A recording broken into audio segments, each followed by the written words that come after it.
Before we dive into this amazing novel, a quick shout out. If you're enjoying these audiobooks, you can support the author and help bring more incredible content. Your support makes a huge difference. The link is in the description. Check it out. Now, let's begin. On a moving subway train, a man who had fallen asleep in his seat suddenly woke up with a start. Where is this? Zerusu stared at the unfamiliar subway car, lost in thought. I remember. I was in the ICU, fighting for my life. Did I die and get reincarnated? A flood of memories flashed through Zerusu's mind. Most of them seemed unimportant, except for one critical piece of information. The previous owner of this body had played a fully immersive game called Overlord. Their in-game character was named Peroroncino. He himself had seen this anime before, but only the first season. Zerusu glanced at the person sitting next to him, a girl who was fast asleep. She looked very petite, but she was dressed in outfits suited for a mature woman. According to the original owner's memories, this girl was Peroroncino's older sister, Bukabukagama. Based purely on her appearance, she was the definition of a legal loli. Flat and short. Her looks weren't particularly striking, either. The train arrived at Rinkai Station. The subway slowed to a stop. The sleeping loli woke up as well. She looked at Zerusu and spoke. What are you spacing out for? Get off, she said, heading toward the train door. Zerusu quickly followed after her. After getting off the train and walking a short distance, the loli turned around to look at Zerusu and spoke. Are you okay? She asked, standing on her tiptoes to reach out and touch Zerusu's forehead. No fever.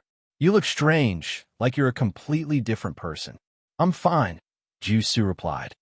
I just remembered that today is the day Yggdrasil shuts down. Thinking about the past made me a bit sentimental. Is that so? She said, not pressing further. The two soon arrived home. Today is the last day of Yggdrasil's operation. Want to log in and take a look? Nah, I feel too tired. All I want is to sleep right now. Besides, I bet everyone in the guild has already quit the game, she said, leaving that statement behind as she returned to her room. Zerusu glanced up at the clock. It was already 10 p.m. Working until 10 p.m. and starting at 5 a.m.? A world like this isn't worth holding on to, he muttered. Returning to his room, Zerusu turned on his computer and put on the headset to enter the immersive mode. Among the many icons, he found the one for Yggdrasil. At that moment, all of Peroroncino's memories of Yggdrasil surged forward. Zerusu could clearly recall every detail. Meanwhile, his own personal memories were gradually fading away. A flash of light enveloped him, and Zerusu appeared in a massive conference room with a large round table. You gotta be kidding me. Bang! Seated in the central position of the round table was the Bone King. He slammed his fist heavily onto the table. This is the great tomb of Nazarick we all built together. How can it be abandoned so easily? Momonga muttered to himself with his head lowered, completely unaware of Peroroncino's arrival. Momonga, are you okay? Seeing Momonga deep in thought, Peroroncino spoke up. Peroroncino, you suddenly... Seeing his old friend, someone he had shared a deep bond with, memories of the past flooded Momonga's mind. Excitement, joy, and nostalgia all surfaced, leaving him visibly overwhelmed. I heard today is Yggdrasil's last day of operation, so I logged in to visit the great tomb of Nazarick we built together, Peroroncino said. Thank you, Peroroncino, Momonga said with genuine gratitude. After all, the only ones who remembered this day were himself and the Peroroncino standing before him. We're friends, aren't we? No need to thank me. That feels too distant, Peroroncino said, walking over to Momonga and patting his shoulder. I'm sorry I couldn't keep playing Yggdrasil consistently because of real-life obligations. No need to apologize. I completely understand. Like you said, we're friends. There's no need for apologies, Momonga replied warmly. Let's go take a look at our great tomb of Nazarick, Momonga said, picking up the guild weapon, the staff of Ainz Ooal Gown. I really miss the time we spent together gathering materials to craft this, he added nostalgically. Yeah, me too, Peroroncino replied. The two left the meeting room together. After descending the stairs, they arrived at the entrance of the grand hall. where Seabass and the Pleiades were on standby. Momonga brought up the interface to check Seabass and the Pleiades information. So his name is Seabass, huh? Who created this NPC again? Touch me, Peroroncino answered. Judging by his righteous demeanor, he really does match his creator's personality, Momonga remarked. Definitely, Peroroncino agreed. Even though they've always guarded the throne, no player has ever made it this far, Momonga said with a hint of pride. As the guild master, I suppose I should give them something meaningful to do in the end, he continued thoughtfully. Command, follow, Momonga issued.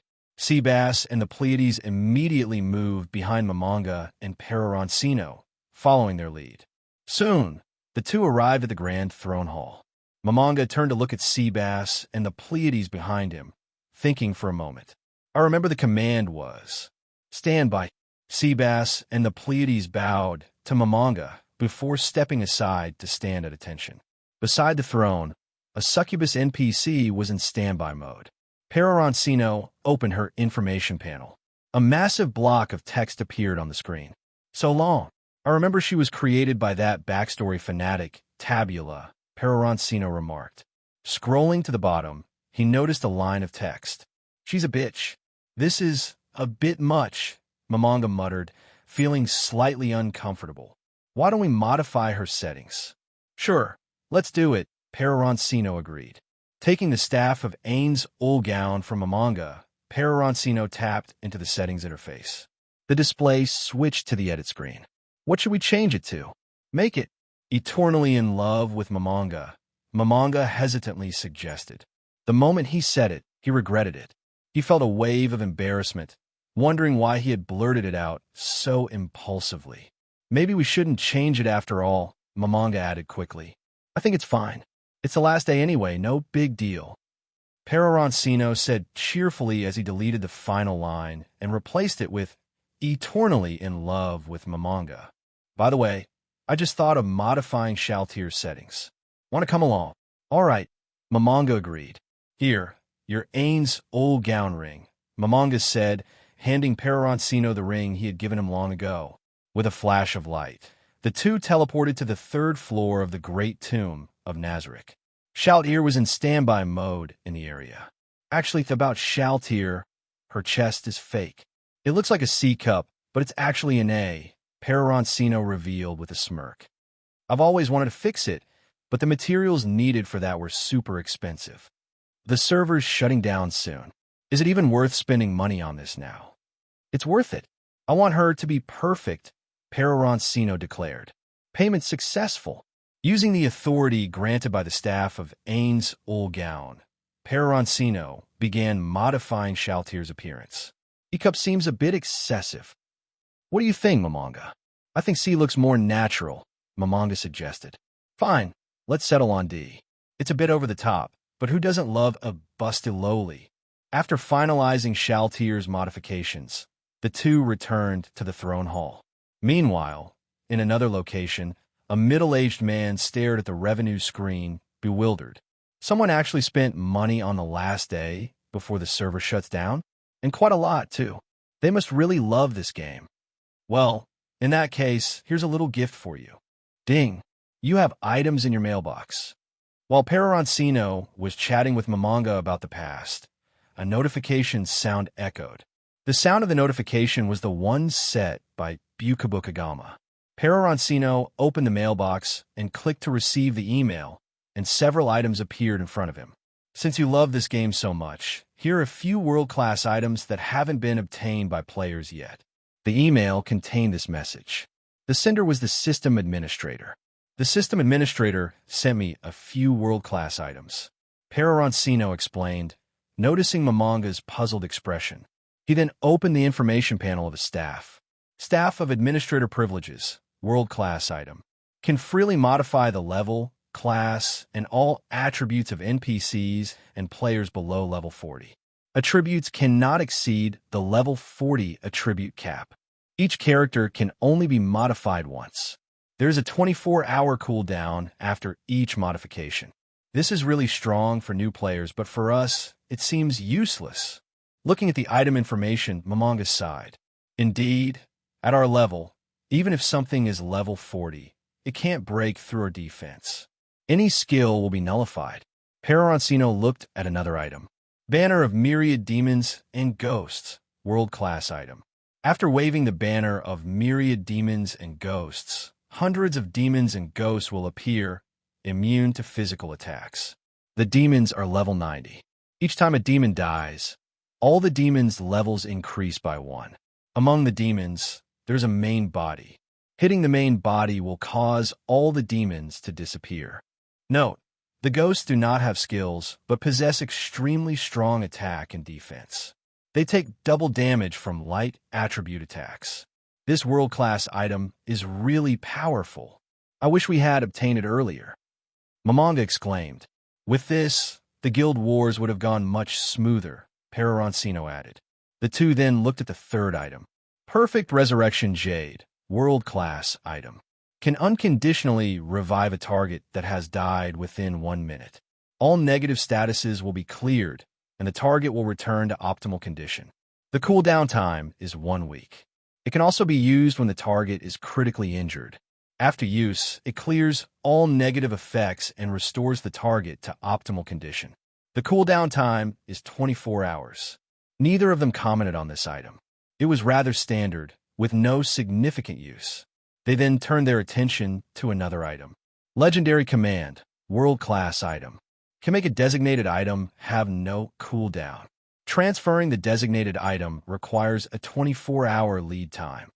It was only then that they realized these two items were part of a set. With Perfect Resurrection Jade and Legendary Command together, it would allow for infinite revives. This is too much of a bug. The conditions to obtain it must be very strict, or else players would have gotten it by now. The two then looked at the final item. Universal Humanoid Transformation, world-class item. It looked like a mobile phone. This item can only be permanently bound to one player. After binding, the player can switch to control the humanoid. The humanoid can learn all class skills and has no skill conflicts. Looking at the description, it doesn't seem very impressive, since this still requires leveling, Peroroncino said, looking at the item. If it reaches max level, it seems like there won't be any shortcomings. But it seems like there's no time left to level up now. Indeed, time flies so quickly, Momonga said, looking at the time in the upper right corner of the control interface, which showed 11:55. Momonga casually created a chair and placed it beside the throne. Momonga sat in the throne, while Peroroncino sat in the chair beside it. He pointed to the banner in the hall and said, "Me, touch me, Shizuyu Tensuzuka, Enkoro Machi Machi, Hirohiro, you, Bukabukagama, Tabula Smaragdina, Warrior Takamikazuchi, Variable Talisman, Jinjiro, and the owners of the other 41 banners. I really missed the happiest times back then. Indeed, that period was also the happiest time for me. Peroroncino, thank you for being with me to witness the final moments of the great tomb of Nazarick. I wish the great tomb of Nazarick wouldn't disappear. 11 hours, 59 minutes, and 50 seconds. Momonga opened his mouth but still couldn't say that word. Goodbye. 11 hours, 59 minutes, and 59 seconds. Midnight. 1 second. 02. 03. 04. 05. Momonga opened his eyes. Has the server's shutdown been postponed? Momonga looked at his hand and moved it, thinking to himself, the server hasn't shut down yet? It seems so, but strangely, the control interface doesn't seem to work. Momonga answered, tapping the air. Your voice. Both of them spoke at the same time. Momonga's voice had become more mature and commanding. Peroroncino's voice had become very magnetic, and listening to it made people inexplicably feel attracted to him. Besides the voice, it feels like something else is different. It seems like my body has changed somehow. Suddenly, Peroroncino's wings behind him began to flap, and he flew into the air. I'm flying, but this game shouldn't have a flight function. GM communication and the chat system are also unavailable. What's going on? Lord Momonga, Lord Peroroncino. Has something happened? Albedo, who had been standing still, walked up and asked. An NPC is actively talking, and her mouth is moving. Both of them were confused by Albedo's behavior. At that moment, Peroroncino stopped flapping his wings and landed on the ground, gazing directly at Albedo. "Albedo, can you fly now?" "Yes, Lord Peroroncino." Then Albedo flapped her wings and flew into the air. Her chest wobbled as she floated. "What is this?" Seeing Albedo's chest wobble and realizing she was almost 18 asterisk, Momonga confirmed that they were no longer in the game. "We've crossed over." Peroroncino spoke up. "It seems like it. Seabass." "Yes. Go check the situation around Nazarick." "Understood." "Pleiades, go to the 9th floor and stay on guard in case of invaders." "Yes. I think we should confirm everything again." "Okay. Why are you looking at me?" Momonga asked, noticing Peroroncino's gaze. "Because," eternally loving Momonga. MM. Hey, everyone. If you enjoy my quantum audiobooks, you can support me by becoming a Patreon member. Your support helps me keep creating, and you'll get exclusive perks. You can also access my audiobooks directly through Google Drive. Check out the link in the description. Now, let's get started. "My master." Shaltier ran up to Peroroncino as soon as she saw him and hugged him. "Peroroncino-sama, I missed you so much. Will you leave again?" Shaltier looked at Peroroncino with a pitiful expression in her eyes. "Don't worry, this time I'm back and I won't leave again."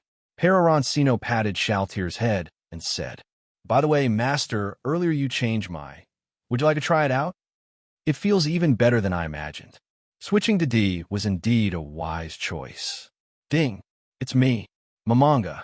I just had Albedo notify the floor guardians to go to the 6th floor for a meeting. Would you like to join?" "Yeah, I'll come along. I'm on the 3rd floor right now. I'll come over with Shaltier." Looking at Shaltier, who was panting heavily and blushing. As expected, she's really twisted, just as I set her up. "Shaltier, let's go. We're heading to the 6th floor for the meeting." "Yes, master." Shaltier opened a portal, and both Peroroncino and Shaltier teleported to the 5th floor. There, they saw 2 large lizard men carrying wooden stakes and placing them in the center of the area. "Momonga-sama." Shaltier placed one hand on her chest and bowed to Momonga. Seeing you in high spirits puts my mind at ease." Peroroncino-sama. Aura and Mare also placed one hand on their chest and bowed upon seeing Peroroncino. "What are you two doing?" "I want to try a skill." I had Aura and Mare bring over 2 wooden stakes to test it out. "By the way, your weapons and equipment are still in the treasury." "How did I forget about that?" "Let's get them after the meeting. For now, try the skill." "Okay." Momonga looked at the 2 wooden stakes and pointed the staff of Ainz Ooal Gown at them. "Summon Origin Fire Elemental." The 2 wooden stakes suddenly caught fire, transforming from tiny flames into towering infernos.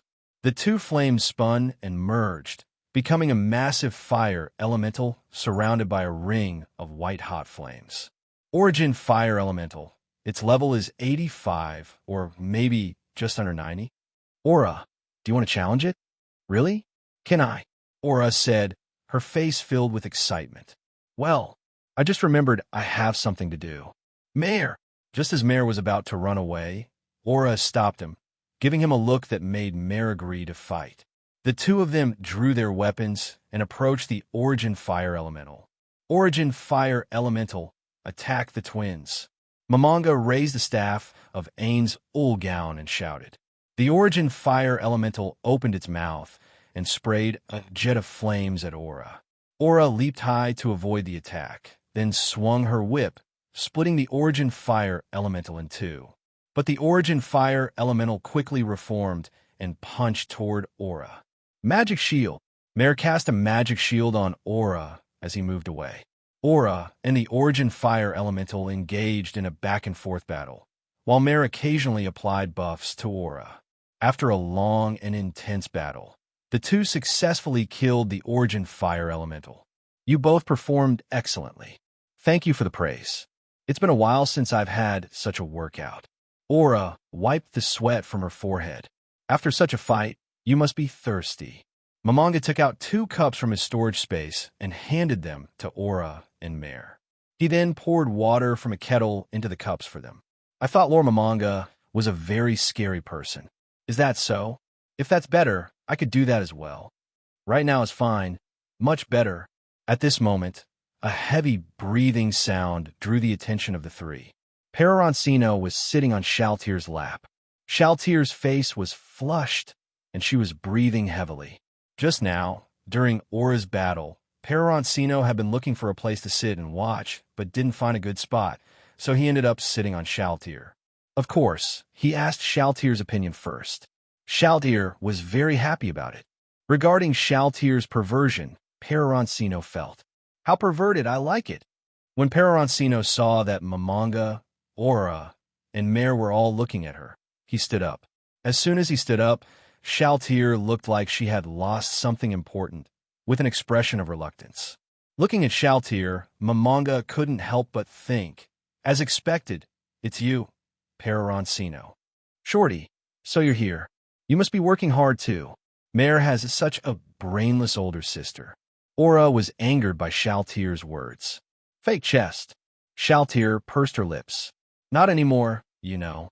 Lord Peroroncino just spent a lot of precious items not long ago to get me a real one." Aura was stunned, suddenly unsure of what to do. "If your brain isn't working properly, you should see a doctor. You can't even speak properly." How annoying. Aura walked over to Shaltier, and the two of them started an intense argument. How nostalgic.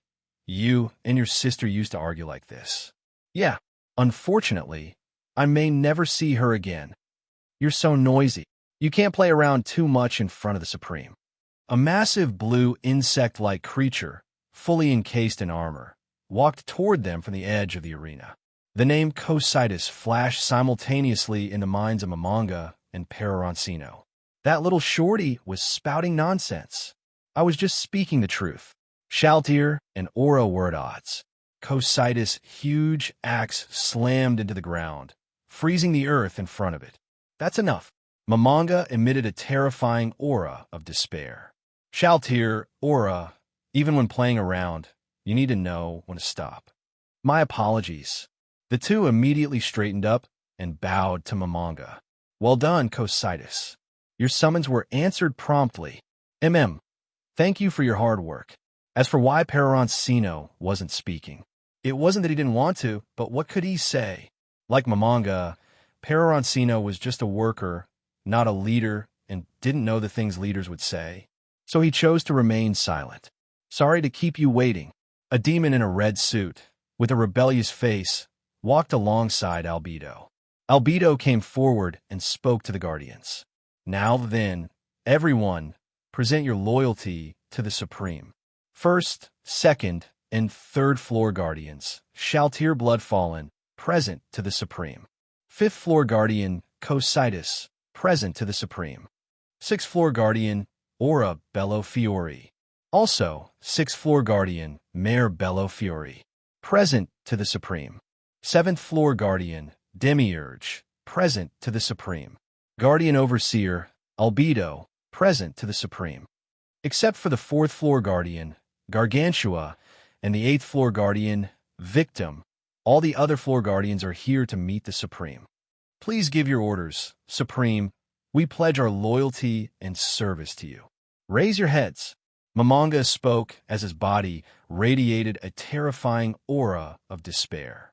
Thank you all for gathering here. No need to thank us, Albedo said, gazing at Mamanga with deep affection. We are all servants who have dedicated our bodies and hearts to the Supreme. This is nothing to us. But we swear, we will not let the Supreme be dishonored by us. We swear, the floor guardians said in unison. Ah, I see now. I understand your thoughts. Remain loyal in the future. Mamanga then vanished in a flash. Good luck, everyone. Peroroncino, at a loss for words, also vanished in a flash. Peroroncino and Mamanga teleported to the corridor on the 6th floor. Their oath made me so nervous. It's the first time I've been looked at with such admiration by so many people. I feel so nervous, Peroroncino said to Mamanga. Same here. I was originally just a worker. Suddenly being made the boss really left me feeling a bit lost. Ding ding. Someone sent me a message. It's Seabass. Lord Mamanga, I've investigated the area around the Great Tomb. The swamp, buildings, and monsters that were once near Nazarick have disappeared. The area around Nazarick has all turned into a plain. I understand. Come to the 6th floor. The Guardians are there. You can tell them about the situation around Nazarick. Did something happen? Nazarick has moved. The swamp and the monsters around it have disappeared and been replaced by an endless plain. I see. You don't seem very surprised. I kind of guessed it. We must have moved to another place along with the Great Tomb of Nazarick. That's why the NPCs turned into living beings. Then please tell the Guardians about it. After Peroroncino finished speaking, he immediately teleported away, leaving Momoga, who was about to speak. Forget it. After all, I'm the guild leader, and this is something I should take care of. Lord Mamanga is so scary. It feels like we're going to be killed. Yeah, while the Guardians were talking, Mamanga suddenly appeared in front of them. Lord Mamanga, do you have any orders? Demiurge slightly bowed to Mamanga and asked. Guardians Seabass, who just went out to investigate, has brought intelligence. Nazarick has moved to an unknown location. From now on, Nazarick is to enter the highest state of alert. Yes, Guardian Overseer Albedo and Demiurge, who is assisting with the defense line. Under your leadership, you two will create a perfect intelligence sharing system. Strengthen the defenses. Yes, at this moment, Seabass also arrived on the 6th floor. Seabass, you've come at the right time. Please tell the Guardians about the situation around Nazarick. Yes. Has the area around Nazarick turned into a plain? Mayor, can you camouflage Nazarick? It's a bit difficult with magic, but if we cover with soil and plant some greenery. Are you trying to soil our glorious Nazarick with dirt? Albedo angrily scolded Mayor. Albedo, don't interfere. My apologies, Lord Mamanga. Is covering it with soil feasible? Yes, if you agree, but wouldn't a suddenly lush area look unnatural? Seabass, are there any hills nearby? No, unfortunately, there are only flat lands extending into the distance. Really?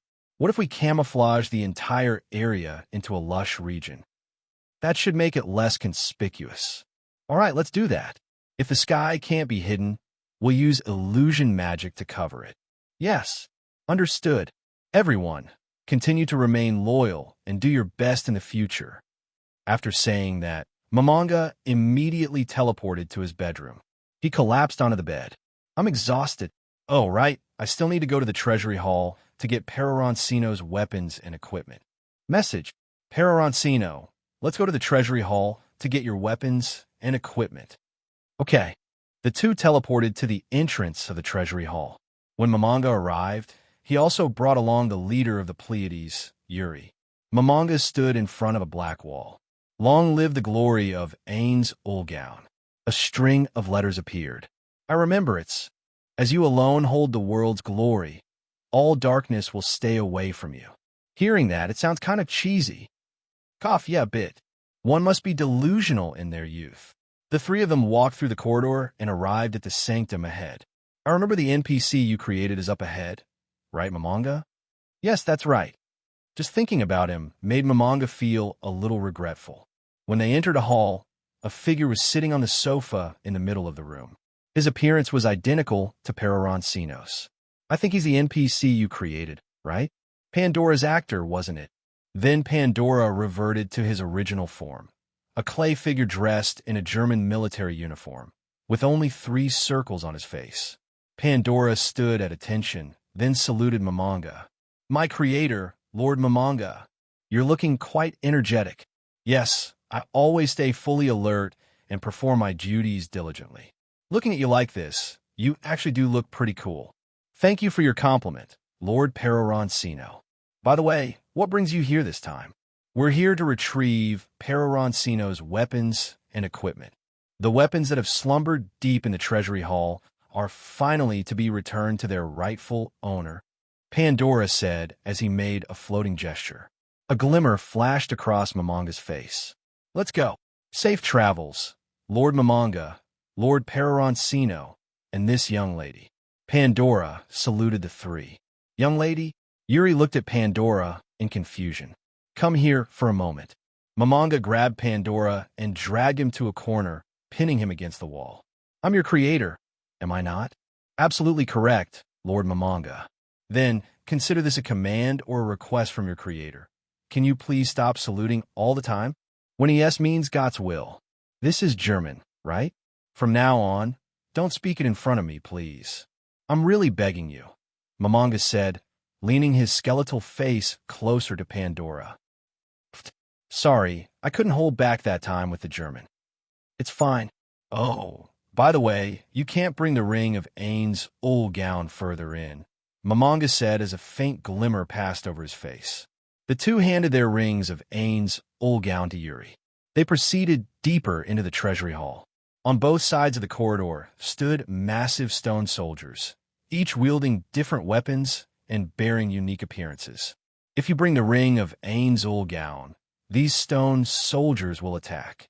Are these stone soldiers modeled after other members? Yes, see the one ahead? That's your statue. What do you think? Not too well made, right? How should I put it? It's kind of in the same style as Pandora, but overall it's okay. I never thought I'd see my own statue one day. Momonga used the staff of Ainz Ooal Gown to command the stone soldier, resembling Peroroncino. The soldier then removed its equipment. It handed over the hoey bow and some other equipment and items to Peroroncino. This statue, maybe we should destroy it. Looking at it makes me feel like I'm not really myself. All right. When Momonga destroyed the statue, a thought flashed through Peroroncino's mind. Who am I? My memories? Are they gone? Even though I have Peroroncino's memories, am I really Peroroncino? 3 seconds later, whatever, who cares? Right now I am Peroroncino. Why overthink it? The two left the treasury hall and arrived at Momonga's weapon vault, a place where all the weapons used by guild members in the past were stored, of every level and type. We're here for this. I want to see if I can wield other weapons, Momonga said as he picked up a sword. However, the sword seemed to reject him. The moment it touched his hand, it was repelled and flung away. Could it be because of your class equipment? Your robe might be resisting other weapons, Peroroncino speculated. High-rank item creation. With the activation of the skill, Momonga donned a black suit of armor. He picked up another sword and swung it forward with great force.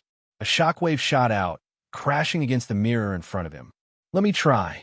Peroroncino picked up a katana, but just like Momonga, the weapon rejected him as well.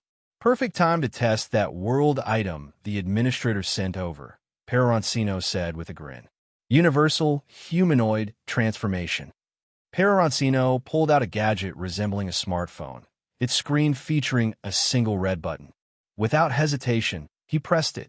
A flash of light enveloped him, and Peroroncino transformed into a strikingly handsome young man with a well-proportioned figure, neither too slim nor too bulky. He looked like the ideal Prince Charming every girl would dream of. Excited, Peroroncino tried to pick up a weapon nearby, but no matter how much strength he used, he couldn't lift it. Momonga reverted to his original skeletal form and used the staff of Ainz Ooal Gown to inspect Peroroncino's stats. The staff could view the attributes of all entities within Nazarick. Level 1. Strength 10. All his other attributes were also 10. This would be considered an overpowered start in the game. Back when Momonga and Peroroncino were level 1, none of their attributes exceeded 5. For any class, at level 1, no attribute could surpass 10. However, the weapons in front of them had a minimum requirement of level 10 to wield, which Peroroncino's current level couldn't meet. Damn it, Peroroncino, frustrated, reverted to his original form. Give me some time to find someone to help me level up. I'm tired of playing with the bow. Now I really want to try using a cool katana. What time is it now? Reporting to Lord Momonga, it's 2:54, Narbril said from the side. At this hour, there shouldn't be any creatures active outside. How about we take a look outside Nazarick? I was thinking the same.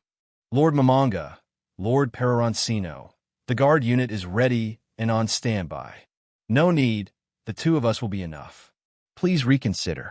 If it's just the two of you and something happens, we wouldn't be able to fulfill our sworn duty to protect you. We want to leave discreetly. Do not follow, Mamanga said, reverting to his usual imposing demeanor. As you wish. The two used their ring of Ainz Ooal Gown to teleport to the first floor of the great tomb of Nazarick. You were really commanding back there, Lord Mamanga. Stop teasing me. It's exhausting trying to maintain the image of a flawless supreme leader in front of them. With that, they headed toward the passageway leading outside. As soon as they reached the gate of the passage, they were met by three ferocious-looking creatures. Greed, wrath, envy. The three beasts, upon seeing Peroroncino, immediately knelt in reverence. While they didn't recognize Mamanga in his armor, they recognized Peroroncino. Not far away, Demiurge noticed his three subordinates kneeling. He also spotted Mamanga and Peroroncino. Isn't that Lord Mamanga and Lord Peroroncino? Without the guard unit. And, Lord Mamanga, your outfit is... Demiurge said as he dropped to one knee. I see now. As expected of rulers with such foresight. Mamanga? Peroroncino. What did we even do? The two wondered silently. But I cannot pretend I didn't see that you're traveling without escorts, Demiurge said, implying that even if they refused his company, he would follow anyway. Fine, I'll allow you to accompany us, Mamanga relented. To have my selfish request granted, I am truly grateful, Demiurge said sincerely. The three made their way to the outskirts of the great tomb of Nazarick. The starry sky above captivated both Mamanga and Peroroncino. What a clear sky, Mamanga marveled. Indeed, Peroroncino agreed. Mamanga retrieved a flying item from his inventory. Flight. Peroroncino flapped his wings and soared into the sky, followed closely by Demiurge, who shifted into his true form and spread his wings. The trio pierced through the clouds, rising until they were near the moon. Although the sky of the sixth floor is stunning, it pales in comparison to this, Mamanga remarked. Yes, what a beautiful starry night, Peroroncino replied. Just the moon and stars are enough to illuminate everything. It's hard to believe this is the real world. In our previous world, it was always so hazy. You couldn't see anything clearly, Peroroncino added. Demiurge, flying slower, hadn't overheard Peroroncino and Mamanga's earlier conversation. The stars twinkle like jewels in a treasure chest, Peroroncino mused. This beautiful world, perhaps it exists to adorn the two supreme beings, with the stars shining like gems for your sake, Demiurge commented. Perhaps, Mamanga replied casually. Maybe we are here to claim this treasure chest that belongs to no one else, Mamanga continued. If you give a command, I will dedicate the entire Nazarick army to presenting the entire world at your feet, Demiurge declared solemnly. Mamanga chuckled lightly. We don't even know what this world holds yet. Still, he added, conquering the world does sound fun, doesn't it? Indeed, Peroroncino agreed. Who wouldn't want to go down in history as the greatest of all time? Nearby, Demiurge's face was one of awe, as though he had discovered a new world. So this is Mamanga-sama's grand vision. I will dedicate myself entirely to this cause, Demiurge thought to himself. Mamanga and Peroroncino's attention was drawn to movement on the ground, a disturbance in the dirt. What skill is that? Earth Surge, but the range has been expanded, and they're even using class abilities. My lords, Demiurge interjected. May I inquire about your plans next? We're going to check on Mare, Mamanga replied. I'd like to admire the stars a bit longer. You can accompany Mamanga, Peroroncino said. Mamanga hesitated, regretting his decision. He also wanted to continue enjoying the starry sky, but as the highest authority in Nazarick, he couldn't take back his words. Begrudgingly, he flew toward Mare's location. Demiurge hesitated, glancing at Peroroncino. I know what you're thinking. I won't leave Nazarick. Go with Mamanga. I'll call Shaltier to keep me company, Peroroncino assured him. Message. Shaltier, come keep me company above Nazarick. My apologies for my rudeness, and thank you for your understanding, Demiurge said before following Mamanga toward Mare. What do you think would be an appropriate reward for Mayor? Mamanga asked. I believe just speaking with him will suffice. Mamanga-san, Demiurge replied.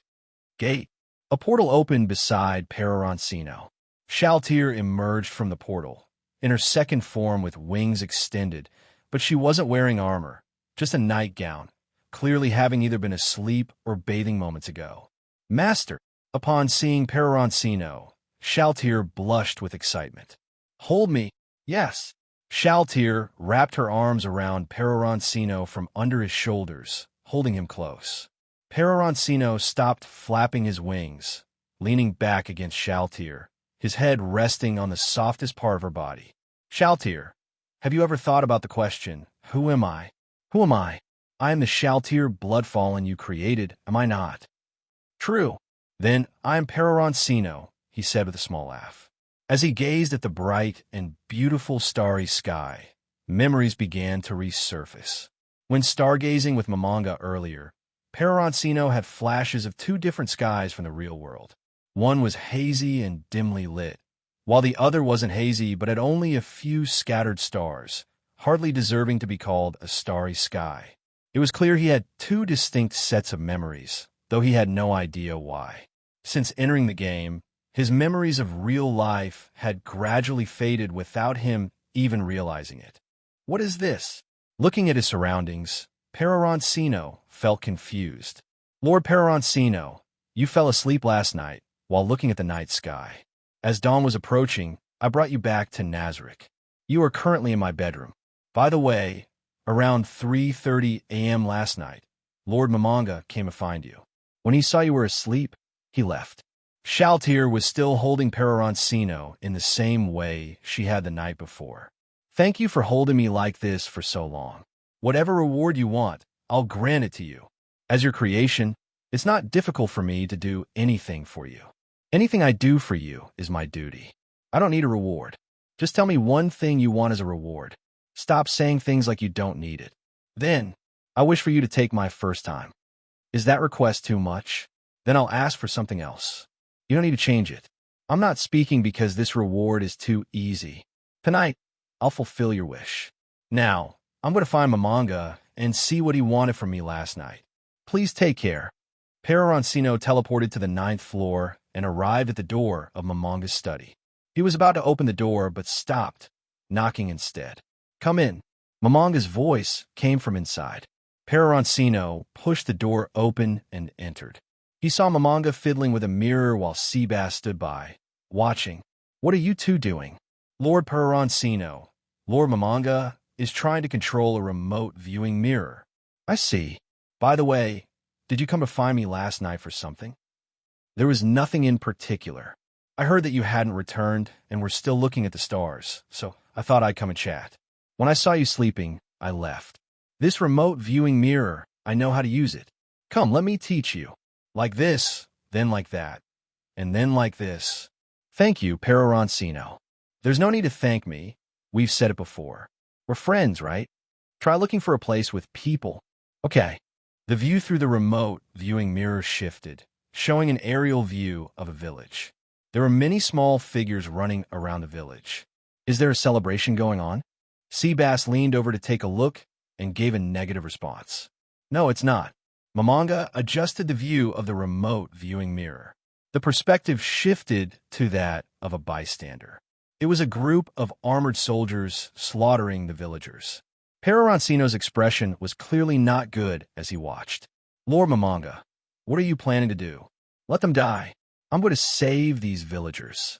Mamanga, do you remember Touch Me? Mamanga glanced at Peroroncino, then at Seabass. Touch Me. Mamanga remembered how Touch Me had saved him when he was being killed by other players and brought him into the Ainz Ooal Gown guild. Open a portal for me. I'm going to save these villagers. I cannot condone a group of knights slaughtering defenseless villagers. I'll go too. Mamanga stood up and spoke. Seabass, from now on, Nazarick is to be on high alert. Have Albedo come fully armed. Also, prepare a backup team.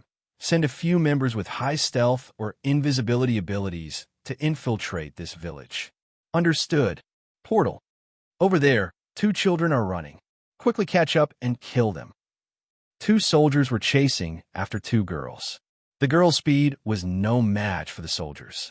The older girl was struck in the back by one of the soldiers' swords. She fell to the ground, tightly clutching her younger sister, terrified that the soldiers would strike her as well. As the two soldiers were about to deliver the fatal blow to the girls, they saw a blood-red and black mixed portal appear behind them. What is this? Suddenly, a scepter shot out of the portal, piercing the ground, tightly gripped by a skeletal hand. A large skull face emerged from the portal, followed by the full skeletal body. The two girls, scared out of their minds, clung to each other. The soldiers, upon seeing Momonga, fearfully raised their shields and began to retreat. Heart grasp. Whoosh! Momonga stretched out his hand, preparing to cast a spell, but an arrow of light shot from behind him, piercing the head of one soldier. At the moment the soldier's head exploded, Momonga squeezed a heart in his hand. The soldier's chest also exploded in a spray of blood. Pathetic, Momonga said. That arrow, with no charge, was probably as powerful as a 6th-tier spell. By the way, I have the Eye of Insight skill. How weak. These two soldiers are only level 16. Help!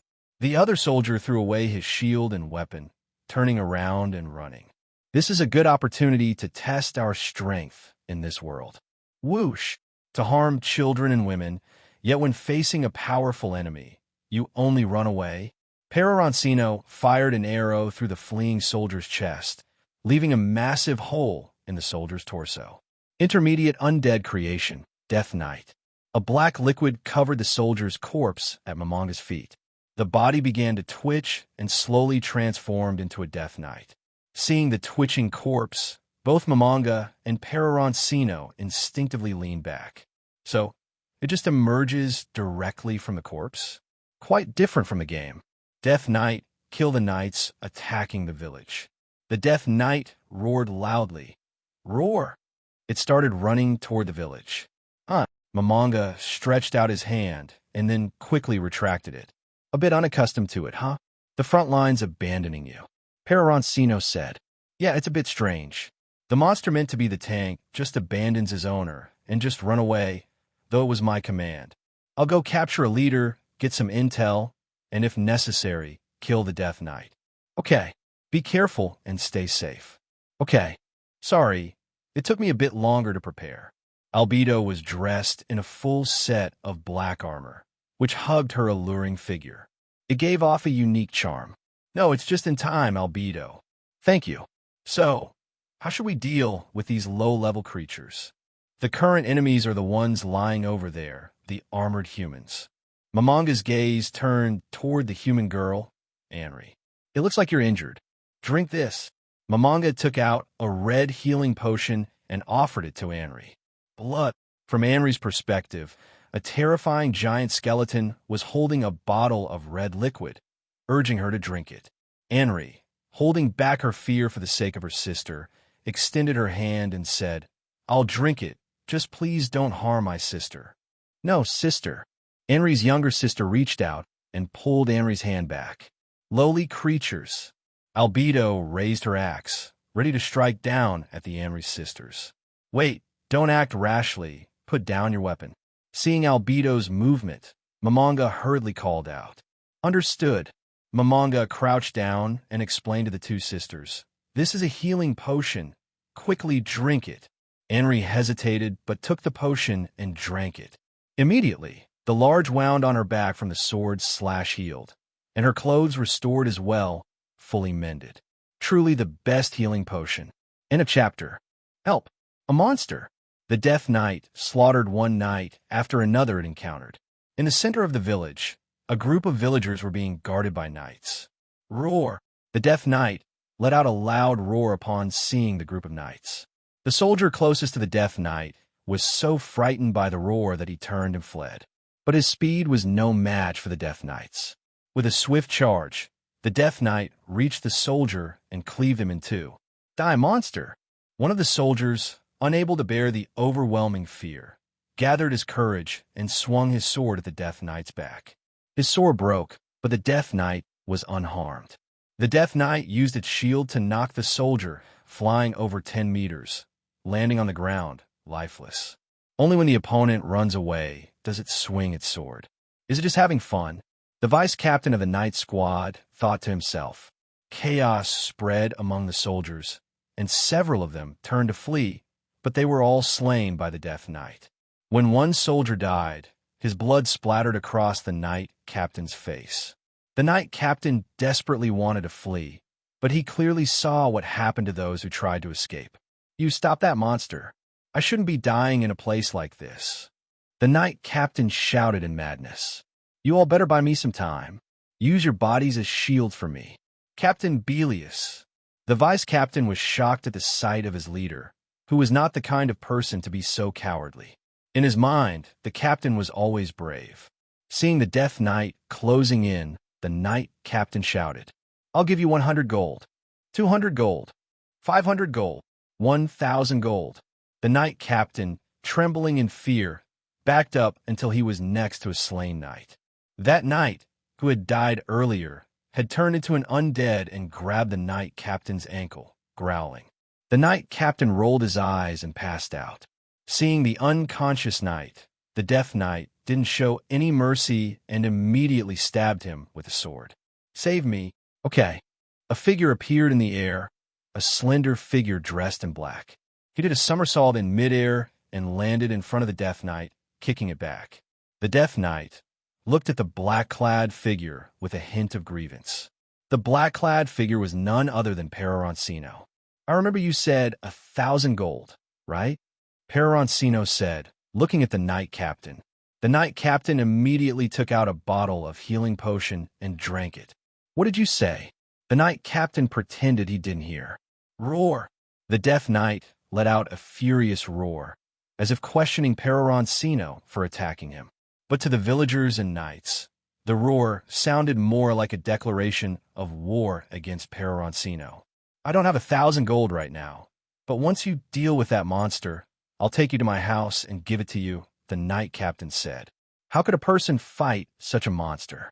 Once you start fighting it, that'll be when I run away, the Knight captain thought to himself. Well, if that's the case, forget it. I just remembered I have something important to do. Peroroncino began to walk away. Wait, I have it, the Knight captain said. He then started searching through his belongings and pulled out some gold coins. He also took out some financial reports he was carrying with him. This should add up to 1,000 gold, the Knight captain said. Good. Is there anyone else here that needs my protection? Peroroncino looked at the other knights. The knights exchanged looks. They really wanted to latch onto a strong ally, but they had no money. Roar! The Death Knight looked at Peroroncino, obediently circled around him, and began attacking the other knights. The Knight captain was momentarily speechless. The monster they had feared was now avoiding this man. At that moment, the Death Knight killed 2 more knights. Oh God, save me. Many of the knights began praying. Calm down. Prepare to retreat. Signal the mounted archers to bring the horses, and others, buy us some time, the vice captain of the knights shouted. He understood that the captain was unreliable now, and they had to rely on themselves. Yes, the knights followed orders. One by one, the knights coordinated to attack the Death Knight. The Death Knight no longer played around and began cutting down one knight after another with his sword. Soon, half of the knights present were dead, but not a single knight had even managed to strike the Death Knight. The vice captain mustered his courage and charged forward. However, what greeted him was the Death Knight's massive sword. Brave but futile. Suddenly, a figure appeared in front of the vice captain. It was Peroroncino. As the Death Knight was about to strike Peroroncino from behind, it halted its sword. With a single hand, he effortlessly caught the Death Knight's sword. Those villagers over there, has this person ever killed any of you? The villagers remained silent. At this moment, the village chief spoke up. This lord here, the village chief said, is the one who ordered us to stay here. He didn't massacre the villagers like the other knights. At least you have some conscience. I'll give you a chance to swear loyalty to me, or die. Peroroncino said, looking at the knight before him. I I'm willing to swear loyalty to you, but please stop this monster from killing my comrades, the knight said. All right, I promise you. Peroroncino then walked up to the Death Knight and, with a single punch, obliterated it into dust. The captain gaped, unsure what to say. At this moment, Mamanga, wearing a mask and gloves, arrived. Sorry, the Death Knight you summoned is dead. Peroroncino said. No need to apologize. It was just a Death Knight that can be summoned at any time, Mamanga replied. You're together. The vice captain clearly couldn't believe it. Peroroncino, he is. Mamanga glanced at the captain standing near Peroroncino. He is the leader of these people. I just stopped the Death Knight from killing him and left to question him for some intel. You're still thoughtful as always. While Peroroncino and Mamanga were talking, the captain attempted to flee, but a shadow appeared before him. Where do you think you're going? Albedo raised her axe and swung it, severing the captain's legs. Nice to meet you all. My name is Ainz Ooal Gown, Mamanga declared loudly. I'll spare your lives, but tell your superiors, your masters, if you dare cause trouble around here again, I'll destroy your entire nation. Now get lost, and don't forget to report my name accurately. The knights dropped their weapons and turned to flee. Lord, who are you? One of the villagers asked. We saw the village was attacked and came to help. All right, you're safe now. You can relax, Mamanga said. However, the villagers still looked at Mamanga warily. Mamanga paused for a moment before speaking. Of course, this help isn't free. I'll require appropriate compensation. Upon hearing this, the villagers relaxed and looked at each other with the wide-eyed gaze of those who had survived the disaster. I'll take him back now, Peroroncino said, grabbing the captain, who was bleeding out from his severed legs. Message, Shaltier, open a portal for me. Yes. A portal appeared in front of Peroroncino, and he stepped through it, with the vice captain hesitantly following behind him. Peroroncino arrived at Nazarick and instructed Shaltier to control the blood of the captain, turning him into a vampire servant. Using her ability to control blood, Shaltier transformed the captain into a vampire servant without direct contact. Good. Now, tell me where you came from. Soon, Peroroncino had extracted all the information he needed. The vice captain, who had been following Peroroncino and witnessing this scene, was shocked beyond words. Everyone here exuded an overwhelming sense of power. Shaltier, you should stay with me for now. It's troublesome without teleportation means, and you're perfect for the task. Yes, master. Change into a different outfit to disguise your identity. As you command, you too leave. Shaltier looked at the captain and the vice captain. The captain quickly scurried away, and the vice captain followed suit. As Peroroncino wondered why Shaltier had asked them to leave, Shaltier began to undress. Peroroncino wanted to maintain a gentlemanly composure, but his feet and eyes weren't cooperating. Before long, the two were ready. Shaltier changed into light clothing, giving off the impression of a girl next door. However, her large chest was still quite noticeable. Peroroncino gave Shaltier a robe, and once she put it on, her chest became less obvious. What's your name? Peroroncino asked the vice captain. My name is... Never mind, it's not important. From now on, you'll be called knight, and he will be called servant. Yes, master. Thank you for the name, the captain replied. This is a good opportunity to test the admin's staff, Peroroncino said, pulling out the admin staff and using it on the knight. The knight immediately collapsed unconscious. At that moment, Peroroncino felt that with just a thought, he could rewrite the knight's attributes and class. What class should I change him to? Can I change him to a class not available in the game? Peroroncino decided to change his class to General. He then maxed out all of his attributes to 999. The level 40 attribute cap was 1,000. Modification successful. Peroroncino used his insight skill to examine the knight's attributes. Class, General. Level, 40, level cap 50. Class passive skill. Heavy armor. All damage received is halved. Strength, 999. Is that all the skills he has? At that moment, the knight regained consciousness. Such powerful strength. What did you do? The knight was once again shocked. This is not for you to ask. Peroroncino lazily responded. Apologies, master. Follow me. The knight walked behind Peroroncino. Master, please take care, the servant said from the side. Message. How is it going, Mamanga? Did you learn anything useful? Yeah, I got a lot of info from talking to the village chief. What about you? I had Shaltier turn that captain into a vampire servant. He said they're soldiers from the slain theocracy disguised as imperial troops to create friction between the empire and the kingdom. That's about what I expected. If you have any questions, you can ask that captain anytime. I left him on the 3rd floor. Got it. Peroroncino took the knight to the armory to choose some gear. Then, he teleported with Shaltier and the knight to the village where Mamanga was. They arrived just in time to see the village chief anxiously looking for Mamanga. Has something happened? Mamanga asked, seeing the chief's nervous expression. Lord Ainz, there's a group of knights heading toward the village. I'll handle them. Have all the villagers go to the chief's house. The chief and I will stay here to deal with them. Soon, the group of knights arrived at the village. The leader of the knights, seeing Mamanga in the village, spoke up. I'm the kingdom warrior commander of the Resurrecting Eye's kingdom, Gazef Stranov. Hearing that imperial knights were causing trouble nearby, they had come to eliminate them by the king's command. Kingdom warrior commander? The village chief was a bit surprised, as the king's guard had come to save their border village. You must be the village chief. Could you tell me who these people are? The village chief was about to speak when Mamanga interrupted. I am Ainz Ooal Gown, a magic caster conducting research nearby. I saw the village being attacked by knights, so I came to assist. Upon hearing this, Gazef dismounted from his horse and spoke.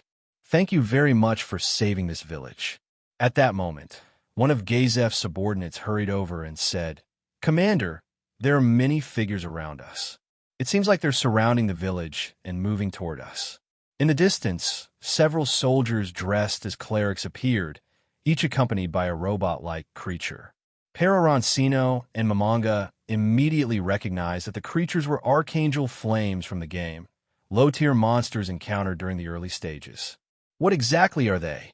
The only ones who can deploy so many magic casters at once are the slain theocracy. And these are part of the special forces directly under the high priests. Probably one of the 6 scriptures. Does this village really have that much value? If Lord Gown has no clue, then it's likely directed at me. You're quite the target. Huh, warrior commander. Lord Gown, can I hire you? Name your price. I refuse. Is that so? But thank you all the same. Thank you so much for saving this village. I hope you can protect the villagers once more. Although I don't have much to offer now, please help us. As Gazef prepared to kneel, Mamanga stopped him. You don't need to do that. I will protect the villagers. By the way, here, take this. Mamanga handed Gazef a carved wooden object with an odd design. If it's from you, Lord, I will accept it. Farewell. May your military career be prosperous. He seems like a man of strong bonds, Peroroncino said as he walked up to Mamanga. Yeah, is the item you gave him a sign that you want to save him? I spoke with him for a bit, and I have some good feelings toward him. I just looked over those people. Most are around level 20, with the leader probably at level 35. Their strength is so weak. By the way, do you know the leader among those clerics? Peroroncino asked, looking at the knight behind them. Master, based on their attire, they should belong to the Sunlight Scripture, one of the 6 scriptures of the slain theocracy. The leader of the Sunlight Scripture is Nigan Gridluin, and he should be the head of the clerics. Do you think you can kill him? I'm not sure. This is my first time encountering the leader of the Sunlight Scripture. Go try. If you die, I'll resurrect you. Resurrect. The knight, who had seen many things, no longer found much shocking but resurrection. That was something he had never considered. Understood, master. I'll head out now. With his general class, he could run as fast as a horse even without one. Soon, he caught up with Gazef and the others. Full charge. Tear apart the encirclement. Draw the enemies away from the village, and then retreat. Understood. The knights shouted in unison. Charge. Tear the enemy to pieces. The warrior commander raised his great sword and shouted, "Ah!" As the battle began, one of the clerics cast a spell, causing the warrior commander's horse to fall. The warrior flipped and avoided falling. A Archangel Flames raised its lightsaber to strike the warrior commander, but was cut down by the warrior's retaliatory swing. However, the Archangel Flames that had been struck got back up, its wounds healing almost instantly. Martial Art. Battle Aura Strike. Gazef cleaved the Archangel Flames in half with a single sword strike. At this point, the warrior commander saw that his subordinates had already moved far ahead and felt a bit more at ease. To die alongside the warrior commander. The knights turned around and charged back toward the fight. Such fools, but they are proud fools. Soon, the soldiers were locked in battle with the Archangel Flames. 4 or 5 soldiers could barely hold off one Archangel Flames, and many soldiers had already lost their lives. The battle is going poorly for us. Let's target the commander. Gazef charged forward, dodging 3 of the Archangel Flames in front of him. But 6 more appeared, surrounding him. Annoying. Martial Art. 6 Light Slash. Gazef's speed increased instantly, and he slashed 6 times, killing the 6 Archangel Flames in front of him. However, just as Gazef landed, 3 more Archangel Flames charged at him. Martial Art. Immediate Reflection. Gazef, who had just landed, quickly jumped up again and cleaved the nearest angel to death with 1 strike. Martial Art. Flow Acceleration. Gazef swung his great sword rapidly in mid-air, cutting down the other 2 Archangel Flames. Gazef's swift actions greatly boosted the knight's morale. Gazef landed and gasped for breath. That was brilliant, to continuously use such powerful martial arts. Nigan, the leader of the Sunlight Scripture, praised. But it ends here. Summon new Archangel. Focus magic attacks on Gazef. This is bad, the warrior commander muttered as he saw a new Archangel appearing. Boom! On the edge of the battlefield, a warrior clad in exquisite armor slammed Archangel Flames heavily to the ground. Who is that? Nigan, the leader of the Sunlight Sacred Scripture, was shocked to see such a powerful warrior appear. That is someone by Lord Gown's side. Go! Principality Observation. Kill that troublemaker. The large angel in front of Nigan held a glowing short staff and flew toward the fully armored warrior. Martial Art. Slash. The knight had just witnessed Gazef's martial arts and was inspired. He learned a new skill and used it to slash down 2 Archangel Flames in front of him. The knight also noticed the large angel heading toward him. The Principality Observation raised its staff and struck down at the knight. The knight easily dodged, and the spot where the staff hit created a small crater. Martial Art. Slash. The knight swung his sword at the Principality Observation. The angel also struck down toward the knight. Boom! The attacks collided, sending a powerful shockwave through the air.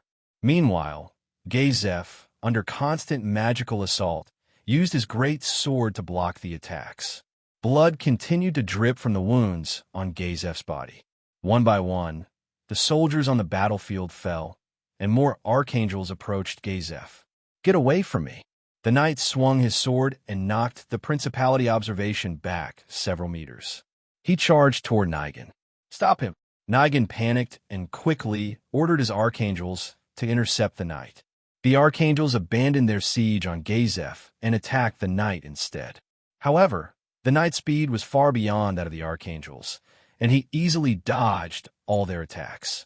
Holy Divine Beam, Flame Rain, Open Wounds.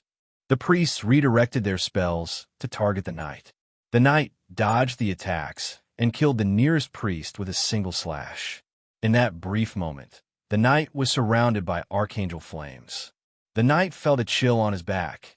It was the Principality Observation trying to ambush him from behind. Ding! The knight's sword blocked the Principality Observation strike. The knight spat blood and fell to the ground. As the knight blocked the Principality Observation's attack, the other angels pierced his body one by one. Martial Art. Flow Acceleration. Just as the heavily wounded Gazef suddenly surged forward, he charged straight at Nigan, his great sword raised to strike. Holy Light Bind. Nigan raised his hand and cast a spell.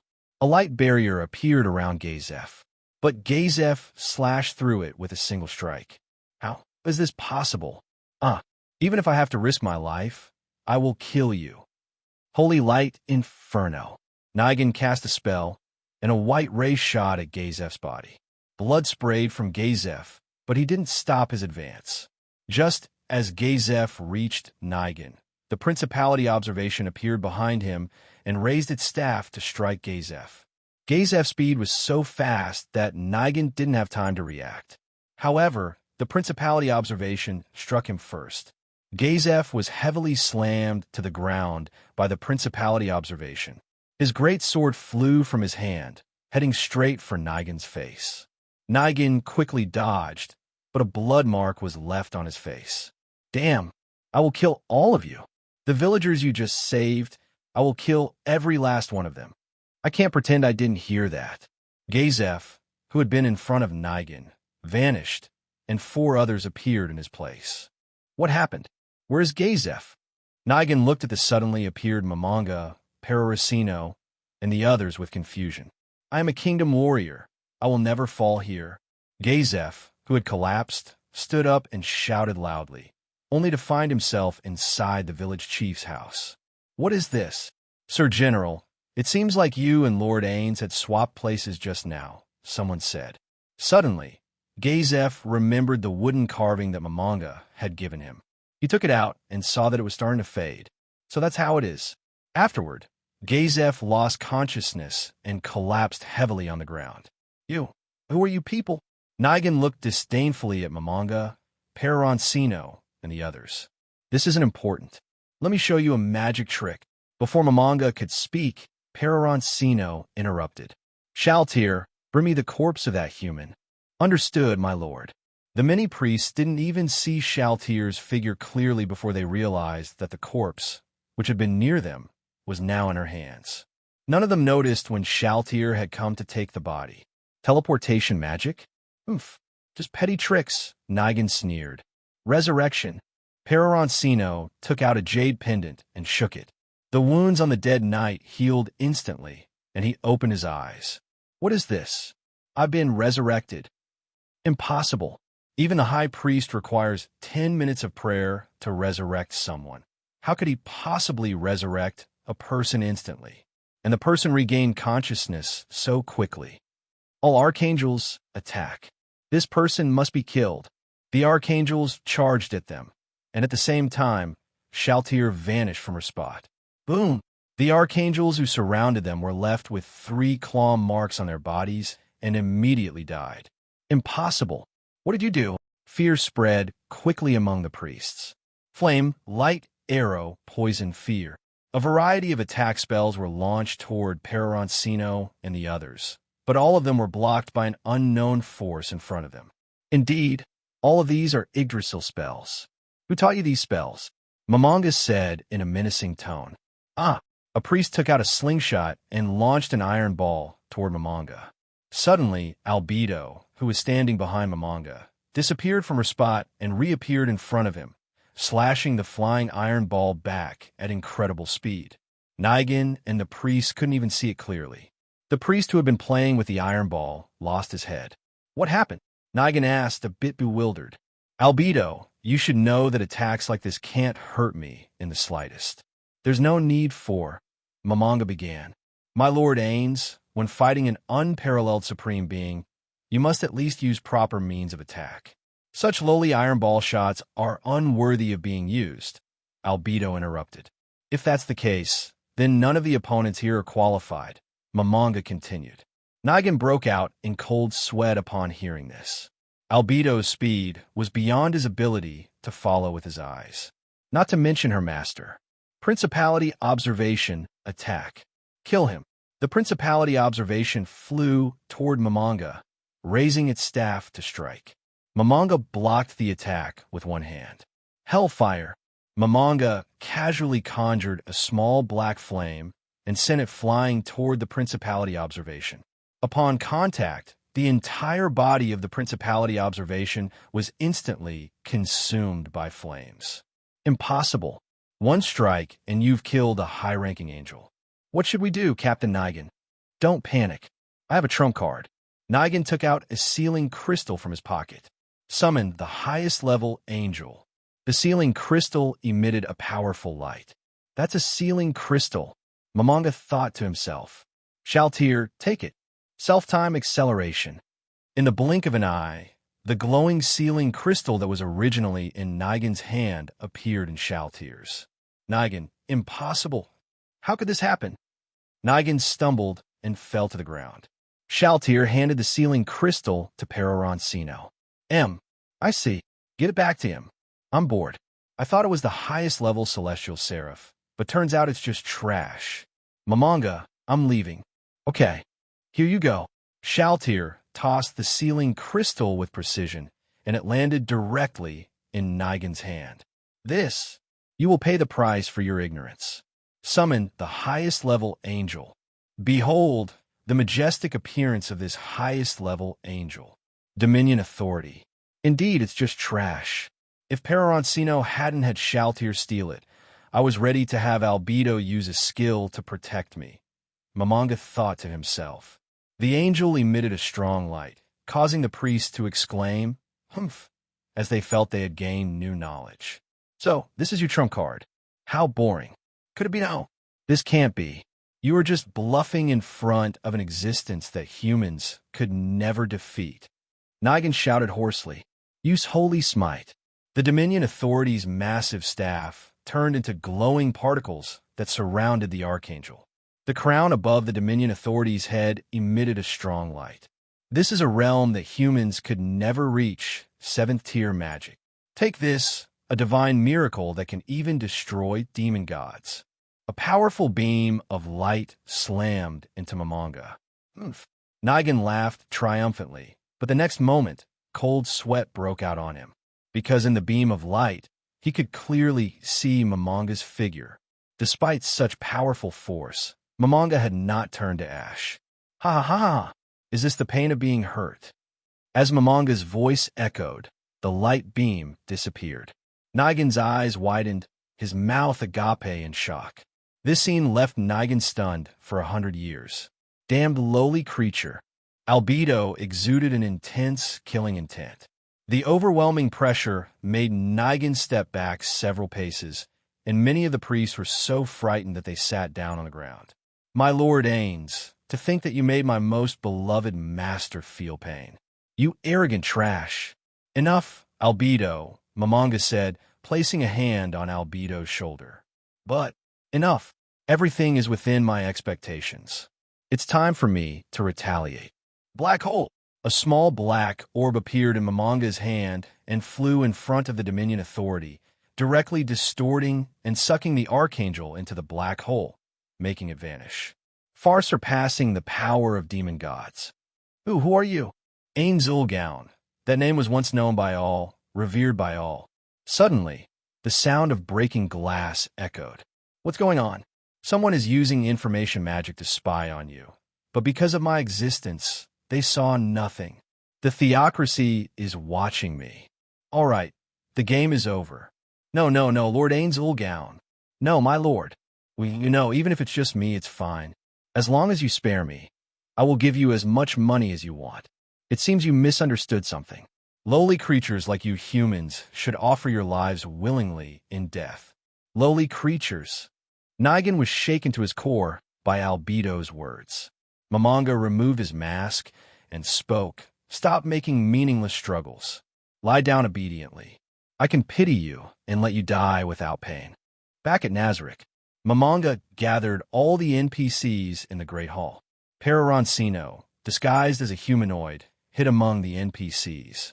This form had only been seen by Nabe, and since he had arrived before everyone else, no one suspected anything.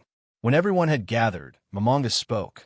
First, I apologize for acting on my own without prior discussion. What happened exactly can be asked of Albedo, but there is one thing I need to inform you all about. High-tier item destruction. Momonga cast a spell, and the flag symbolizing him was burned and fell to the ground. I've changed my name. It is now Ainz Ooal Gown. You may refer to me as Ainz. Anyone with objections may speak up. Peroroncino had intended to say something, but thought it best to ask Momonga privately later. Remember your esteemed name? Albedo spoke up. Swear absolute loyalty to the Supreme Being. Long live Ainz Ooal Gown. Long live Ainz Ooal Gown. Everyone shouted in unison under Albedo's leadership. To give everything to the Supreme Being, the King with supreme power. The world shall know of your greatness. Our King, who transcends all. May the glory of the Death King, the Undead King, shine forever. Afterward, Momonga left with the command, I order you to make Ainz Ooal Gown an eternal legend. Once Momonga left, Albedo stood in front of the throne, facing everyone.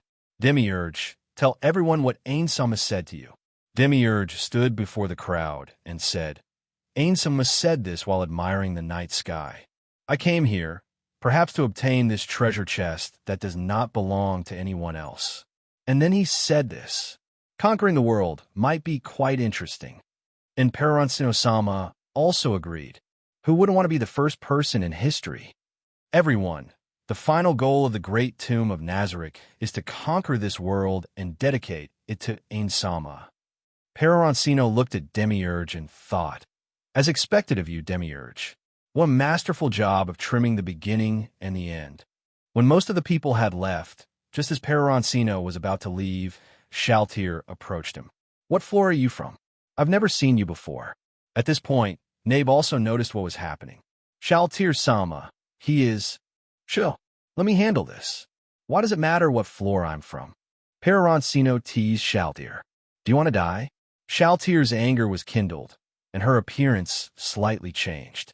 Are you sure you want to make a move? You think I wouldn't dare? Shaltier was about to explode. Look me in the eyes. Peroroncino then transformed back to his original form. Shaltier slapped herself twice. I'm terribly sorry, Peroroncino-sama. It's all right. I was just teasing you. You did the right thing, asking for identification when facing someone you haven't seen before to make sure they're not an infiltrator. But you also need to control the negative effects better. Try not to lose control, or you'll become a mindless zombie who only knows how to slaughter. I will remember your words. Later, Peroroncino found Momonga. Momonga, why did you change your name, and why did you choose the guild name? I thought about it for a long time. I've always felt that we weren't the only chosen ones, so I wanted the name Ainz Ooal Gown to spread throughout the world, in case any other companions come to this world. I hope they'll know of our existence. I see, but I'll still call you Momonga. Ainz just feels strange. Call me whatever you like. Later, Momonga informed Peroroncino about the information he had gathered from the village chief. An adventurer, huh? I plan to become one. What about you? I'm planning the same. It'll allow me to learn the common knowledge of this world and gather information. Then shall we form a team? I refuse. I want to train the humanoid, and splitting up will improve the efficiency of gathering information. That makes sense, but I still want to team up with you for adventuring. Actually, I want to experience being the only man in an adventuring party with a harem. You know what I mean? Well, I can only say, as expected of you. Of course, if we happen to meet, we can team up. But my main goal is to level up. The harem is secondary. I get it. As Momonga's close friend, Peroroncino was considered the most suave person in Momonga's eyes, with no one before or after him surpassing his level of suave. Among everyone Momonga had encountered, Peroroncino was definitely the smoothest. In the end, Peroroncino did not tell Momonga about the things Demiurge and Albedo had done. This was because Peroroncino also wanted to see what the NPCs would do, and he had his own plans to accomplish something significant. After bidding farewell to Momonga, Peroroncino used a teleportation ring to travel to the first floor. Welcome, Peroroncino-sama. A vampire bride spoke as she saw him. Gather all the undead that will automatically emerge on the first floor. Understood, Peroroncino-sama. Slain theocracy, huh? Let me test your strength. Message. Shaltier, bring the servant and knight here. Understood, my lord. Soon, all the undead that emerged on the first floor were gathered. At this time, Shaltier arrived with the servants and knights. Master, What do you plan to do with these low-level creatures? Attack the slain theocracy. Is this to lay the groundwork for Ainz Ooal's world conquest goal? No, this is just a test. I want to know how long it would take the slain theocracy to eliminate these undead to judge their strength. Truly a deep and thoughtful plan, my lord. No, it's just that you're a bit slow-witted. My apologies, my lord. I am too slow-witted. Peroroncino patted Shaltier on the back and said, I was just joking with you. From now on, you don't have to be so formal with me. I am your creator. We should be the closest people. If you have something to ask or say, feel free to do so. You can even joke with me like I just did. Yes, my lord. Instead of my lord, I'd rather you call me Oni-chan, though only in private. Yes, Oni-chan-sama, Shaltier replied in an extremely seductive tone. Upon hearing this, Peroroncino nearly unsheathed his sword to duel Shaltier for 300 rounds. But with so many skeletons and other undead creatures around, he couldn't act. Servant, come here. Yes. Peroroncino took out the administrator's staff. Modification. The servant's eyes rolled back, and he fainted. What profession should I change it to? Got it, imposter. Maxed out stats. Modification successful. Peroroncino used his inside eyes to see the servant new attributes. Profession, imposter. Level, 40, max 40. Race, vampire servant. Skills, disguise. Can make anyone unable to tell their true race. At this moment, the servant woke up. Try disguising yourself as a human. Yes, my lord. The servant, originally pale skin, returned to a normal human tone, looking very much like an ordinary human. Now, turn into an undead. Let me see. The servant flesh was gradually enveloped in black mist, and as the mist dissipated, the flesh vanished. It became an ordinary skeleton. Peroroncino pinched its arm and felt the flesh-like sensation. So this is what disguise is. It's hard to tell without direct contact. Very good. Now, I order the knight to follow your commander, servant, as vice leader. Proceed to attack the slain theocracy. Understood, the servant said. The knight nearby hesitated. My lord, I cannot do this. I cannot slaughter the people of my country. Please kill me. In that case, I promise you that I will not harm any defenseless civilians in the city. As long as they stay inside their homes, they will remain safe. You have 5 seconds to decide. Thank you for your consideration, my lord. I am willing. Not slaughtering civilians is my unchangeable bottom line. You can rest assured about that. Servant, besides the capital, what other major cities are there in the slain theocracy? My lord, there's the city of water, Illicays, the city of trade, Tingsimyut, and the city of miracles, Dream Valley. Let's go with the city of water, Illicays. It is 2:56 a.m. now. Attack will begin at 4 a.m. Shaltier, open a portal and send them near Illicays. Understood. After the army left, Peroroncino looked at Shaltier. It's time to fulfill your wish. Please make it a little more intense. Oni-chan-sama. Outside the city of water, Illicays, a massive portal appeared. A large number of undead and necrotic creatures emerged from the portals, with the lowest level skeleton soldiers being around level 10. The originally bright night sky gradually became covered by dark clouds. Inside the Lord's Keep in the city of water, a woman suddenly woke up. There's the aura of undead. As the guardian of the city of water, she was very sensitive to the presence of undead creatures. Ainz quickly put on her clothes and called the guards to inform all soldiers to assemble. The aura of a large number of undead. Could it be Zerusu cult? Ainz put on her robe and took her staff, making her way to the city wall. Miko, princess, all the soldiers have assembled. We don't know what's happening. A heavily armored general walked up to Ainz and spoke. My divination magic has sensed a large number of undead creatures gathering outside the city, approximately around 10,000. Where could so many of these creatures have come from?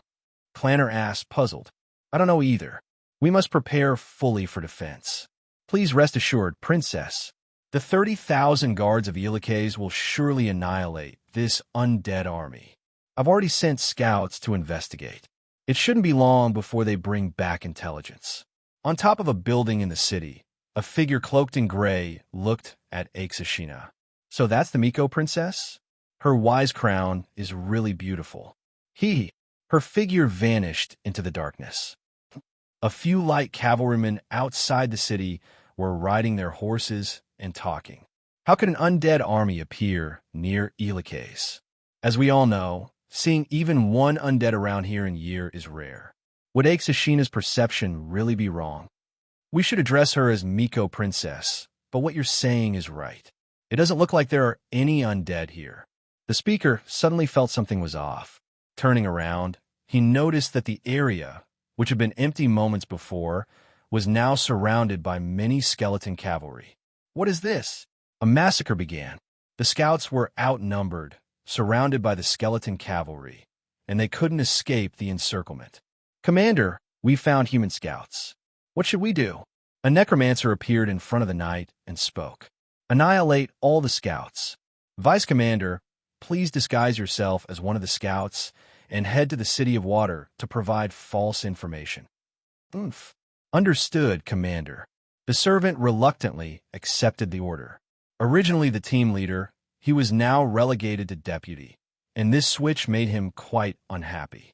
The servant set off towards Ilikes, casually finding the corpse of a scout along the way and disguising himself as that person.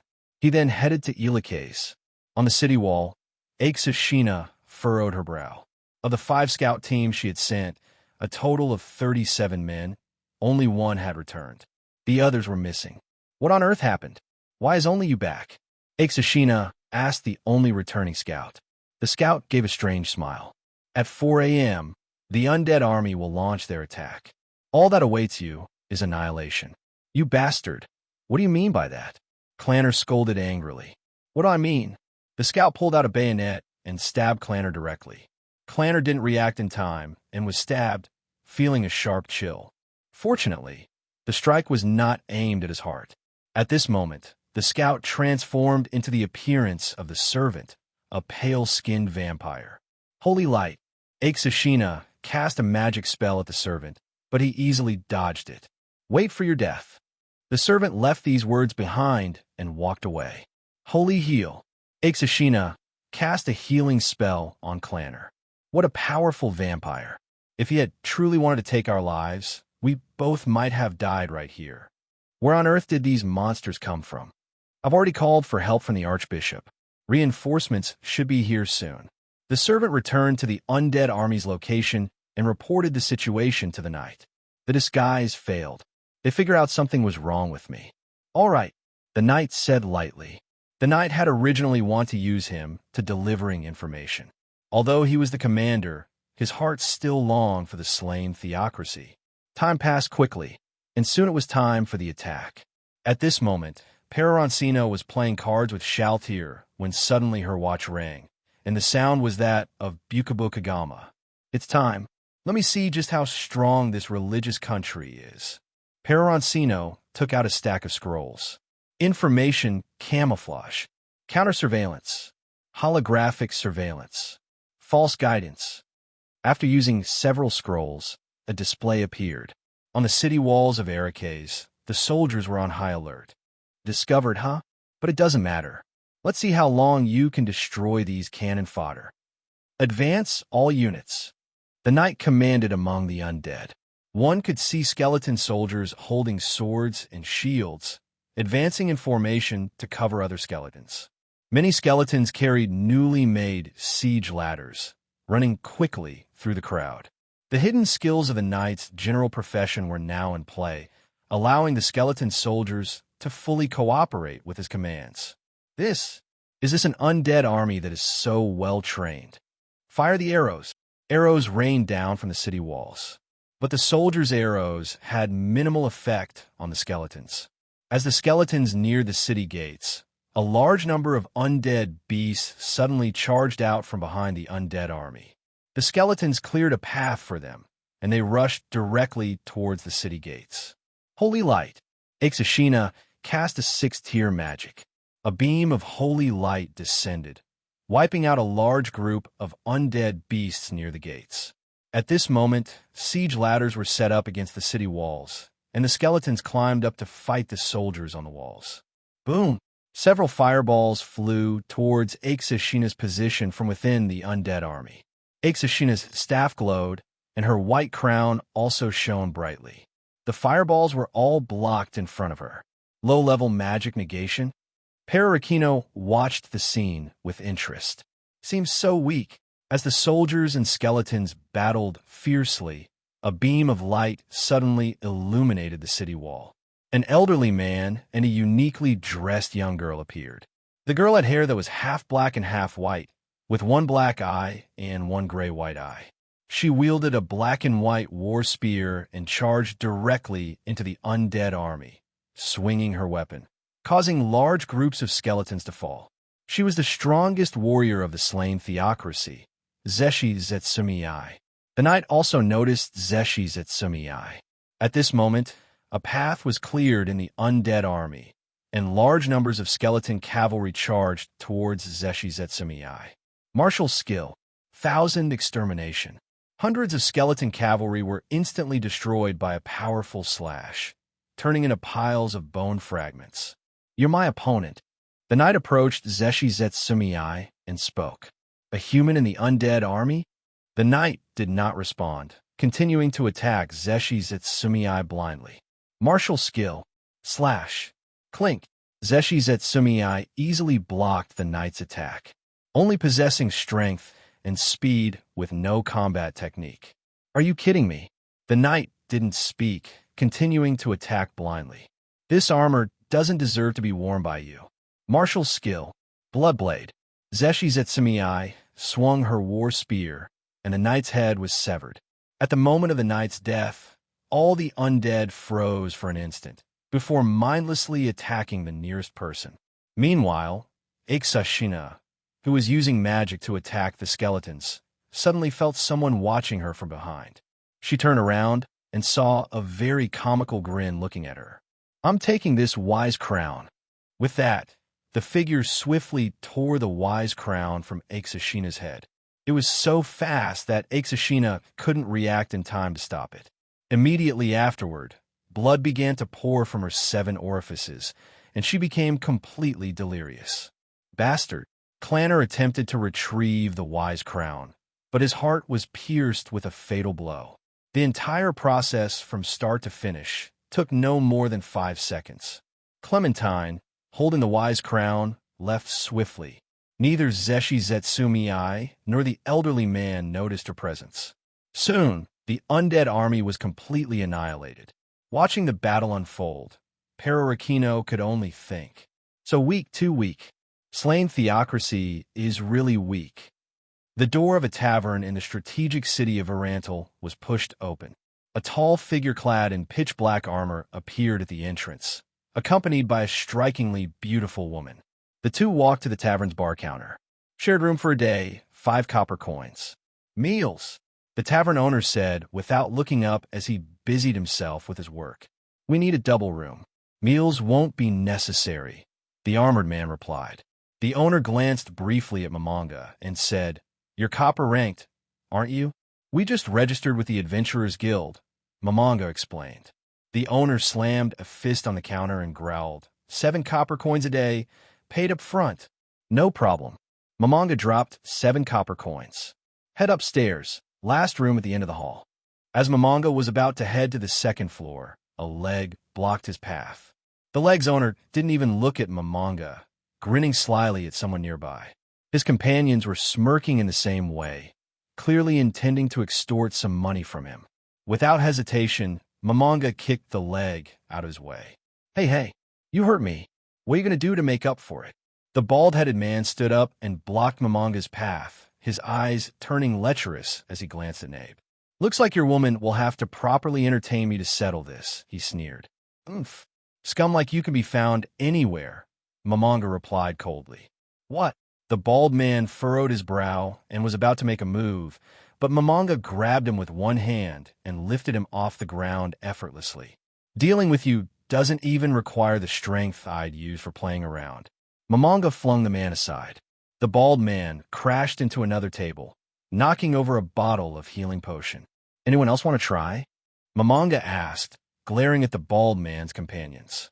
The two hesitated, took a few steps back, and prepared to flee. Aya! A sharp scream erupted from a red-haired female adventurer. Look at what you've done. That was a healing potion I just bought. She stormed up to Mamanga, pointing at the shattered potion and demanding, "You owe me compensation." "Then make them pay for it," Mamanga replied, gesturing toward the bald-headed man's group. "It's 1 gold coin and 10 silver coins in total," she declared. Hearing this, the bald man's companions retreated several steps, clearly unwilling to pay. "You all drink here every day. You obviously can't afford it," she continued, turning back to Mamanga. "And you, with that fancy armor, don't tell me you don't even have a healing potion." On the side, Nabe, annoyed by the woman's nagging, was about to act.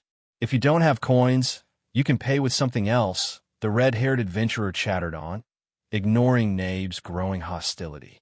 Seeing Nabe about to draw her sword, Mamanga quickly intervened. "Wait, stop. Here, take this."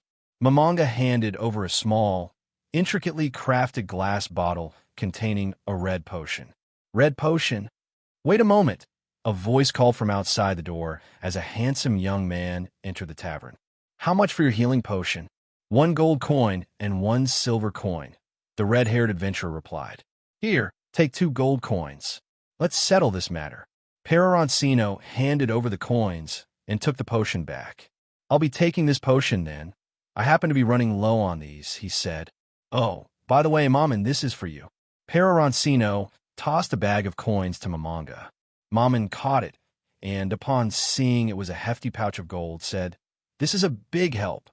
The money the villagers had given him earlier amounted to only 3 or 4 gold coins, leaving Mamanga in a dire financial situation. The sight of the money bag drew greedy glances from several people in the tavern. Although they dared not challenge Mamanga, who had displayed his strength earlier, Peroroncino looked like an easy target, a soft, delicate nobleman. "Lord Chino, are we staying here?" a voice asked. "Yes, Yulia," Peroroncino replied. "Isn't that one of the maids from the 9th floor? They have no combat abilities. Why would Peroroncino bring her here?" Mamanga thought to himself. After arranging accommodations at the tavern, Peroroncino and Mamanga headed to the Adventurers Guild. The 4 of them stared at a densely packed quest board, struggling to make sense of the postings. "I have no idea what any of this means," Mamanga thought. "Why didn't I prepare better for this?" Peroroncino thought to himself, equally lost. At that moment, a mithril-ranked adventurer entered the guild. "My lord, what are your orders?" he asked respectfully. "Find 2 of the most challenging copper-rank quests and bring them to us." "Understood, my lord." The 4 of them accepted the quests and set out to the outskirts of town. "You're always so well prepared." "Who was that person earlier?" Mamanga asked. "That was the night squad captain I mentioned before. I rewrote his class using the staff of administrator privileges," Peroroncino explained. "His class is now imposter, and his race is vampire servant. Yesterday, I had him come to Iranil early in the morning, find an information broker, and identify a morally questionable lone adventurer. He killed and replaced the guy. Anything you need to know, you can ask him. He's staying near the Adventurers Guild. He is Maman. Treat him as you would treat me if you see him." "Understood, my lord." The mithril-ranked adventurer knelt on one knee before Mamanga and said, "Greetings, Lord Maman. Just call me Maman. I don't want to attract too much attention," Mamanga replied. "By the way, isn't the person by your side one of the maids from the 9th floor? I remember they have no combat abilities. Why did you bring her out?" "I used the staff of administrator privileges to rewrite her class. Her current class is Sword Princess, and she's level 40. Her level cap is 80, surprisingly high," Peroroncino explained. "Sword Princess? And the imposter class you mentioned earlier. I don't think those exist in Yggdrasil, do they?" "No, they don't. I wanted to experiment with creating classes that don't exist in Yggdrasil, and to my surprise, it worked. That staff is really convenient, though it's a pity the cap is only level 40, Mamanga remarked. "Nothing is perfect, and this is good enough. Let's part ways here." I'm heading off to level up, Peroroncino said. All right, see you. Peroroncino and Yulia began slaughtering low-level monsters. However, since it was Yulia's first time fighting, she struggled to control her strength, often killing the monsters in a single strike and leaving no chance for Peroroncino to finish them off for experience. Frustrated, Peroroncino decided to abandon leveling and let Yulia practice controlling her strength on her own. He then had his servant lead him to an alchemy shop. "Welcome," said the shopkeeper, her face partially obscured by her hair. "Boss, I'd like you to appraise this potion," Peroroncino said, handing over the red healing potion he had gotten from a manga. He wanted to see if these people could replicate potions that were no longer purchasable. "This is... Grandma, take a look at this potion," the shopkeeper called. "This is Rantel's most renowned alchemist, Lizzie Berar. She's also my grandmother," explained a young man, Nephiria Berar. "Item appraisal. Magic infusion detection. This is... Nephiria, you should know that healing potions deteriorate and turn blue during the crafting process," Lizzie began. "But this potion is unprecedented. It's a perfect healing potion. There's no degradation at all. The real healing potion is said to be the blood of the gods. I thought it was just a legend, but this proves it's real. The effects of this potion are equivalent to second-tier healing magic. Can you make one like this?" Peroroncino asked, observing the two carefully. Inwardly, he thought, Nazarick doesn't have any NPCs specializing in potion making. Should I have Shaltier turn these two into vampire servants and bring them back to Nazarick to focus on crafting potions? Forget it. Potions aren't something we usually need anyway. "Where did you get this potion, sir?" Lizzie asked. "That's none of your business. How much is the appraisal fee?" "I'm leaving," Peroroncino replied coldly. Seeing she couldn't stop him, Lizzie had no choice but to let him leave. Afterward, she sought out an information broker and purchased intel on Peroroncino, learning that the potion came from a manga. Peroroncino, meanwhile, had no idea that a healing potion, which could be bought in Yggdrasil for just 1 gold coin, had left Rantel's greatest alchemist so astonished. Mammon returned to the Adventurers Guild, only to be informed that someone was requesting him for a specific quest. A quest specifically for me? Could it be something Peroroncino arranged? No, probably not. He didn't mention anything like this to me. "Who is it?" "Nephiria Berar," the receptionist replied. A boy with hair covering his eyes approached Mammon. "It's me," Nephiria said. "I just arrived in this city yesterday. Why would you commission someone you don't know?" Mammon asked. "I'm an alchemist. At my shop, I heard about a skilled copper-ranked adventurer who single-handedly tossed an adult man. The adventurers I usually work with are unavailable, so I decided to ask for your help. Also, hiring a copper rank is cheaper," Nephiria explained. "What is your quest?" "I need to gather herbs from the forest near Karn village. I'm looking for someone to escort me and help collect the herbs. I must decline. First, I don't have the ability to protect anyone, and second, I don't know anything about herbs," Mammon replied bluntly. "This is a designated request. Are you sure you want to refuse?" Nephiria asked, visibly frustrated. "Yes, I refuse." "Wait, I think you should accept this quest," a voice interrupted. It was Peroroncino, who had arrived with a 4-person adventurer team. "That's the guy who came to the alchemy shop to appraise the potion," Nephiria thought to himself. "Chino, who are they?" Mammon asked. "I met them while hunting goblins. They invited me to join their team for goblin and ogre hunts, so I agreed," Peroroncino explained. "Then I'll go along with Chino's suggestion. I'll accept your request, but we'll team up with them, and you'll need to compensate them as well." "How does that sound?" Mammon asked. "Fine," Nephiria agreed after some thought. The next day, the group set off after making their preparations. Nephiria drove the carriage while leading an 8-person team toward Karn village. The team included Peter, the warrior and leader of Swords of Darkness; Luckrut, the ranger; Dine, the druid; Ninya, the magic caster. Joining them were Peroroncino, Mammon, Yulia, and Nabe. The main task of Swords of Darkness was to explore the forest near Karn village and eliminate goblins and ogres along the way. Peroroncino had been invited primarily because of the powerful swordswoman, Yulia, at his side. Given the uncertainties of exploring the forest, her presence provided an extra layer of security.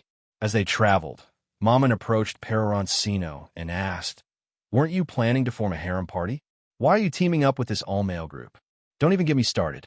I spent half the day in the Adventurers Guild, and the male-to-female ratio is 15-1. And the few women I did meet were either tanks or not exactly great-looking. When I ran into these guys during a goblin hunt, they invited me to join, so I agreed. After all, the best way to learn about this place is through the locals," Peroroncino explained with a sigh. "I see," Mammon said thoughtfully. During the journey, Mammon learned quite a bit from Ninya about the production of magic items and the basic workings of this world.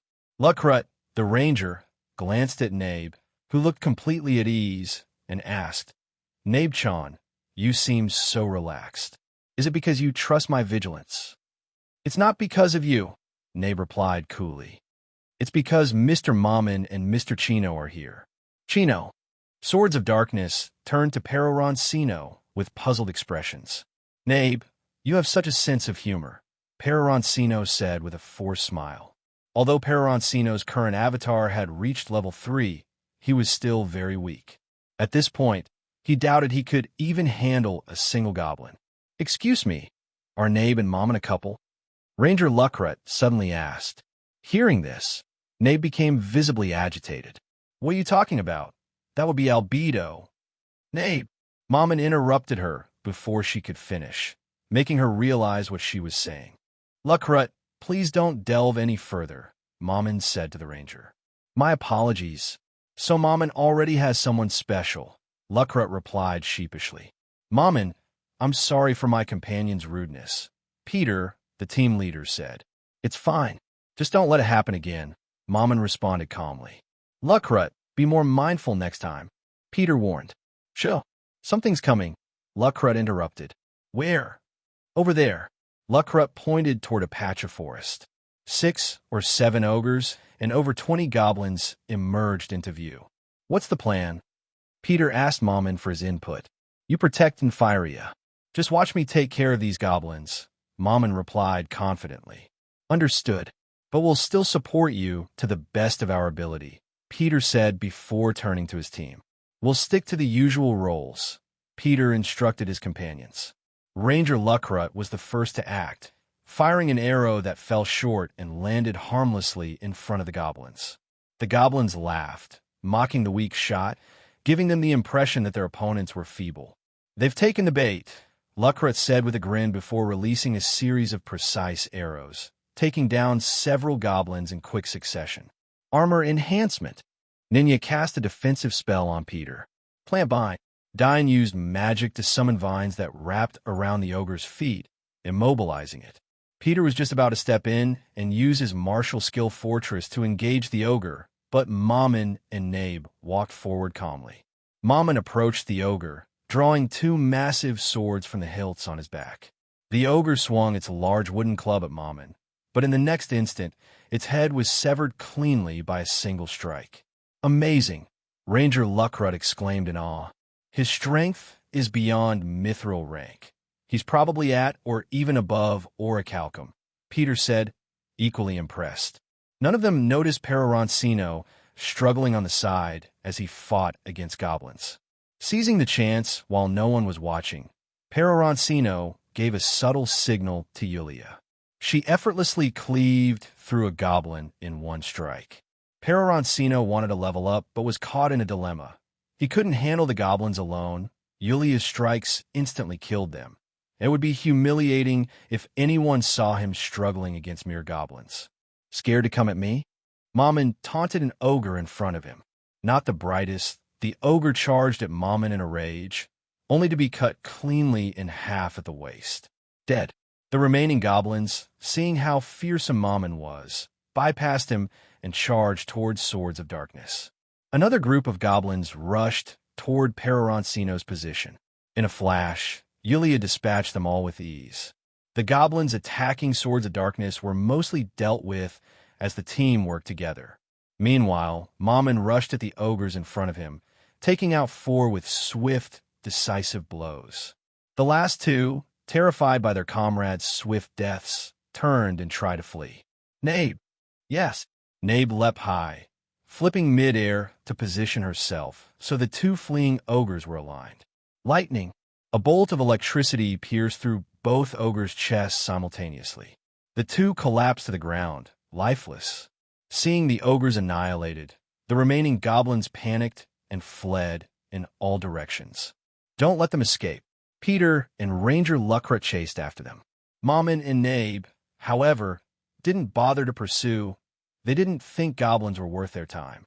Shortly after, Peter and Luckrut returned. They hadn't managed to kill many goblins, and both had suffered minor injuries. Dying cast healing magic to treat their wounds. That night, the group sat around a campfire sharing a meal. So, why are you called Swords of Darkness? It's named after one of the 4 legendary swords wielded by the Black Knight, one of the 13 heroes. Our goal is to find that sword, Peter explained. Mammon, you're truly incredible. If only we could be as strong as you, Luckrut said wistfully. This level of skill is something you could easily achieve, Mammon replied casually.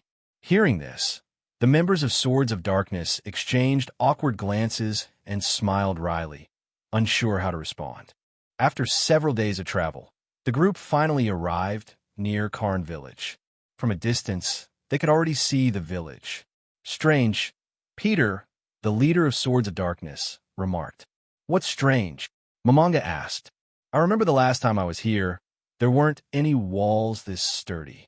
As they approached the barricade, several goblins poked their heads out from within. Goblins! The Swords of Darkness members immediately raised their weapons. Suddenly, more goblins emerged from the bushes surrounding the convoy, encircling them. Brothers, we wish to avoid combat if possible, the goblin leader said. Especially the one in black armor. You radiate danger, he added, eyeing Mamanga. Who are these guys? What's going on?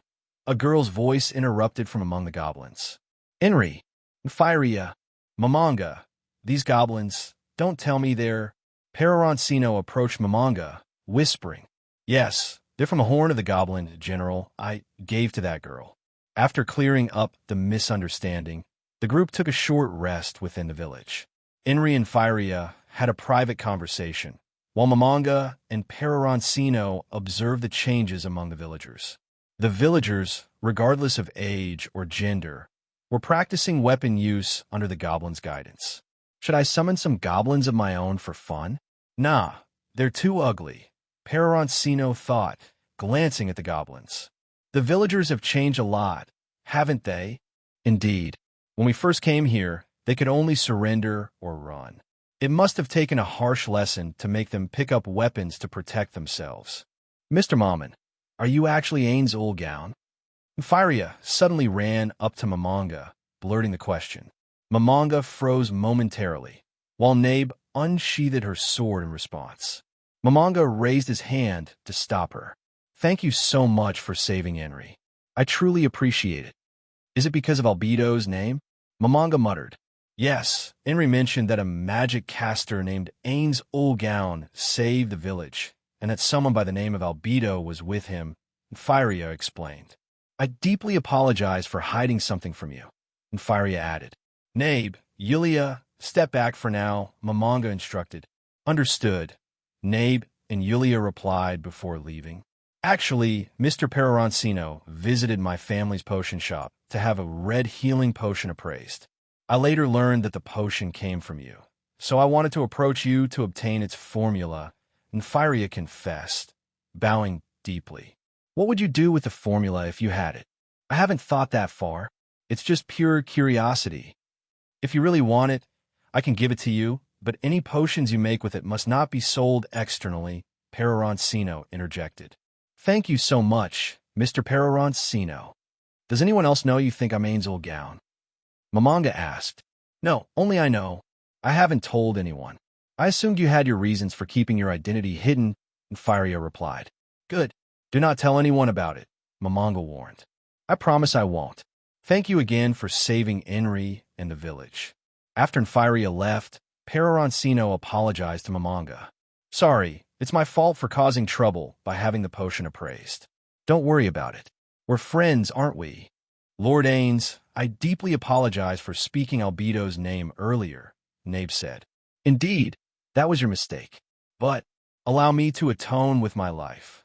Nabe interrupted, drawing her sword to end herself. Yulia quickly grabbed Nabe's blade, shaking her head. As Peroroncino's personal maid, Yulia had already grasped his thoughts and acted accordingly, even before he had the chance to signal her. Everyone makes mistakes, Nabe. What matters is learning from them and not repeating them. I forgive you, Narbral Gamma, Mamanga said. A short while later, the group arrived at the forest's edge, ready to begin gathering herbs for Infiria. From here on, I'll leave the protection to you. With Mammon here, we can be at ease, Peter said from the side. Mr. Mammon, if the Forest King shows up, please don't kill him. Just drive him away, Infiria said. Earlier on their journey, Ninya had introduced Mamanga to the Forest King. Why is that? Because the Forest King is the reason why Karn Village isn't troubled by magical beasts. If we defeat him, Karn Village would. This is still too exaggerated, isn't it? Lucret said, clearly dissatisfied with Infiria's request. No problem. Isn't that a magical beast that's been alive for hundreds of years? Lucret replied skeptically. Now that's the attitude of a true, strong individual. Dine remarked in awe. Then, I have a suggestion. Nabe can use similar magic, so we would like to wander around this area, Mamanga added. That's fine, but please don't go too far, Infiria responded. Of course. I'll also go for a walk with Mammon. Let's have Yulia stay with you to ensure your safety. Take care, Chino, Ninya called out. It's fine. I'll be with Mammon and Nabe. I won't be in any danger, Chino reassured. Afterwards, the Swords of Darkness team and Infiria went off to gather herbs, while Mamanga, Peroroncino, and Nabe headed deeper into the forest. This should be far enough, Peroroncino said. Then, to boost my reputation, let's meet it. All right. A voice came from above, from the trees. Nabe immediately prepared to cast a spell toward the figure, but stopped when she saw it was Aura. Lord Aura, please don't scare me like that. Sorry. Aura smiled cheerfully at Nabe. When did you arrive? Just when Ainsama, Peroroncino-sama, and Nabe entered the forest. Didn't miss a single moment, Nabe remarked. So, my task is to lead the Forest King to fight with Ainsama, correct? Yes. All right, I'll go now. Can a humanoid still use special class abilities? Let's find out. Peroroncino thought to himself. I have a scout. Peroroncino looked at Aura, who was surrounded by two magical beasts. One of the beasts threw Aura onto its back, while the other licked her face with its long tongue. Peroroncino dismissed the eye of the scout and walked with Mamanga to the herb-gathering spot. Before long, many birds in the deep forest took flight. The ground began to shake. Lucret felt the tremor, pressing his ear to the ground. This is bad. Something big is coming. Could it be the Forest King? Most likely. It's dangerous here. You should leave. Please be careful, Mr. Mammon. Understood. At that moment, a shadow charged at Mamanga. He swiftly struck it away with a single sword swing. Ping, ping, ping. Mamanga clashed with a huge beast emerging from the shadows. At this moment, the gigantic beast stepped out of the shadows, and upon seeing its appearance, both Mamanga and Peroroncino were slightly stunned. Isn't this a hamster? Peroroncino said, looking at the creature before them. My species is accurately named giant hamster, the creature replied, with its big, sparkling eyes and 4 large incisors looking quite adorable. This Forest Wise King seems a bit cute, said Peroroncino. I am the Forest Wise King. How could you call me cute? The hamster protested. But if you've heard of my species, you've probably seen others like me. If you encounter any of my kind, please let me know. To live without reproducing would be a waste of life. The size difference is a bit too much, Peroroncino commented. Really? That's a pity. Well, the conversation ends here. Let us continue our battle. Nabe, retreat. You 3 can come to me together. I wouldn't mind, the hamster said confidently.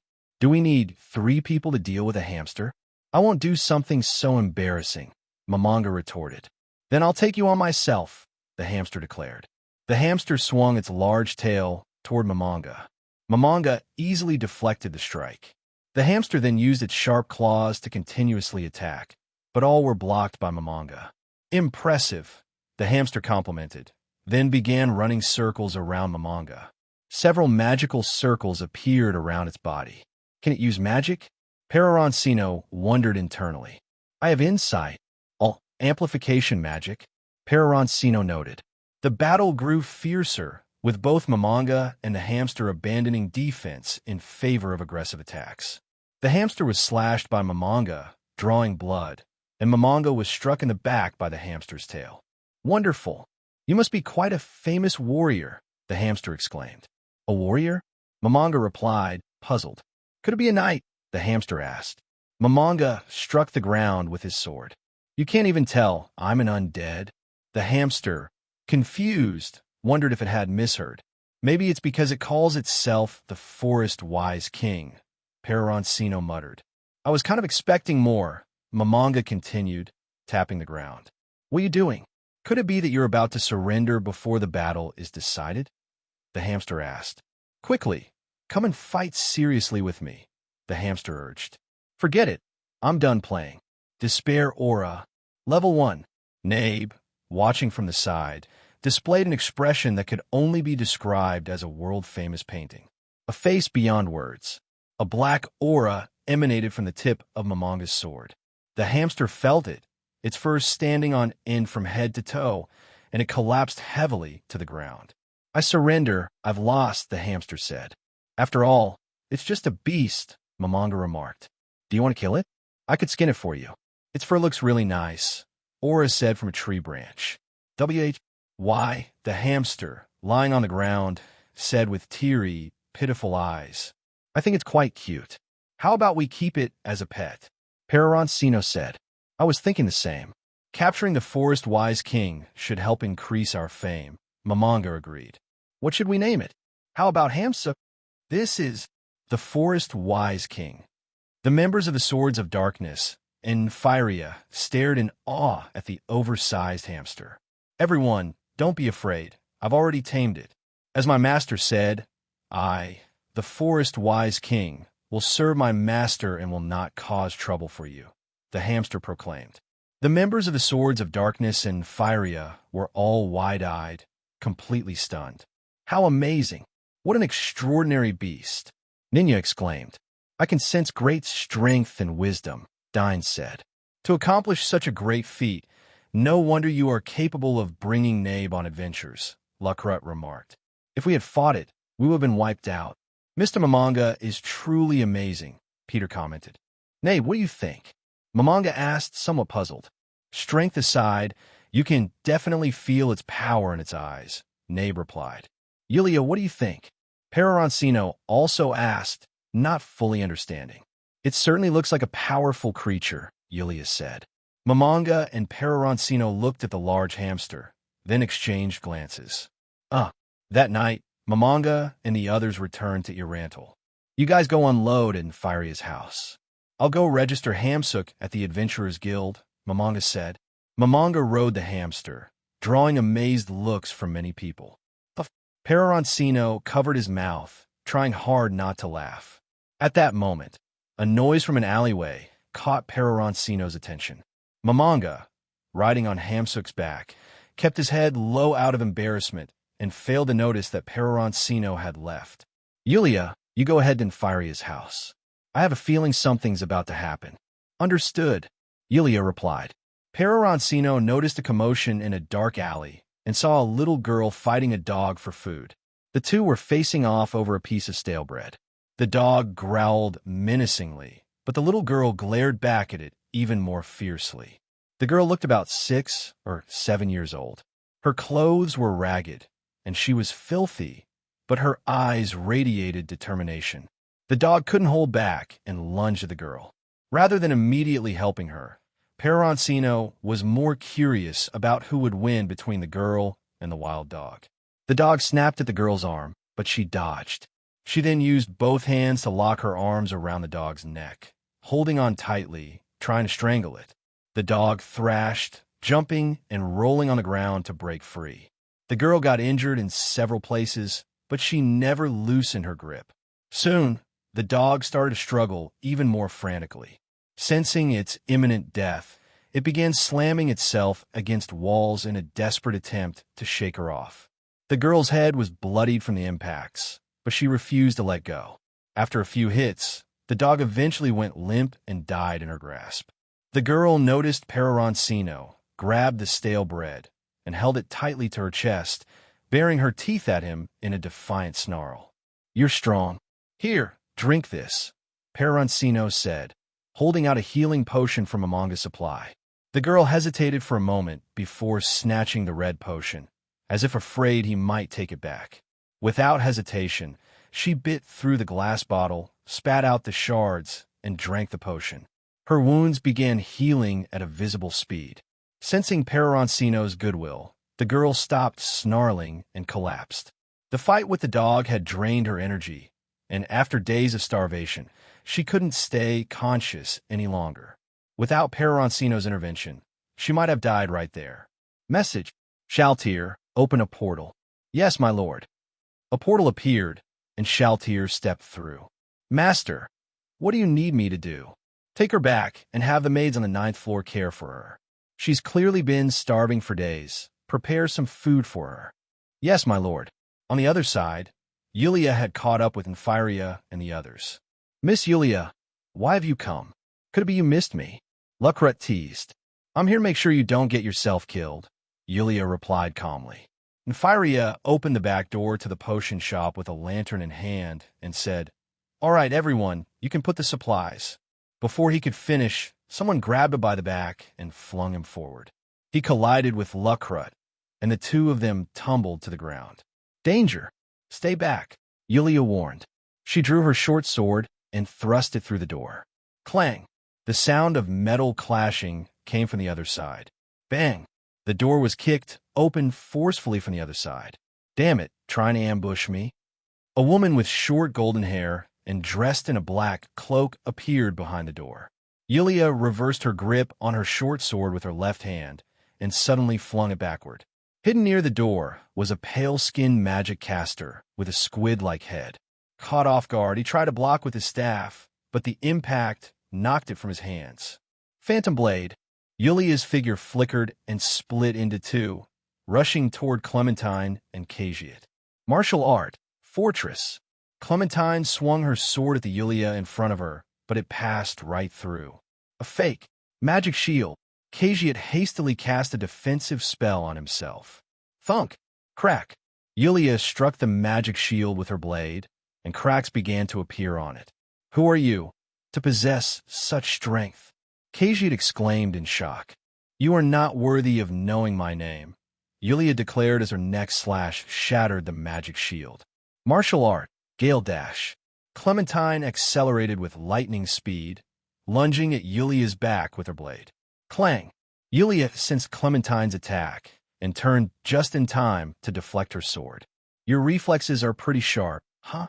You're not from this country. There's no way anyone like you exists here, Clementine said with her signature mocking smile. If you're going to meddle, then die here. Cagiet growled, whispering incantations while gripping his staff. Corrosive acid. A jet of acid shot toward Yulia. Yulia dodged easily, but Clementine launched another fierce attack as soon as she moved. Wither. Cagiet occasionally launched spells at Yulia from the sidelines, complicating her situation. How troublesome, Yulia muttered. Starfall slash. She began swinging her sword repeatedly in place, forming a glowing pattern under her feet resembling a magic circle. Martial art. Instant reflection. Clementine bent low and dashed explosively toward Yulia's abdomen, aiming to stab her. At the same time, the glowing pattern under Yulia's feet transformed into a six-pointed star. Clang! The clash of their swords rang out clearly. At the point of contact, a small six-pointed star appeared and shattered Clementine's stabbing sword. The sudden turn of events caught Clementine off guard, and in that moment, Yulia's blade slashed toward her face. Martial art. Fortress unbroken. Clementine raised her arm to block Yulia's sword. The blade rebounded as if hitting something extremely hard. However, as it deflected, a six-pointed star flashed, leaving a wound on Clementine's arm. Damn it, to think the great Clementine of the hero domain would get injured. You're dead meat. Clementine snarled. Let's retreat. The guards will arrive soon, Khajiit suggested, struggling to intervene in the high-speed battle. He couldn't use the Orb of Death here without exposing his identity. Fine, we'll take Firia by force. I'll hold them off. Clementine growled. Gale dash. Clementine drew another stabbing sword from her waist and thrust it at Yulia. But just before their weapons clashed, Clementine twisted her sword's hilt, causing the blade to explode violently. Yulia retreated from the explosion's range in the nick of time. Khajiit exited the building and moved outside. The members of Swords of Darkness, except for the ranger Luckrut, who had gone to alert the guards, waited outside. Hearing the intense sounds of battle from within, they realized they would only be a hindrance if they entered, so they remained on guard outside. Suddenly, the door swung open, and an old man with a pallid face and a squid-like head appeared. Corrosion. Khajiit raised his staff and cast a spell at the Swords of Darkness members. Martial art. Fortress. Captain Peter raised a shield to block the attack, but the shield began to corrode under the spell's effect. Everyone be cautious. This is a powerful magic caster, warned Ninya, herself a magic caster, immediately sensing the vast gap in ability between her and Khajiit. Boom! A violent explosion rocked the house, and two figures burst through the door. If you want to protect them, then I'll make sure they die here today, Clementine taunted. You can try, Yulia responded, hurling her sword straight at Clementine. What's this? Getting desperate? You're even throwing away your weapon now. Clementine jeered. A light flashed over Yulia's body as her appearance transformed.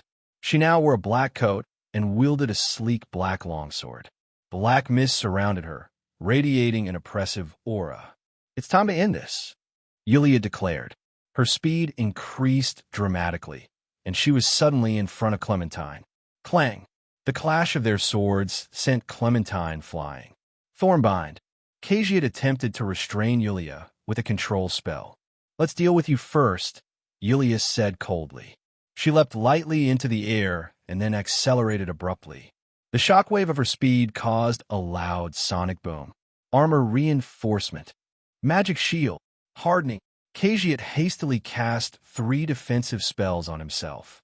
Crack. The moment Yulia's attack connected, his magic shield shattered instantly. Khajiit swung his staff wildly in a desperate attempt to retaliate. Slash! In a flash of light, Yulia's blade severed Khajiit's arm, disarming him completely. What's going on here? A voice called out from nearby. These two were hiding inside the house, trying to ambush them. Yulia quickly explained to Peroroncino, who had just arrived. You seem to care about him a lot, Clementine sneered, taking the opportunity to charge at Peroroncino in an attempt to strike him down. Clang! The moment Clementine got close, she slammed into an invisible barrier. Immediately, she felt an overwhelming killing intent from behind her. Extreme Shadow Slash. Martial Art. Fortress Unbroken. Boom. Crash. Although Clementine's Fortress Unbroken managed to block the initial attack, the sheer force of the follow-up sent her flying. She tumbled across the ground several times before finally coming to a stop. This strength far surpasses the hero domain. How can such power exist in a human? Clementine muttered in disbelief. Just as Yulia was about to finish Clementine off, she caught a look in Peroroncino's eyes. In an instant, she understood his intentions. Yulia suddenly staggered, dropping to one knee as her sword sank into the ground for support. The black coat she had been wearing vanished. So it was power gained by overexerting your body, Clementine sneered. But defeating you is enough. At that moment, Luckrut arrived with a squad of guards. Hundreds of soldiers swarmed toward Clementine. Die! Clementine suddenly lunged at Yulia, aiming her blade at her neck.